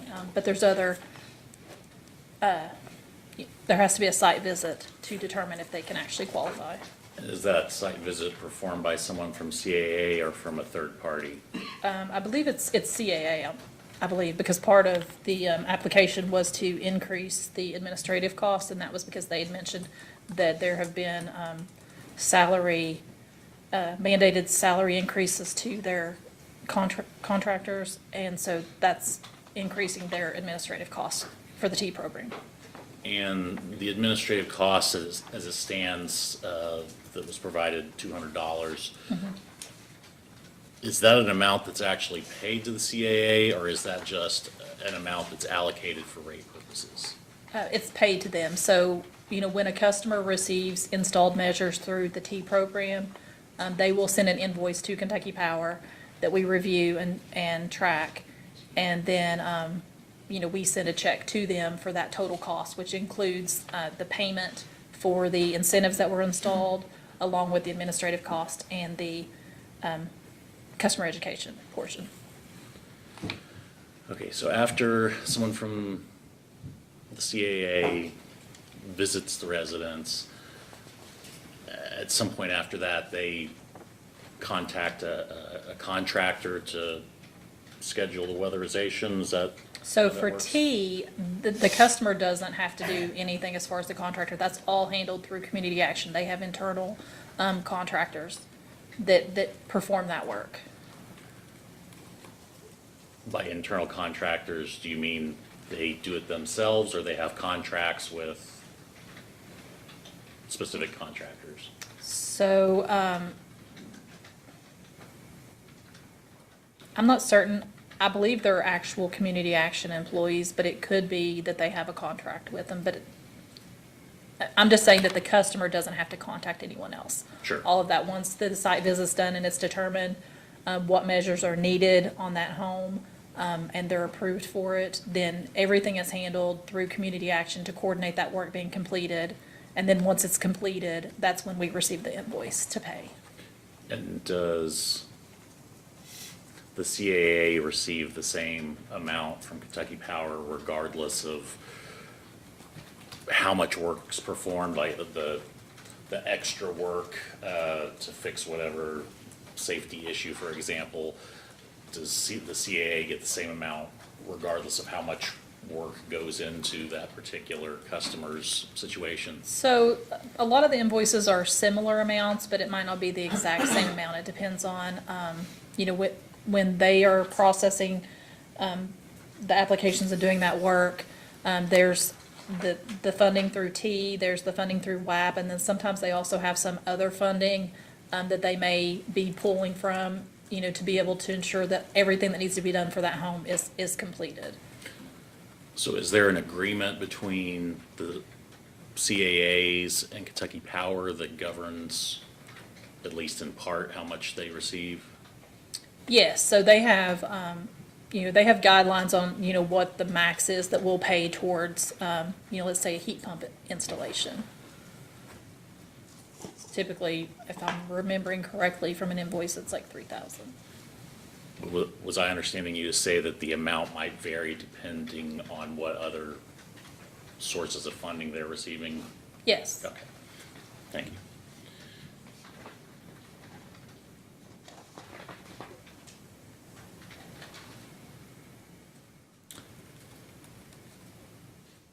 I assume that some of the folks that apply and are approved for the T program, for one reason or another, don't end up getting whatever weatherization or repairs are needed. Is that correct? Correct, yes. Yeah, as Company Witness Wolfram mentioned earlier, what we understand from community action, the information that they've told us is that about 50% of customers that apply don't qualify to receive assistance through the Weatherization Assistance Program because of those health, safety, and structural issues. And so those customers are put on like a deferral list until that can be corrected. So whether that is the customer themselves, being able to make a correction, or pulling funds through other organizations to be able to make those corrections so that they can move forward in the process and then hopefully receive assistance. Have you found that there are any other factors or barriers to customers completing the weatherization? Do you mean once they've actually been approved? Yes. Not that I know of. I know that those applications are very intensive and that at times customers don't actually want to apply for the programs because they are very intensive. I've heard that a couple times from community action agencies. What do they believe is intensive about them? I think it's just a lot of additional information that they have to provide to qualify for that program that's not requested of for programs like LIHEAP or Heart and Thaw. Can you give me an example of what those might be? I think it has to do with usage information, which we can provide, but I don't know exactly. It's just been kind of in passing conversation. It's actually been, in conversations with Heart and Thaw, because we had originally thought that perhaps customers applying for weatherization should be a requirement to qualify for those programs, and they did not think that that was a good idea. Do you have any idea what percentage of customers end up not going through the process because they don't finish the application? No, I don't. So according to the application, Kentucky Power wants to increase the education expense from $50 to $75 per customer. Can you tell me what that education expense includes? Yeah, so it's documentation that's actually given to the customer, and then during the audits, the customers are given, a walkthrough and thorough information about what they can do to, changes that they can make themselves to help improve the energy efficiency of their home. But who pays the 50 or now $75? The customer has to pay that? No, it's part of T. It's part of the T program currently.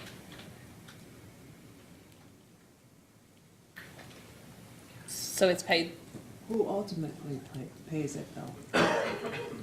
I mean, it's part of the DSM surcharge. So it does go to the ratepayers then? Yes. Yeah. Okay.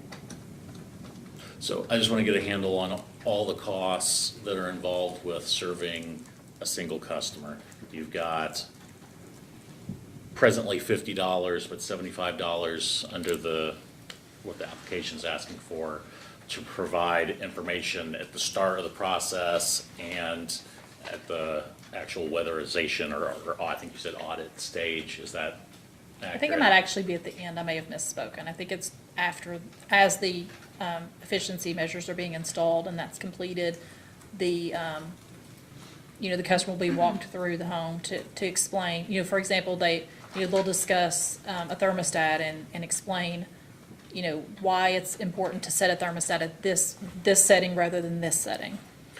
So tips on how to maintain and optimize the Yes. changes. And then presently $200, but under the application $300, varied depending on what the CAA is receiving in funding from other sources. That's paid directly to CAA for administration purposes. Yes. Okay. Sorry, that was a very long question. And then, do you know an average or typical cost for the weatherization measures? So the invoices that I've seen lately, the past few months, typically it's around $3,000 that's paid for the actual measures that are installed. So for instance, customer may have, insulation installed and maybe a new water heater or water heater cover, and then a new heat pump. And typically they'll attribute about $3,000 for the heat pump cost to us, and then a portion of the heat pump cost would be covered by WAP. And then some of the other measures that are installed are covered through the WAP program or other funding. And then would the only other potential cost be the cost of having somebody fix whatever, like you said, The health and safety? safety. Yeah, Mhm. health and safety issue. Yes. And can you give me some examples of what those sort of issues would be? That would need to be repaired. Yes. So, again, I haven't had intensive conversations with Community Action, but just from other conversations I've had regarding DSM, I understand that it could be issues with, just the building envelope, or, like a roof, an issue with the roof, issues with, like damaged, like broken windows, holes in the floor, that sort of thing. And under the present program, the T program pays for that or does not pay for that? Does not pay for Does that. not pay for that. But under the recommended changes, it potentially would? Yes. Okay. A portion. And the grant that we discussed earlier would assist with that as well.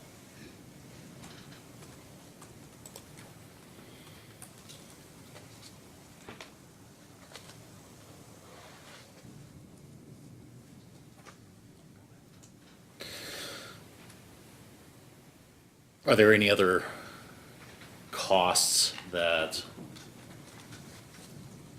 are incurred under any other circumstances in the T program? Not that I can think of. Are all the costs that we've talked about included in, sorry, I gave you, I forget what is it, SED 6? Or are there any costs that are run through a different expense for DSM in general? I mean, this appears to cover everything for the T program. Can I ask what page of SED 6? He handed me 5 of 37. Okay, sorry. Did you give away your own exhibit? I did. As far as other costs for just DSM in general, there could be other costs. I mean, I know that some of the information on other documents talk about, IT costs and that sort of thing, so that's not included in here, but.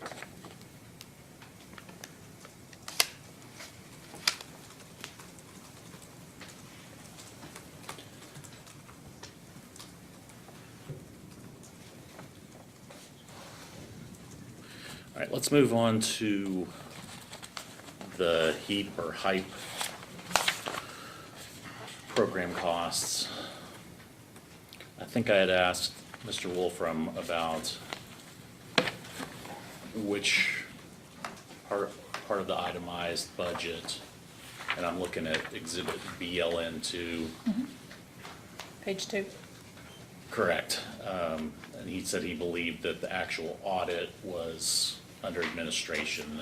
Do you believe that's correct? Yeah, that would be my understanding as well, that the administrative cost includes the audit and the free measures that are installed at a customer's home, as well as true administrative costs, as you would think of administrative costs. And so if you look at the line, this is information technology, it goes down pretty drastically. I'm assuming that's because year one is involving purchases of new IT equipment that is kind of a front-loaded cost for DSM, as is often the case. Yeah, I think it's just the initial setup cost, so that TRC can run the program. I'd like to walk through the HEAP or HYPE program with you the way we did with the T program. Since there's, approximately $14,000 a year in marketing expense, tell me about what the marketing strategy is for that program. So there is information that Mr. Nolan submitted, so I'm just gonna look at that. But TRC will have their own marketing, and that's what the marketing budget is for the marketing that TRC will do on their own. Internally, Kentucky Power will have marketing.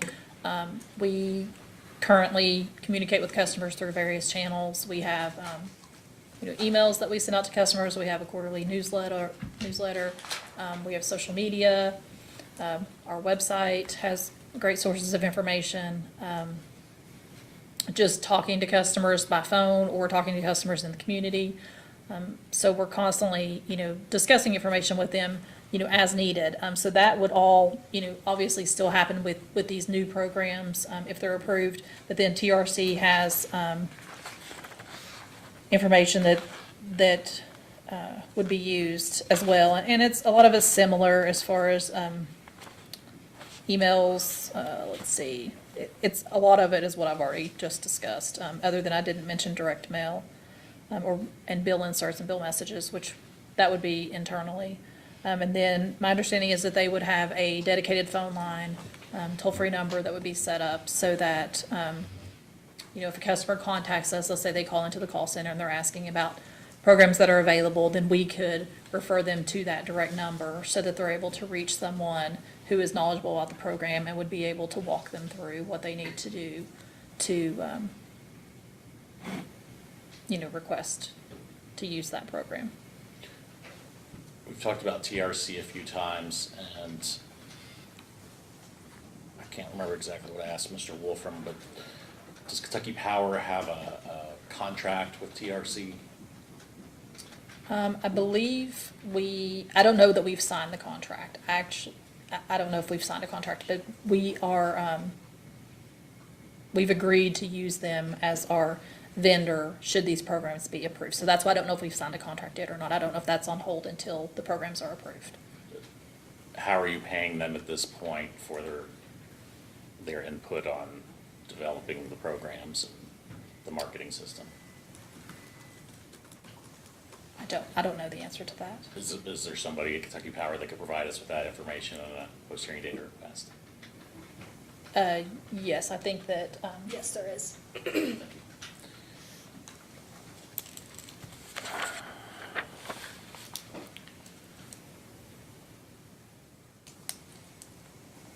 So how does somebody apply for the program? Is it web-based?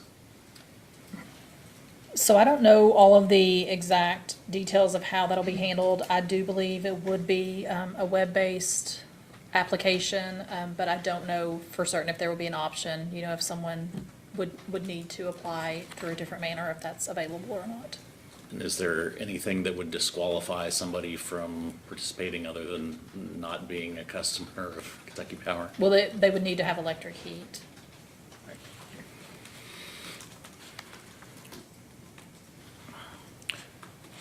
And did you say that TRC would be administering the program? Yes. So would they be using a third-party contractor to do the audits, or are they doing the audits themselves? Obviously, I'm saying, are they, even though this program doesn't exist yet, but is it the plan for them to hire someone else to conduct these audits? Okay, so I do not know if it's going to be an employee of TRC's or a third-party contractor that they use that processes or that does the audit. But I will say that if a customer chooses, you know, so a customer, let's say they do the audit and they have the free measures that are installed and they're provided the recommendations on what, you know, other options they can install in their home to improve the energy efficiency, and they choose to install something, there will be a list of approved contractors that they would work with in order to have those measures installed. That's helpful. I guess I'm having a hard time just because I'm not entirely sure what TRC's work encompasses. So maybe if you could tell me a little bit more about them, like are they involved in the marketing and the development and the administration of DSM programs Yes. across geographical region? Yeah, as Mr. Wolfram, Company Wolfram mentioned, it's gonna be a turnkey option with them. So they're, you know, if these are approved and we, you know, move forward with these programs with them, then they will take over and get the programs running and handle all of that. More or less like the CAAs for the Yes. T program. Okay. Yes. I mean, other than the internal marketing that we'll do.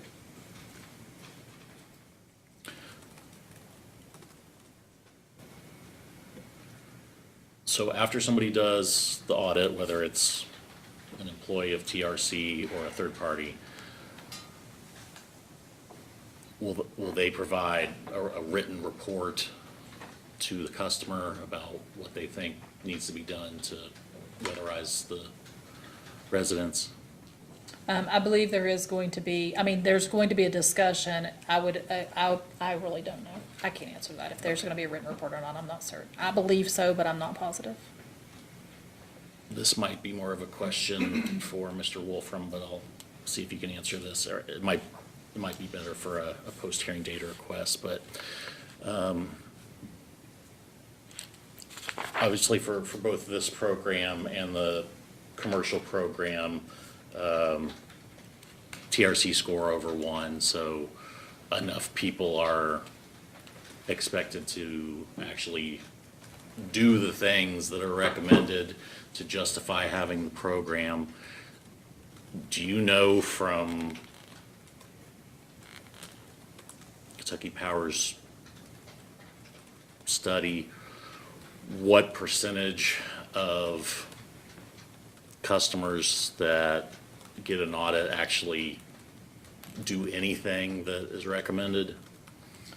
I don't have a percentage, but I do know that, in the past, we had similar programs and there was, a good amount of participation. But again, I don't know what percentage, would move further past the free efficiency measures to actually pay for something and have a rebate issued. I don't have that information.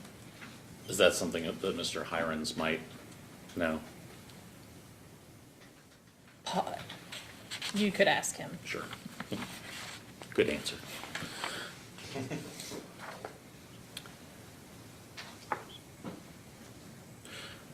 Is there any sort of educational material provided to the customers that take advantage of the HYPE program, similar to the T program, as far as brochures, walkthrough, information about the weatherization optimization?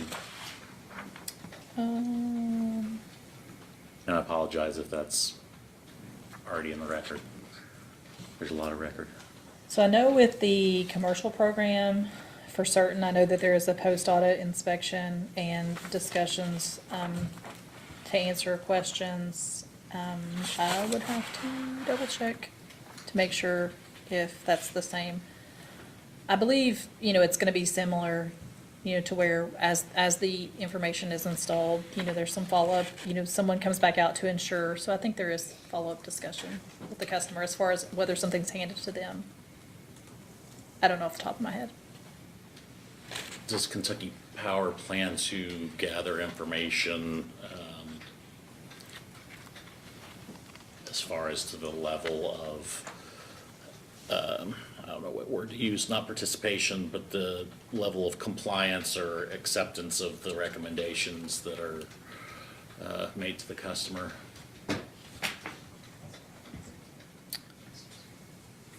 I don't know if that's something that we've done in the past as far as tracking that.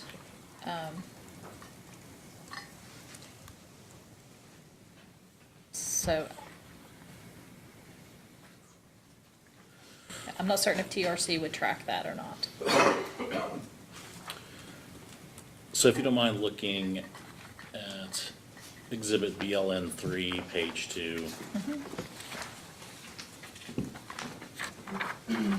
Looks like the marketing and IT budget is the same for the home energy improvement program and the commercial energy program. Administration is lower, but the incentives row is almost twice as high. Can you explain for me why there's a difference there between the home and commercial programs? So for the administrative portion of the home energy, as I stated, that includes the inspections and the free measures that are installed. There are no free measures in the commercial program. So that would, affect the administrative cost.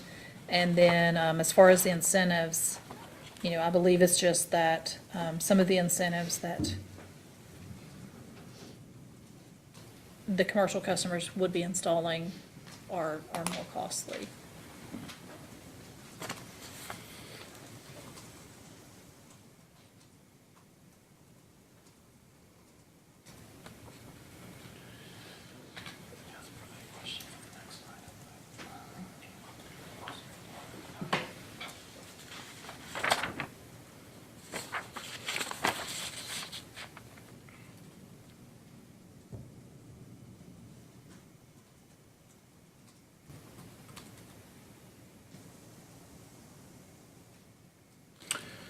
Do you know if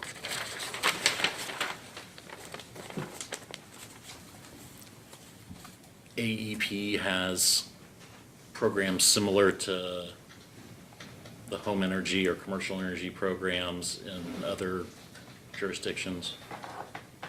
I know a lot of our other jurisdictions have demand side management programs. I haven't done an evaluation to see if they're exactly the same, but I would imagine that they have similar programs.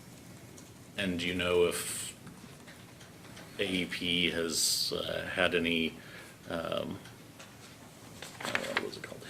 EM&V studies determining what the TRC scores were for those once they were actually implemented? I don't know that.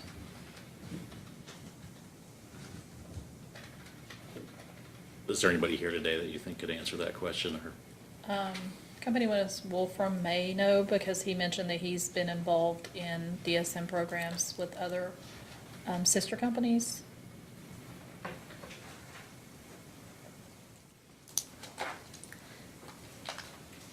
We talked about there being federal funding for the low-income audits or program. Is there any federal funding available for or parallel to, or any programs parallel to the home or commercial energy programs? So yes, there's actually, so Kentucky Power has been working with the Department of Energy as a, as a collaborative effort, because there are IRA funds, so Inflation Reduction Act funds that are going to be coming to Kentucky next year to, I believe it's about $130 million. And so the DOE has been working with how those funds are going to be made available to customers throughout the Commonwealth.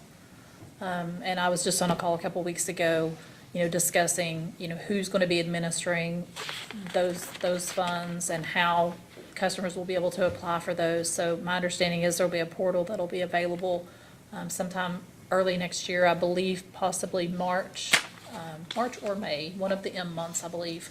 And so it's something similar where a customer can, pay to have incentives.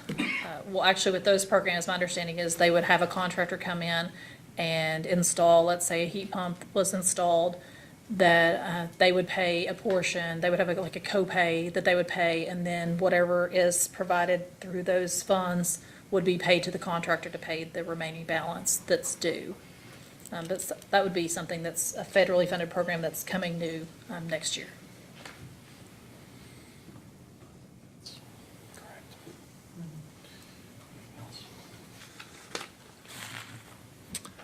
That's all I have. Mr. Stacy? Just too quick, to go back to the cost for the T program, you're going from 50 to 75 per customer application for the, and then they're increasing the administrative fee from 200 to 300? Yes, that's what was proposed. And it was explained to us by Community Action that their costs have gone up to process these applications, and, that would help cover their costs. So the $200 just wasn't sufficient any longer. Okay. For the people that are on the wait list, do you know what the average time is for a wait list? So I think it can really vary. I mean, especially if a deferral's involved. But I mean, the applications that I've seen, you could have someone who, had applied and had the measures installed in, a month and a half or 2 months, just a couple of months. And then others I've seen, have had a longer wait time in between. I think it depends on resources that are available at Community Action, not even monetary resources, but also just the resources to actually complete the work. Okay, thank you. Is the T program different from the Weatherization Readiness Fund? So, They're different? yes, so the T program provides supplemental funding to the Weatherization Assistance Program, which is a DOE To make 'em program. And ready that's for- actually installing the energy efficiency measures. What we are proposing is to now include supplemental funding to the Weatherization Readiness Fund, which makes repairs to the home so that they can qualify to receive the additional measures. So what I'm trying to get at is the $1,000 per home for 15 total homes in the first year. does each $1,000 also include 375 in expenses? Or those are separate? So I have not heard of any administrative costs associated with the $1,000. Okay, you just give that to community action and they handle it? Or, I mean, Yeah, I'm not aware of any administrative costs with that. The administrative costs come in when a customer actually applies for T. Because even, so when that money is given to community action, let's say this is approved and the 15,000 is given to make repairs to those 15 homes, you know, that home is not guaranteed to receive T also. You know, they could, you know, have the home repaired and all the repairs be done through the weatherization assistance program. It doesn't have to be tied together. so the ones that are already not in a dangerous condition with holes in the floor or something like that wouldn't also need the weatherization readiness money? Correct. Okay. Yes. And only if you need the weatherization readiness money would the $375 fee apply? Yeah, that's for someone who actually receives benefits through the T program as far as the weatherization assistance Okay. program. I'm still trying to figure out, like, how that figures into the amount that each customer gets. Do you subtract the $375 from it, or?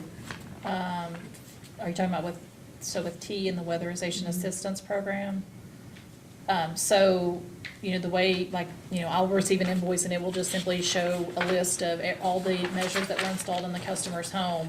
And then it includes the $200 administrative cost and the $50, Gotcha.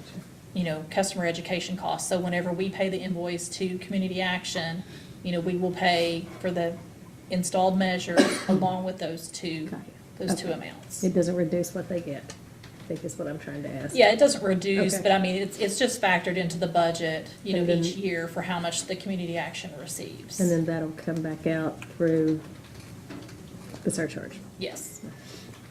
to customers.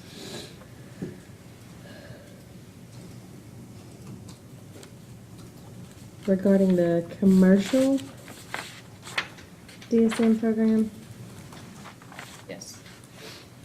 who administers that one? Does that go through community action agencies? No, that would be TRC. Okay. So the two new programs that we're proposing would both be through TRC. They'll do the audits for both residential and commercial. Yes, Who chooses who gets those? Are they first come, first serve? it is. Okay. It's until the funds are depleted, yes. Okay. And then on customer education issues, I was on a panel recently with someone who was an expert in customer relations who had done a bunch of surveys that found that text messaging and social media were the best ways to reach customers. Are you looking at studies like that, conducting studies like that, figuring out how your customers respond best? Yeah, so we're constantly evaluating, you know, the best way to communicate with customers. We do have a good presence on social media. Our corp call manager does a great job posting on there. You know, I would say that we post something nearly daily, if not daily, several times a week. One of the things that we did this year is we took a focus towards promoting, you know, LIHEAP programs that would assist lower income customers and, you know. Saw you know, results? Well, I mean, it's just to make customers aware. I can't really say that we saw results, but I mean, like, I would, you know, make sure that whenever program was getting ready to start, Community Action would notify me. They usually send me a press release, and I would make sure that it gets to the correct people. And, you know, typically I would make sure I would check their social media pages and then forward that on to our corp comm manager so that she could, you know, share that same post so that customers are aware that those programs are available. We, you know, did some emails and, you know, other marketing to make sure that customers are aware. But yeah, we're constantly looking at ways, you know, so that we can meet a customer where it's best to meet them. So if they want, you know, social media, that's available. If they prefer, you know, emails, we send emails out throughout the year. At some point, they'll make a choice of how they'd like to be communicated with. I guess the efforts at providing some help for industrial customers, no one took you up on it. So we hate to see that happen for these new programs. People didn't know about them. And Right, yeah, that's my understanding, that there was just not interest in those. Do the majority of the customers have laptops or smartphones, or I would say smartphones, yes. more so than computers? Yes, yeah. That's all the questions I have. Redirect? I have no redirect. Follow-up? I don't have any follow-up questions, but I realized I forgot to make a motion. I would like to incorporate by reference those two data requests from case number 2023-00159 that I referenced on the cross. Those were the company's responses to staff 610 and 6-11, attachments 1. Any objection? No objection, the commission can of course take notice of it if it wishes. I'll just note that Ms. Coburn was not the witness and did not provide the factual support for those data request responses or attachments in that case. No.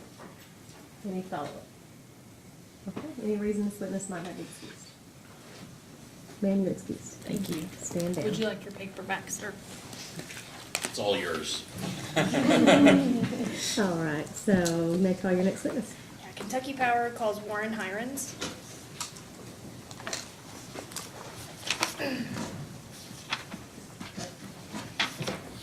Please raise your right hand to be sworn. Do you swear or affirm the testimony you're about to give is true and correct to the best of your knowledge under penalty of perjury? I do. Please have a seat. Tell us your full name and business address, please. My full name is Warren Hirons, and our company address is 1850 Parkway Place, Marietta, Georgia, 30067. Okay, counsel? Thank you. Mr. Hirons, can you please state your employer and your position? My employer is GDS Associates, and my position is project manager. And did you cause to be filed into the record of this case testimony or responses to data requests, or did you adopt testimony or responses to data requests? I adopted several data requests and testimony, and I think I had previously sponsored a few data requests myself. Thank you. And do you have any corrections or updates to any of that information? I do not. And if I were to ask you those same questions today, would your answers be the same? Yes. The witness is available. Thank you. Join the readers? Thank you. Good afternoon. Good afternoon. Good news about going last is it's all a funnel. You said your title's project manager at GDS. Mr. Hirons, were you the project manager on this market potential study? I was. So you were involved in this start to finish? Yes. About how long did it take you here to get start to finish? Well, we started working for Kentucky Power in late 2022 to help with some IRP-related tasks, but the project for the potential study itself started, I think, in the fall of that year, and it took maybe 8 or 9 months off the top of my head, something like that. Is that a typical period of time that it would, GDS would spend on a market potential study of this level of seriousness? I would say it's about an average length. Sometimes it can go over a year, sometimes it can be shortened. What's the shortest start to finish NPS you've been a part of? 3 or 4 months, maybe, something like that. If there was a really condensed timeline, or if it was, sometimes if it's an update, we can shorten the timeframe.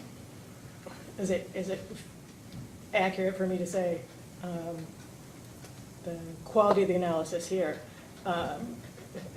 was not starting from an update, and you were really doing a fresh ground-up look at Kentucky Power service territory? That is correct. So not all market potential studies that GDS does for folks are this robust? Well, I would say most of them are, but to your point, that we don't usually work for companies that have not been doing DSM programs for quite some time. So in that sense, we had some upfront things to learn, and so it was a little bit different than working for a company that was on several cycles down the road. So.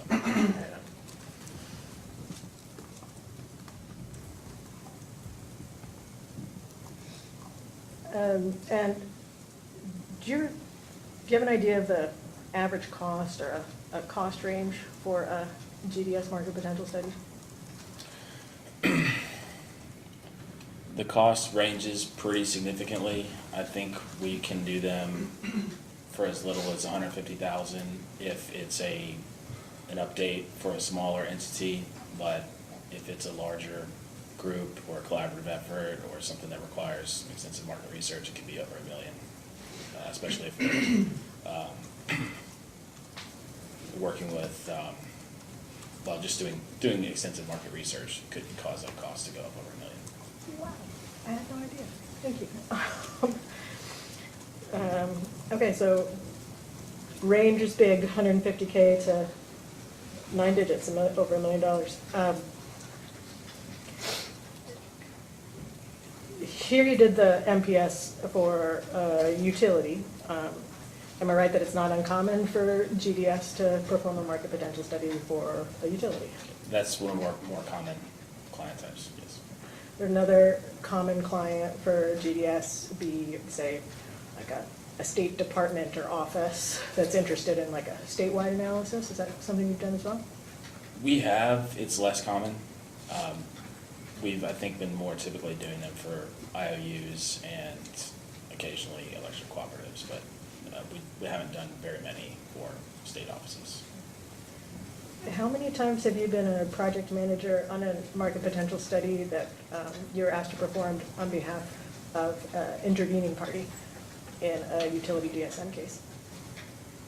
I don't know the answer off the top of my head.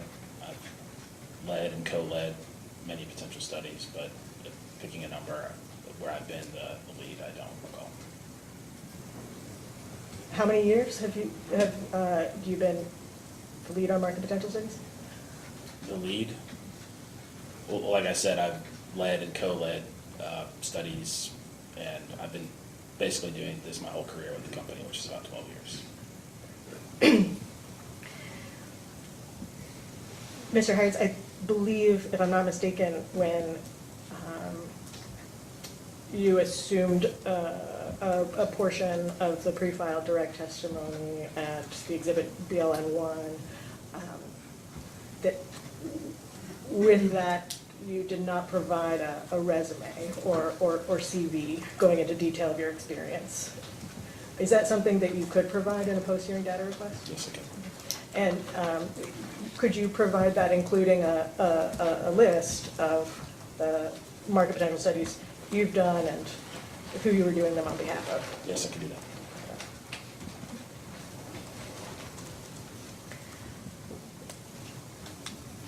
There was a question earlier about the rebates.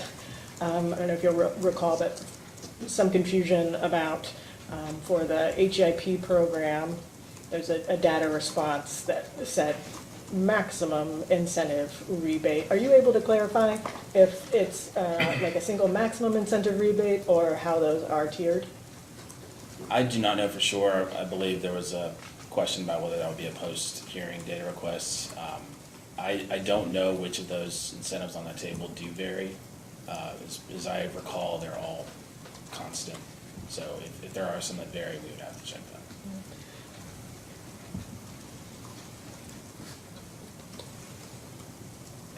In your experience, is it possible that one way incentives can vary is based on if you have different levels of qualifying equipment with increasing performance capabilities? The rebate amount can scale up with that?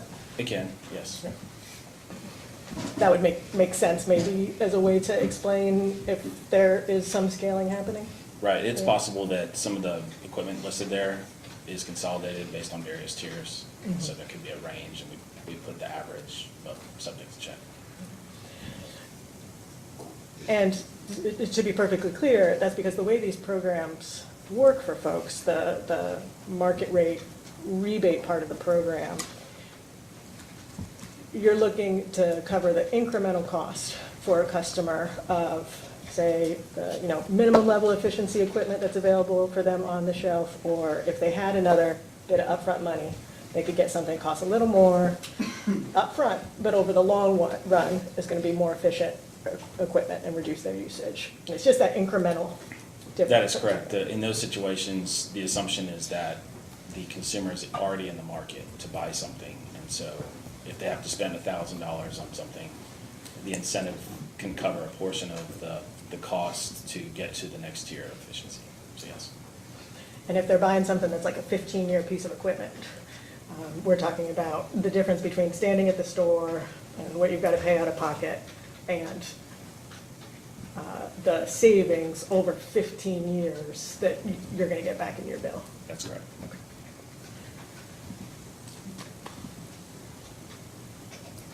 I wanted to ask you one more thing about the market potential studies. When you do them for utilities, in your experience, is it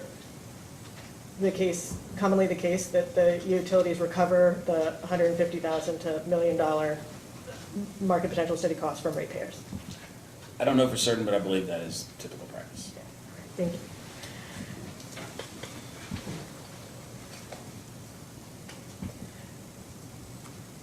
I'm so thrilled you were project manager all along. You may recall this morning, Mr. Wolfram and I, we're trying to talk about what these references to budget constraints in the MPS were, or previously determined spending levels. Can you tell us your recollection of what the market potential study means when it says budget constraints? Could you show me in the potential study where we put that phrase, just so I Sure. know where to look? Yeah. If you, bottom of the page, it's number 37.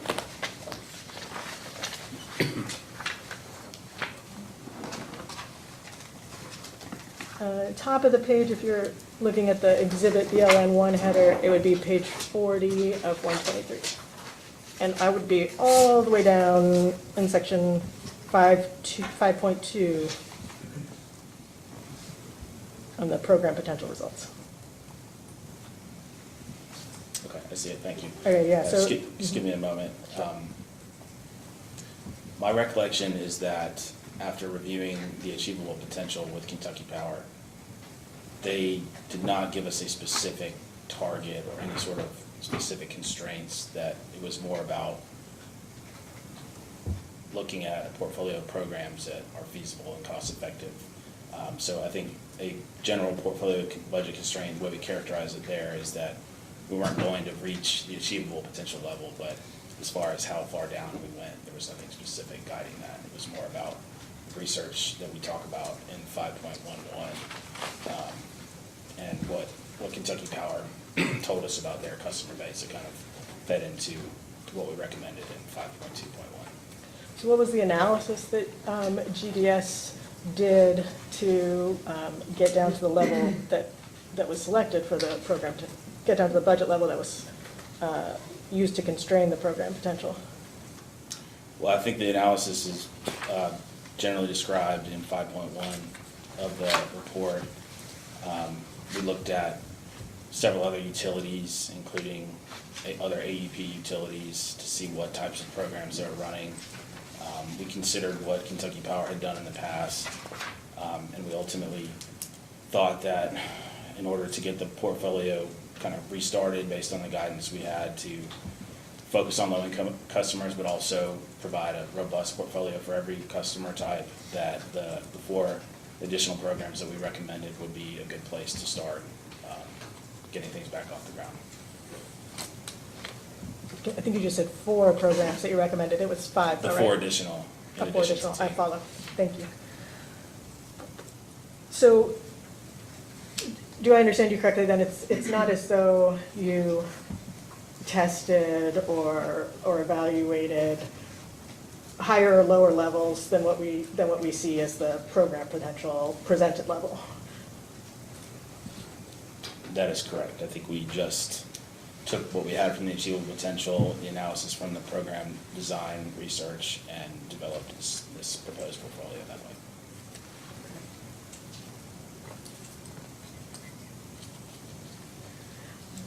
Those are all the questions I have for you. Okay, staff? Thank you, Chair.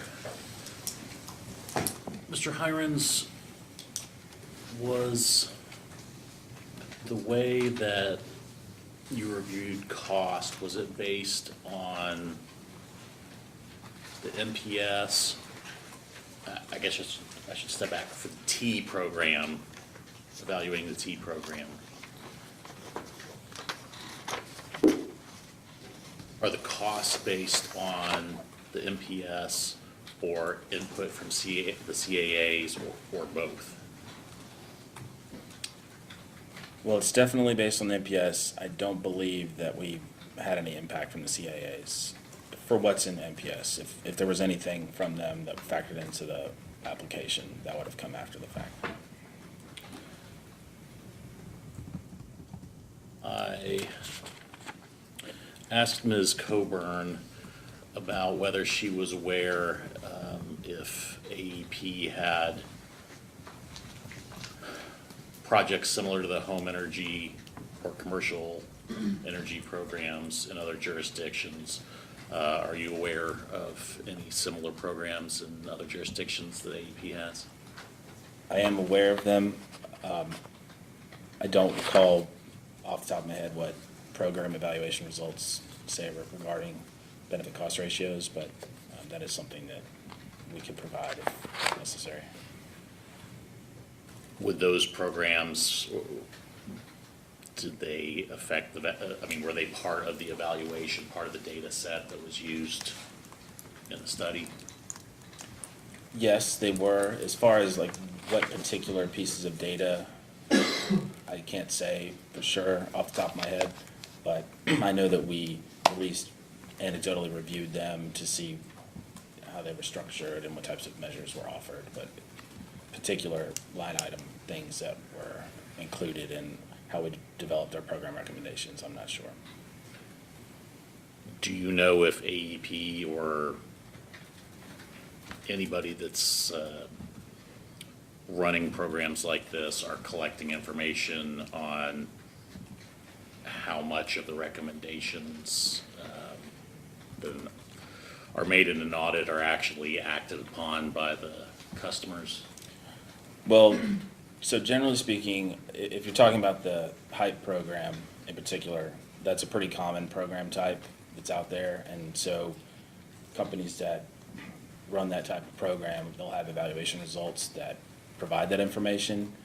As far as what a typical level of turning recommendations into subsequent projects, I don't know the answer to that. It's certainly not close to 100%, but it's significant enough generally to allow the programs to stay cost effective, because without those significant savings, they wouldn't remain cost effective. Is that information used in determining a TRC score for those kind of programs? Yes. That's all. Okay, Commissioner Yeah. Stacy? Commissioner again? I don't. And I don't have questions either. Redirect? I do have some redirect, just kind of one line of questioning.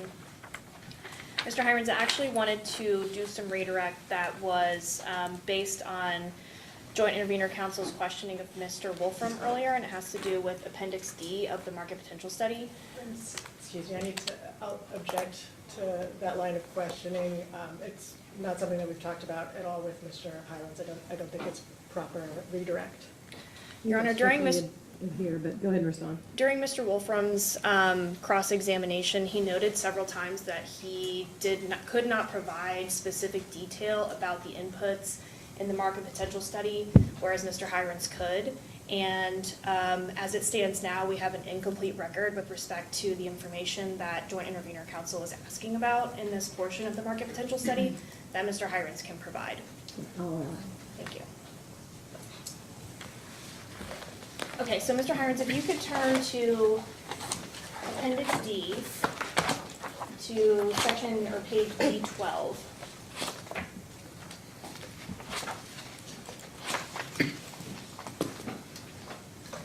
Okay, so earlier, council was asking Mr. Wolfram about measure numbers 6001, 6002, and 6003. Do you recall that? Yes. Okay. And you'll also see at the top of basically every page of Appendix D where it's kind of like a key for what all of these acronyms mean. The beginning of that says, this file provides measure level detail. You see that? Yes, I do. Okay, so can you provide a little bit of context as to what this information provides at the matter level detail and in the context of what the TRC scores for each measure mean here? Yes, so first, to try to briefly answer the first question, the measure level detail means that we're only assessing the measure costs, whether it be full or incremental. There are no program costs considered in this table. So that level of analysis, if it were to be done, would be subsequent to doing a measure level benefit cost screening. And in this case, the three measures you asked about, the way the TRC score of 2.6 is calculated is based on the savings and the cost. We don't have to go through each data point here, but it's essentially the net present value of the benefits divided by the net present value of the costs, which is taking the savings in any given year multiplied by the measured life divided by what the incremental cost is there. So you're getting a 2.6 score for those measures, but again, they don't factor in any sort of program cost because, for one, we didn't recommend that program for further evaluation to Kentucky Power, and two, we just never did that analysis. It was never part of the scope of work. Based on your experience, if those program costs were incorporated and if this were to be analyzed on the program level, how do you think it would affect the TRC score? Well, I can't say whether the program itself would be cost effective or not, but it certainly, the TRC ratio would certainly be significantly less than 2.6. Those types of programs typically have high non-incentive costs, which could be more than half of the program budget, which could drop those at a program level beneath one. But that's just speculative based on my experience of knowing manufactured home type programs and new construction type programs. They struggle to be cost effective in various places, and oftentimes they are operated for a while and then get canceled because of the lack of participation and high costs. Thank you. I have no further questions. Yes, Your Honor. A brief recross, if I could. Sorry, I was trying to save everybody getting back into this. But yeah, appendix D, still on D12.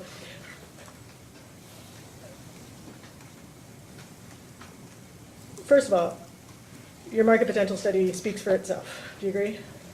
Yes. And the point that you just made, that what's happening here is the measure level screen that doesn't account for program costs is explained back in section 4 of your MPS. Would you like me to point you to that, or do you agree?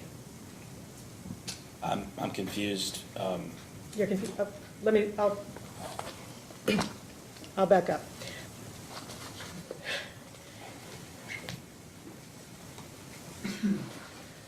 I agree that the study does discuss program costs, but I'm not sure the connection specifically with this here. Yeah, I can find you the page. My point, though, is I appreciate the context, and you agree that the context is also stated in the main portion of the report that the measure level screening includes measure costs and benefits, not program costs. That's right. Okay. And the measure level screening was a critical step in the process of developing your market potential study, right? That's correct. And only measures that pass this measure level screening could have made it into your assessments of economic potential. That's correct, but I would add two caveats. One, low-income measures Yes. were not required to be cost-effective. And two, measure level screening wasn't the only consideration. It was one of the key, it had to be cost-effective for further consideration, but there were other things that factored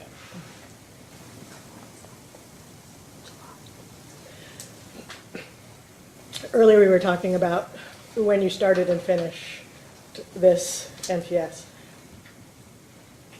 Do you recall particularly the month in 2022 when you all kicked this off? I do not. Subject to check, would you agree with me, it was late summer of '22? I believe, like I said, we started doing some work for Kentucky Power at that time, but it was some preliminary stuff that wasn't, or preliminary work that wasn't necessarily the NPS. It was some kind of a preliminary kickoff task, so the NPS didn't really begin in earnest until a few months later, so I'm not exactly sure which month. If this is stated in witness Nolan's pre-filed testimony, he would have gotten it right, yes? Okay. Okay. If Mr. Nolan had said that it was August 22nd, August 2022, that the NPS effort started, would you credit that Mr. Nolan is probably recalling that accurately? I would agree. Okay. Now, whose recommendation was it not to move the new construction measures from forward out after this measure level screening? Was that a GDS recommendation or a Kentucky Power Company decision? That was a GDS recommendation. Based on the research that we describe in Chapter 5, it was just not identified as a candidate program for this the preliminary, I'll call it preliminary, update of portfolio programs. It was reviewed, but it was ultimately not chosen to be part of the portfolio analysis we did in Chapter 5. And I will add, I think it's important, as we stated in the report, that this may not be in a report, it may be in a data request, that we didn't identify any new net growth in the customer forecast. And so while there is certainly going to be some new construction, it was low enough that it was not something that we focused program design around. Let me make sure I understood you. Thank you. Because you didn't see customer growth, the assumption was made that there would not be new construction.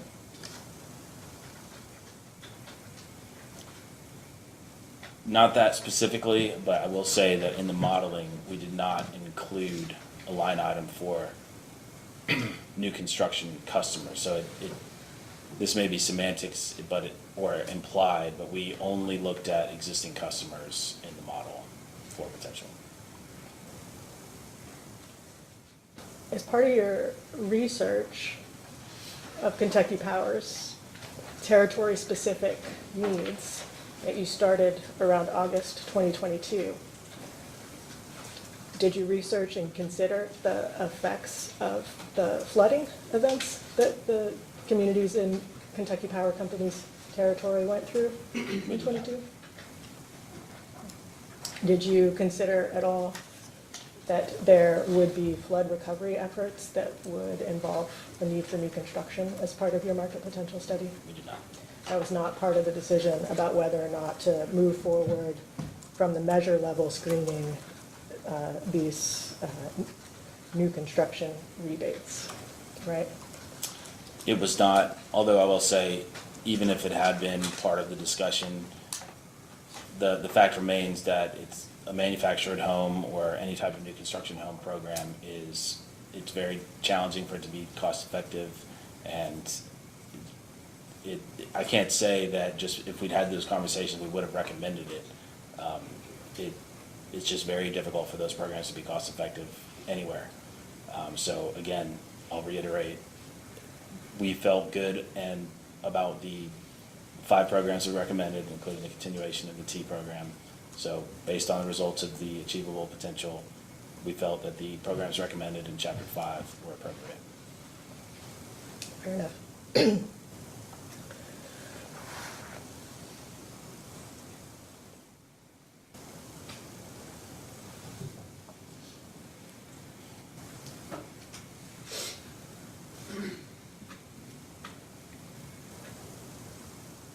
Let me ask you a little bit about the notion that you just suggested that in other places, in your experience, sometimes these things aren't cost effective. At a high level, if we're going to talk about cost effectiveness, we're talking about benefits versus costs. Yes. The biggest cost that we're trying to avoid with demand-side management programs is the cost of new supply-side generation. Do you agree? Yes. The biggest avoided cost categories in a cost effectiveness test for a DSM program are generally the costs assigned to avoiding the need to build or contract or otherwise acquire new supply-side resources, right?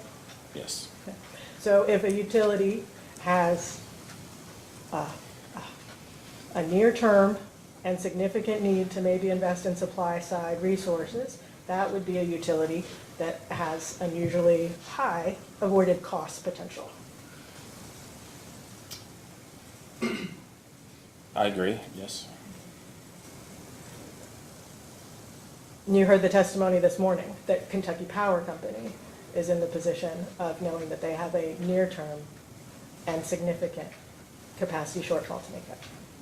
I did. I will add that the study does a cost effectiveness evaluation based on the avoided costs that were provided to us at the time the study began. No argument for me. My question is focused on trying to translate your speculation about, based on cost effectiveness in other places for other utilities, to the testing that you did not do as a part of this NPS beyond the measure level screening. And so I'm still right that that's the case, right? You did, excuse me, there's not a question there.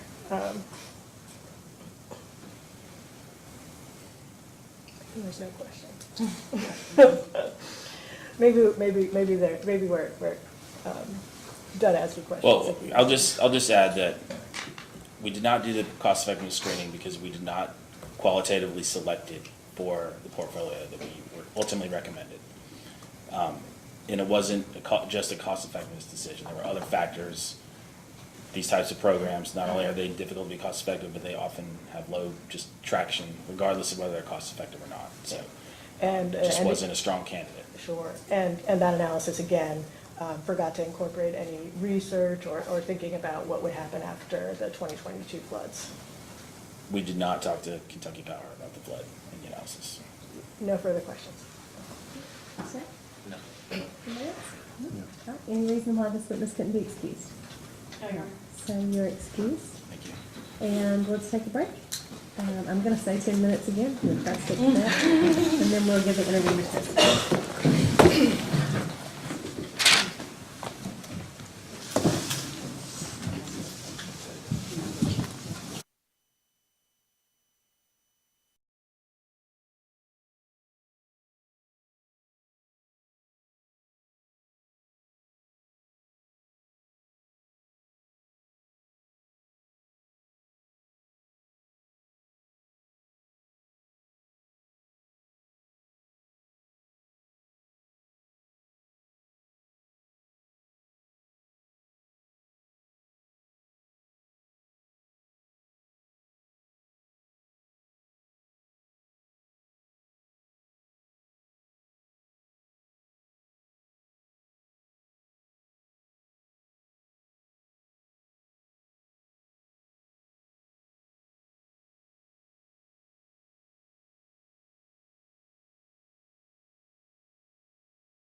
on, Chair.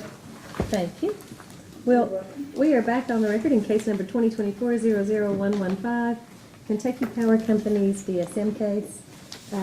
We will start now taking witnesses from the joint interveners, and after this next witness, we'll evaluate whether we're finishing tonight or coming back in the morning. Our preference is to finish tonight, but let's see how it goes. Thank you, Your Honor. Sure, call your first witness. Joint interveners call Mr. Bradley Harris.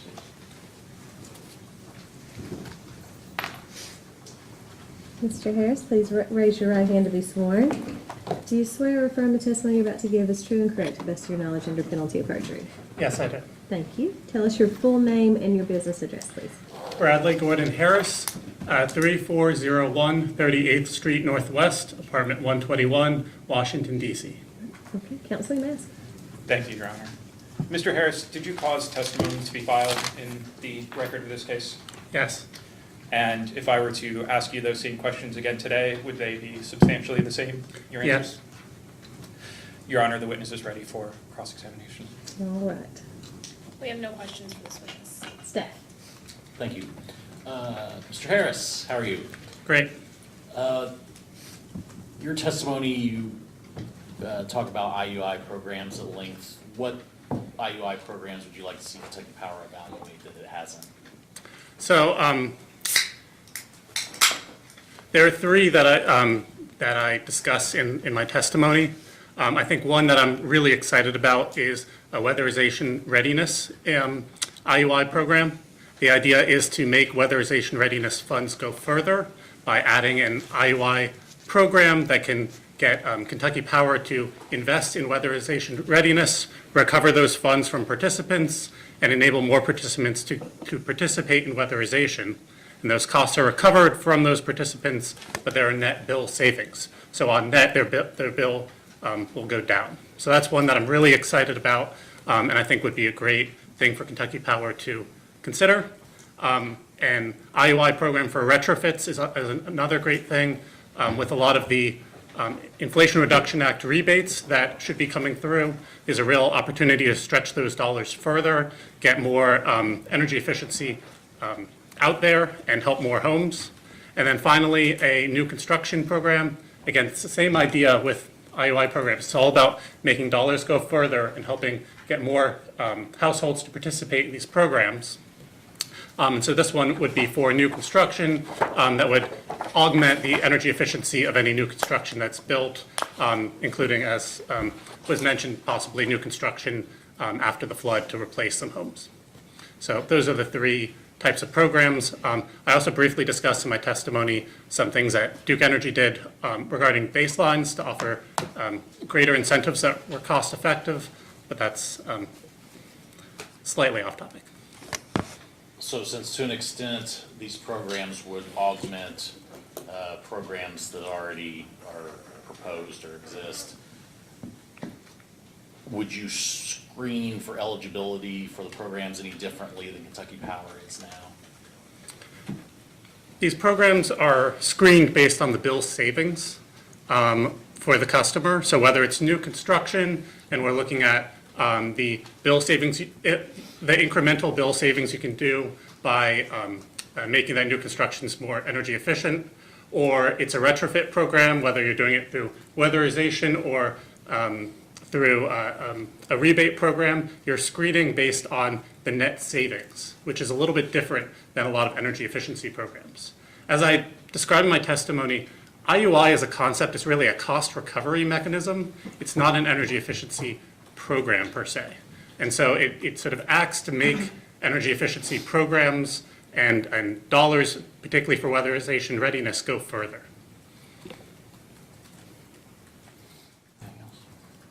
That's all. Okay. Commissioner?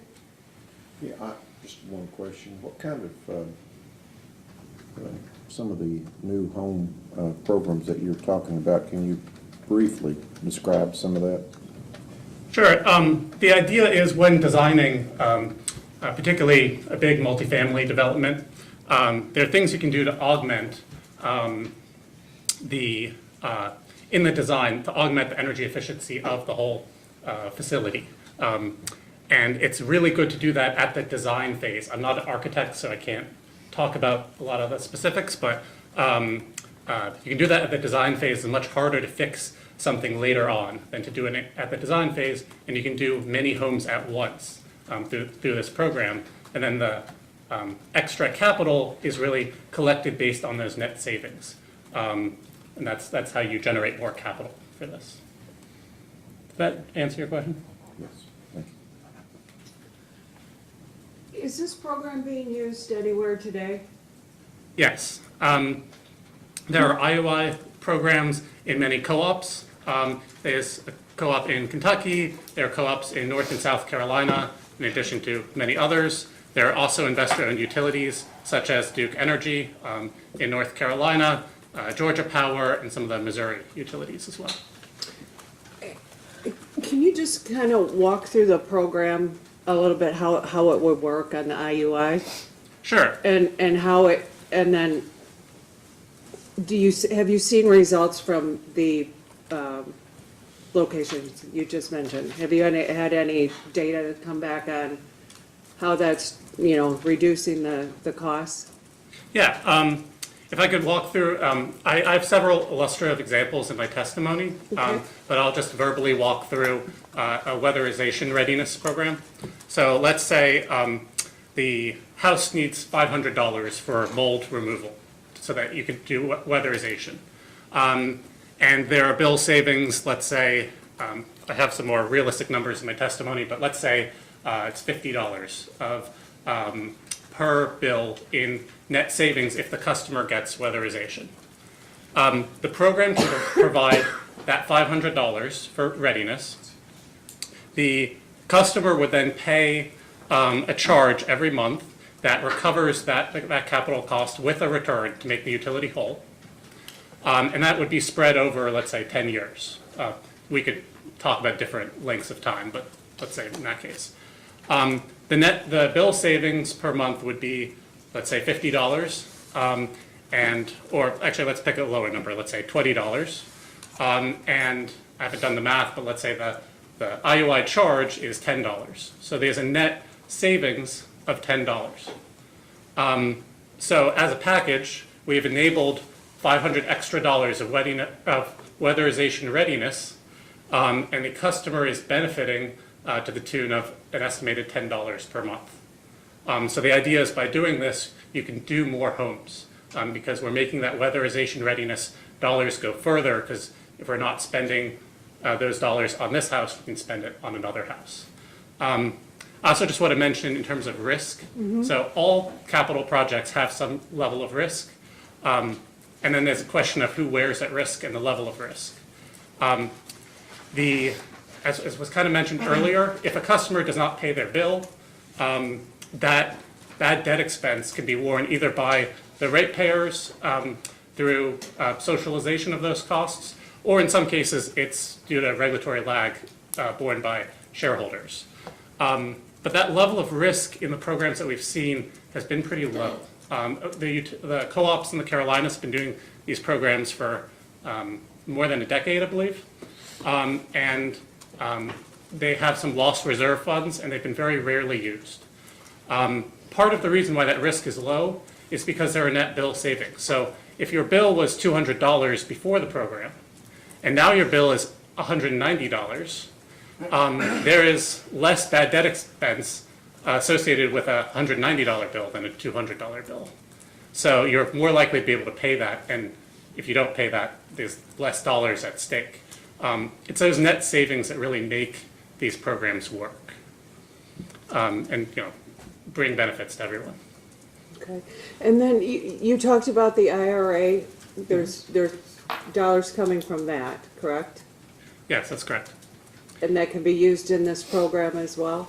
Yeah, that is the design that I just want to be very clear. I'm going to reference some work that I did at Duke Energy. I'm not speaking for Duke Energy.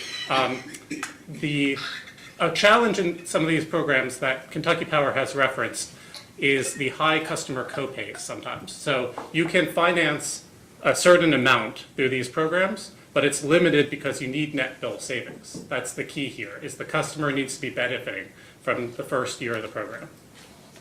So because of that, if you can only finance up to a certain level, you might have a copay of $1,000. And for many customers, that can be prohibitive to make the investment.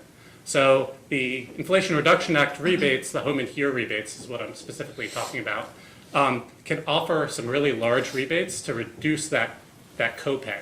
It's something that has limited a lot of the programs that have existed. Asking about experience, we've seen that customers really like these programs, but they work really well and that copay is minimum or zero, no upfront cost. And the rebates are from the Inflation Reduction Act, are quite substantial. And I try to show through the illustrative examples in my testimony how they can reduce that copay to a minimal amount or preferably zero.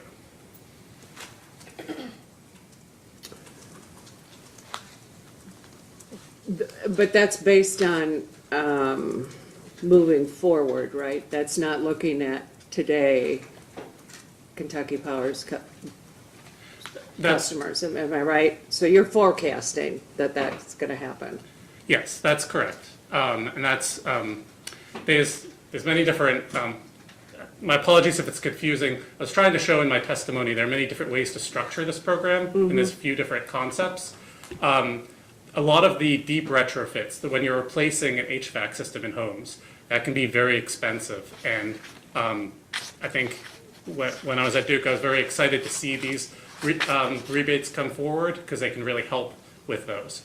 If you're talking about just a building envelope measure, as I kind of show in my testimony, the rebates help, but it's much closer. The math works out much closer in that case, even without the rebates. Okay. I think that's all I had. Thank you. Thank you. Mr. Harris, it works best with new construction. I think I would say it's cleanest with new construction and with the weatherization readiness. The retrofit program, I think, can work really well, but the economics work best when you bring in these rebates, which adds a level of complexity. You proposed an IUI working group. I did, yes. Is that something that could just be brought up and included in the collaborative, ongoing stakeholder meetings that have been proposed already in the case? Yes, I believe it could, absolutely.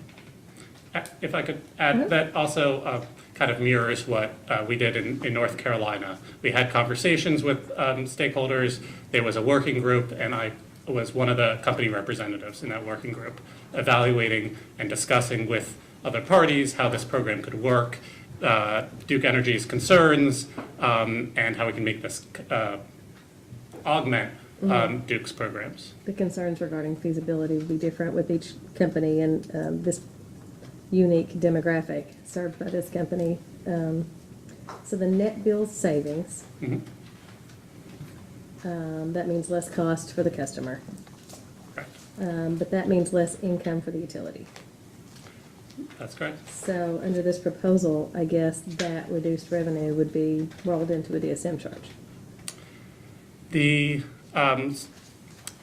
surcharge. Yeah, so long as there's increased participation, if you're adding energy efficiency rebates and there's lost revenue recovery associated with those rebates, then the lost revenue would be rolled in for a period of time, I assume, until a rate case. Assuming that, it wouldn't necessarily be a money loser for the utility. Yes. That's all the questions I have. Can I have one question? So, what does this theory do to the utility financially and the bottom line on one of these deals? What is the outcome for them financially? So the idea and the intention is to offer the same general opportunity for earnings as investing any supply side. So if you're investing in a power plant, the utility is authorized to earn its pre-tax weighted average cost of capital, and that's mirrored in this program. So it should be additive. I see the program as additive to the utility's bottom line. just like any other capital project. But the company's investing in its customers in this program, which I really appreciate. Well, let me see if I can just summarize what you just said. Mhm. So you just don't, you think it's just a wash financially for them, for a utility in this? Yes, essentially. Compared to a supply side investment, it should offer the same level of return. Okay, thanks.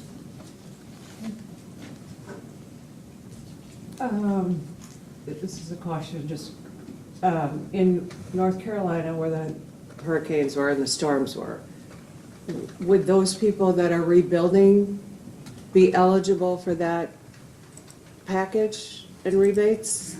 So, yeah, so there's two, technically three different programs that came out of the North Carolina Working Group.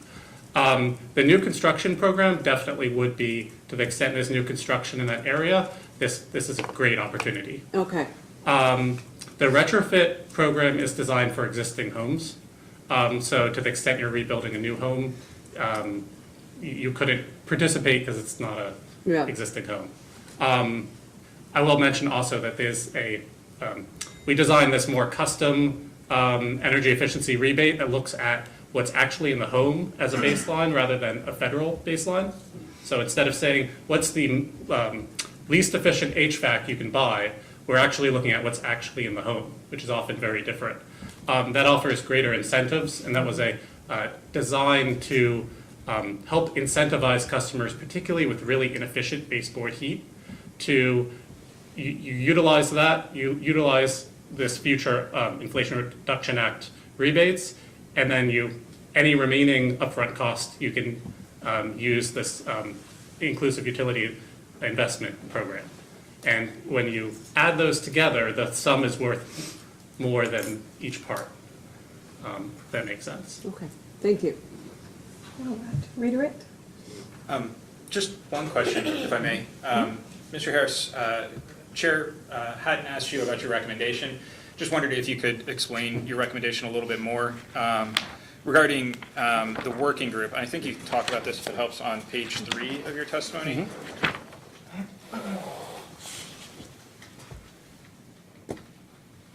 So what would the ideal outcome of that working group be? So the ideal outcome is to really evaluate these programs, the benefits of an IUI program thoroughly and in the context of Kentucky Power service territory. So to have discussions about what a program would look like, what participation can Kentucky Power expect, points of agreement, any remaining points of contention among stakeholders, and discussions about things that I'm discussing here, the risk profile, making sure that these programs don't put upward pressure on rates for other customers, things like that. So the goal would really be to work through all these details in Kentucky Power's context, with the goal of ultimately filing a program or a report detailing why a program doesn't make sense. So it's really a recommendation for further study. No further questions. Anything further? Okay, any reason why this witness couldn't be excused? No. All right, you're excused, sir. You'll step down. Please call your next witness. Thank you. Joint interveners call Stacy Sherwood.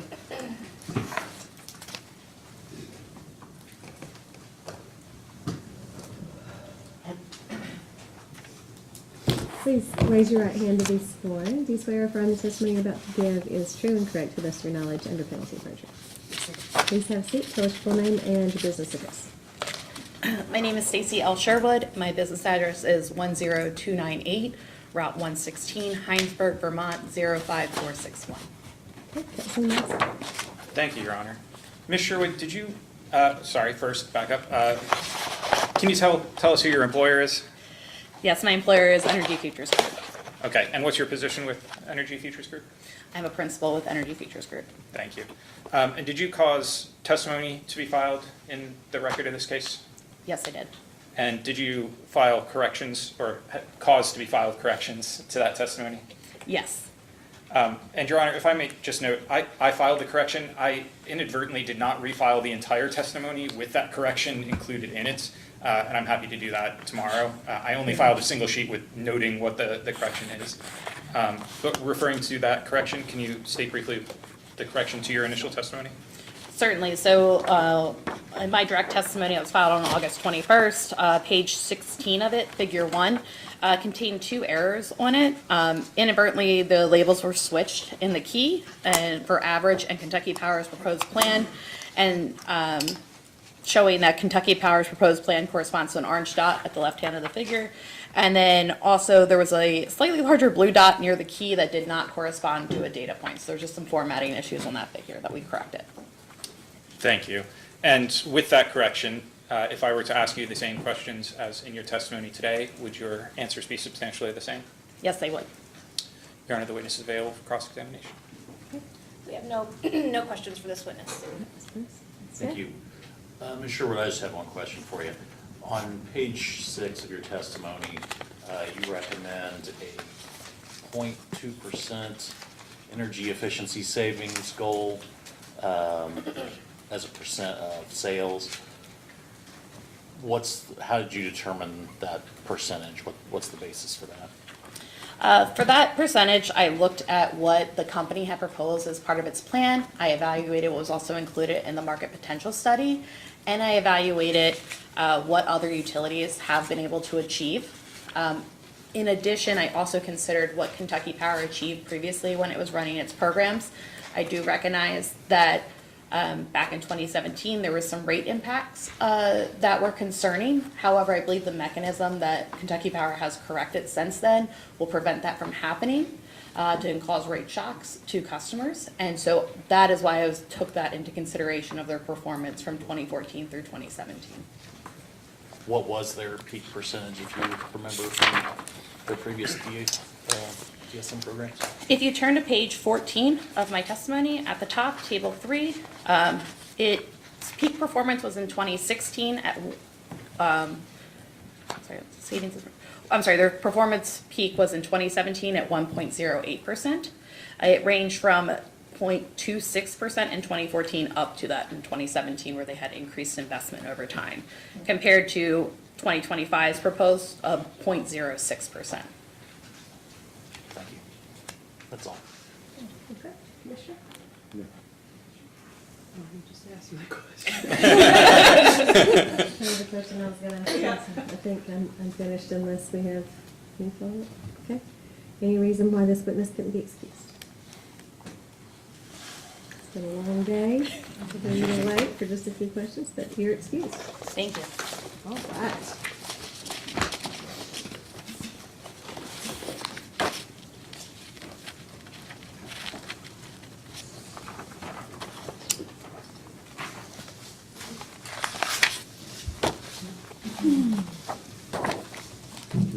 At this point, does anybody know of an exhibit that they referenced that failed to move to introduce? I think nearly everything is already in the record that we referenced today. Anything, staff? No?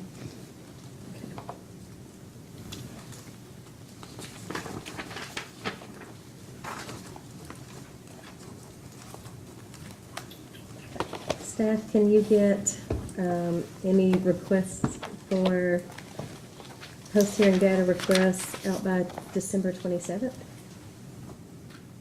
Yes, if there are folks available to review them Yeah. and sign them, then yes. I mean, it's a holiday. I'm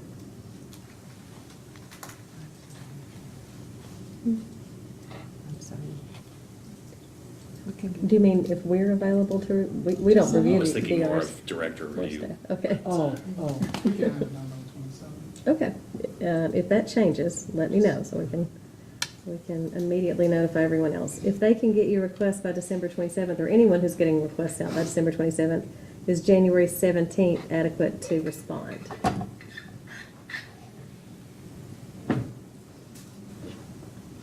January 17th is fine. Okay. Our final order is going to be due March 1st. So if there's anything that you can answer by the 17th, answer what you can and give us an idea of when we get the rest. Thank you. If we're gonna do briefs, I would suggest initial simultaneous briefs by January 31st. Nobody has to, but if you want to. And then simultaneous response by February 7th. Seeing no strong objections to those dates. Your Honor, if we did not brief this case, would the commission be able to issue its order sooner?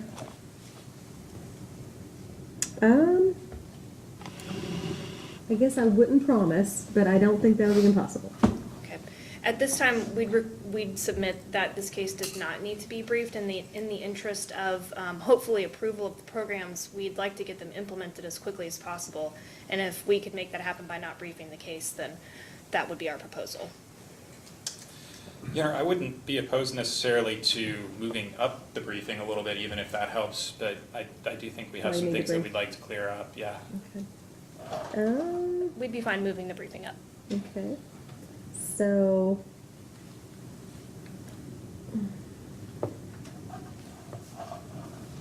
Rather than initial brief being due January 31st. Staff, what do you think? Council, do you foresee needing to do a reply brief, either one of you? We could do simultaneous initial and responses, and I don't think there'd be a need for any replies. I'm not gonna make you waive your right to have a reply brief, if you feel the need to have one. If I could just, I mean, if they agree, staff has no objection to moving it up to whenever they want. Yeah, just to clarify, we would both file an initial brief on the same date, and we would both file a response, or if that's what you're calling a reply, then yes, it would be a reply. Sorry. Response. I got my words mixed up. Nope, I I always did. confuse those two. I know. Pretty sure I'm the one who messed up those words. Okay, what about January 22nd instead of the 31st? That would work for us. Yeah? And then simultaneous response.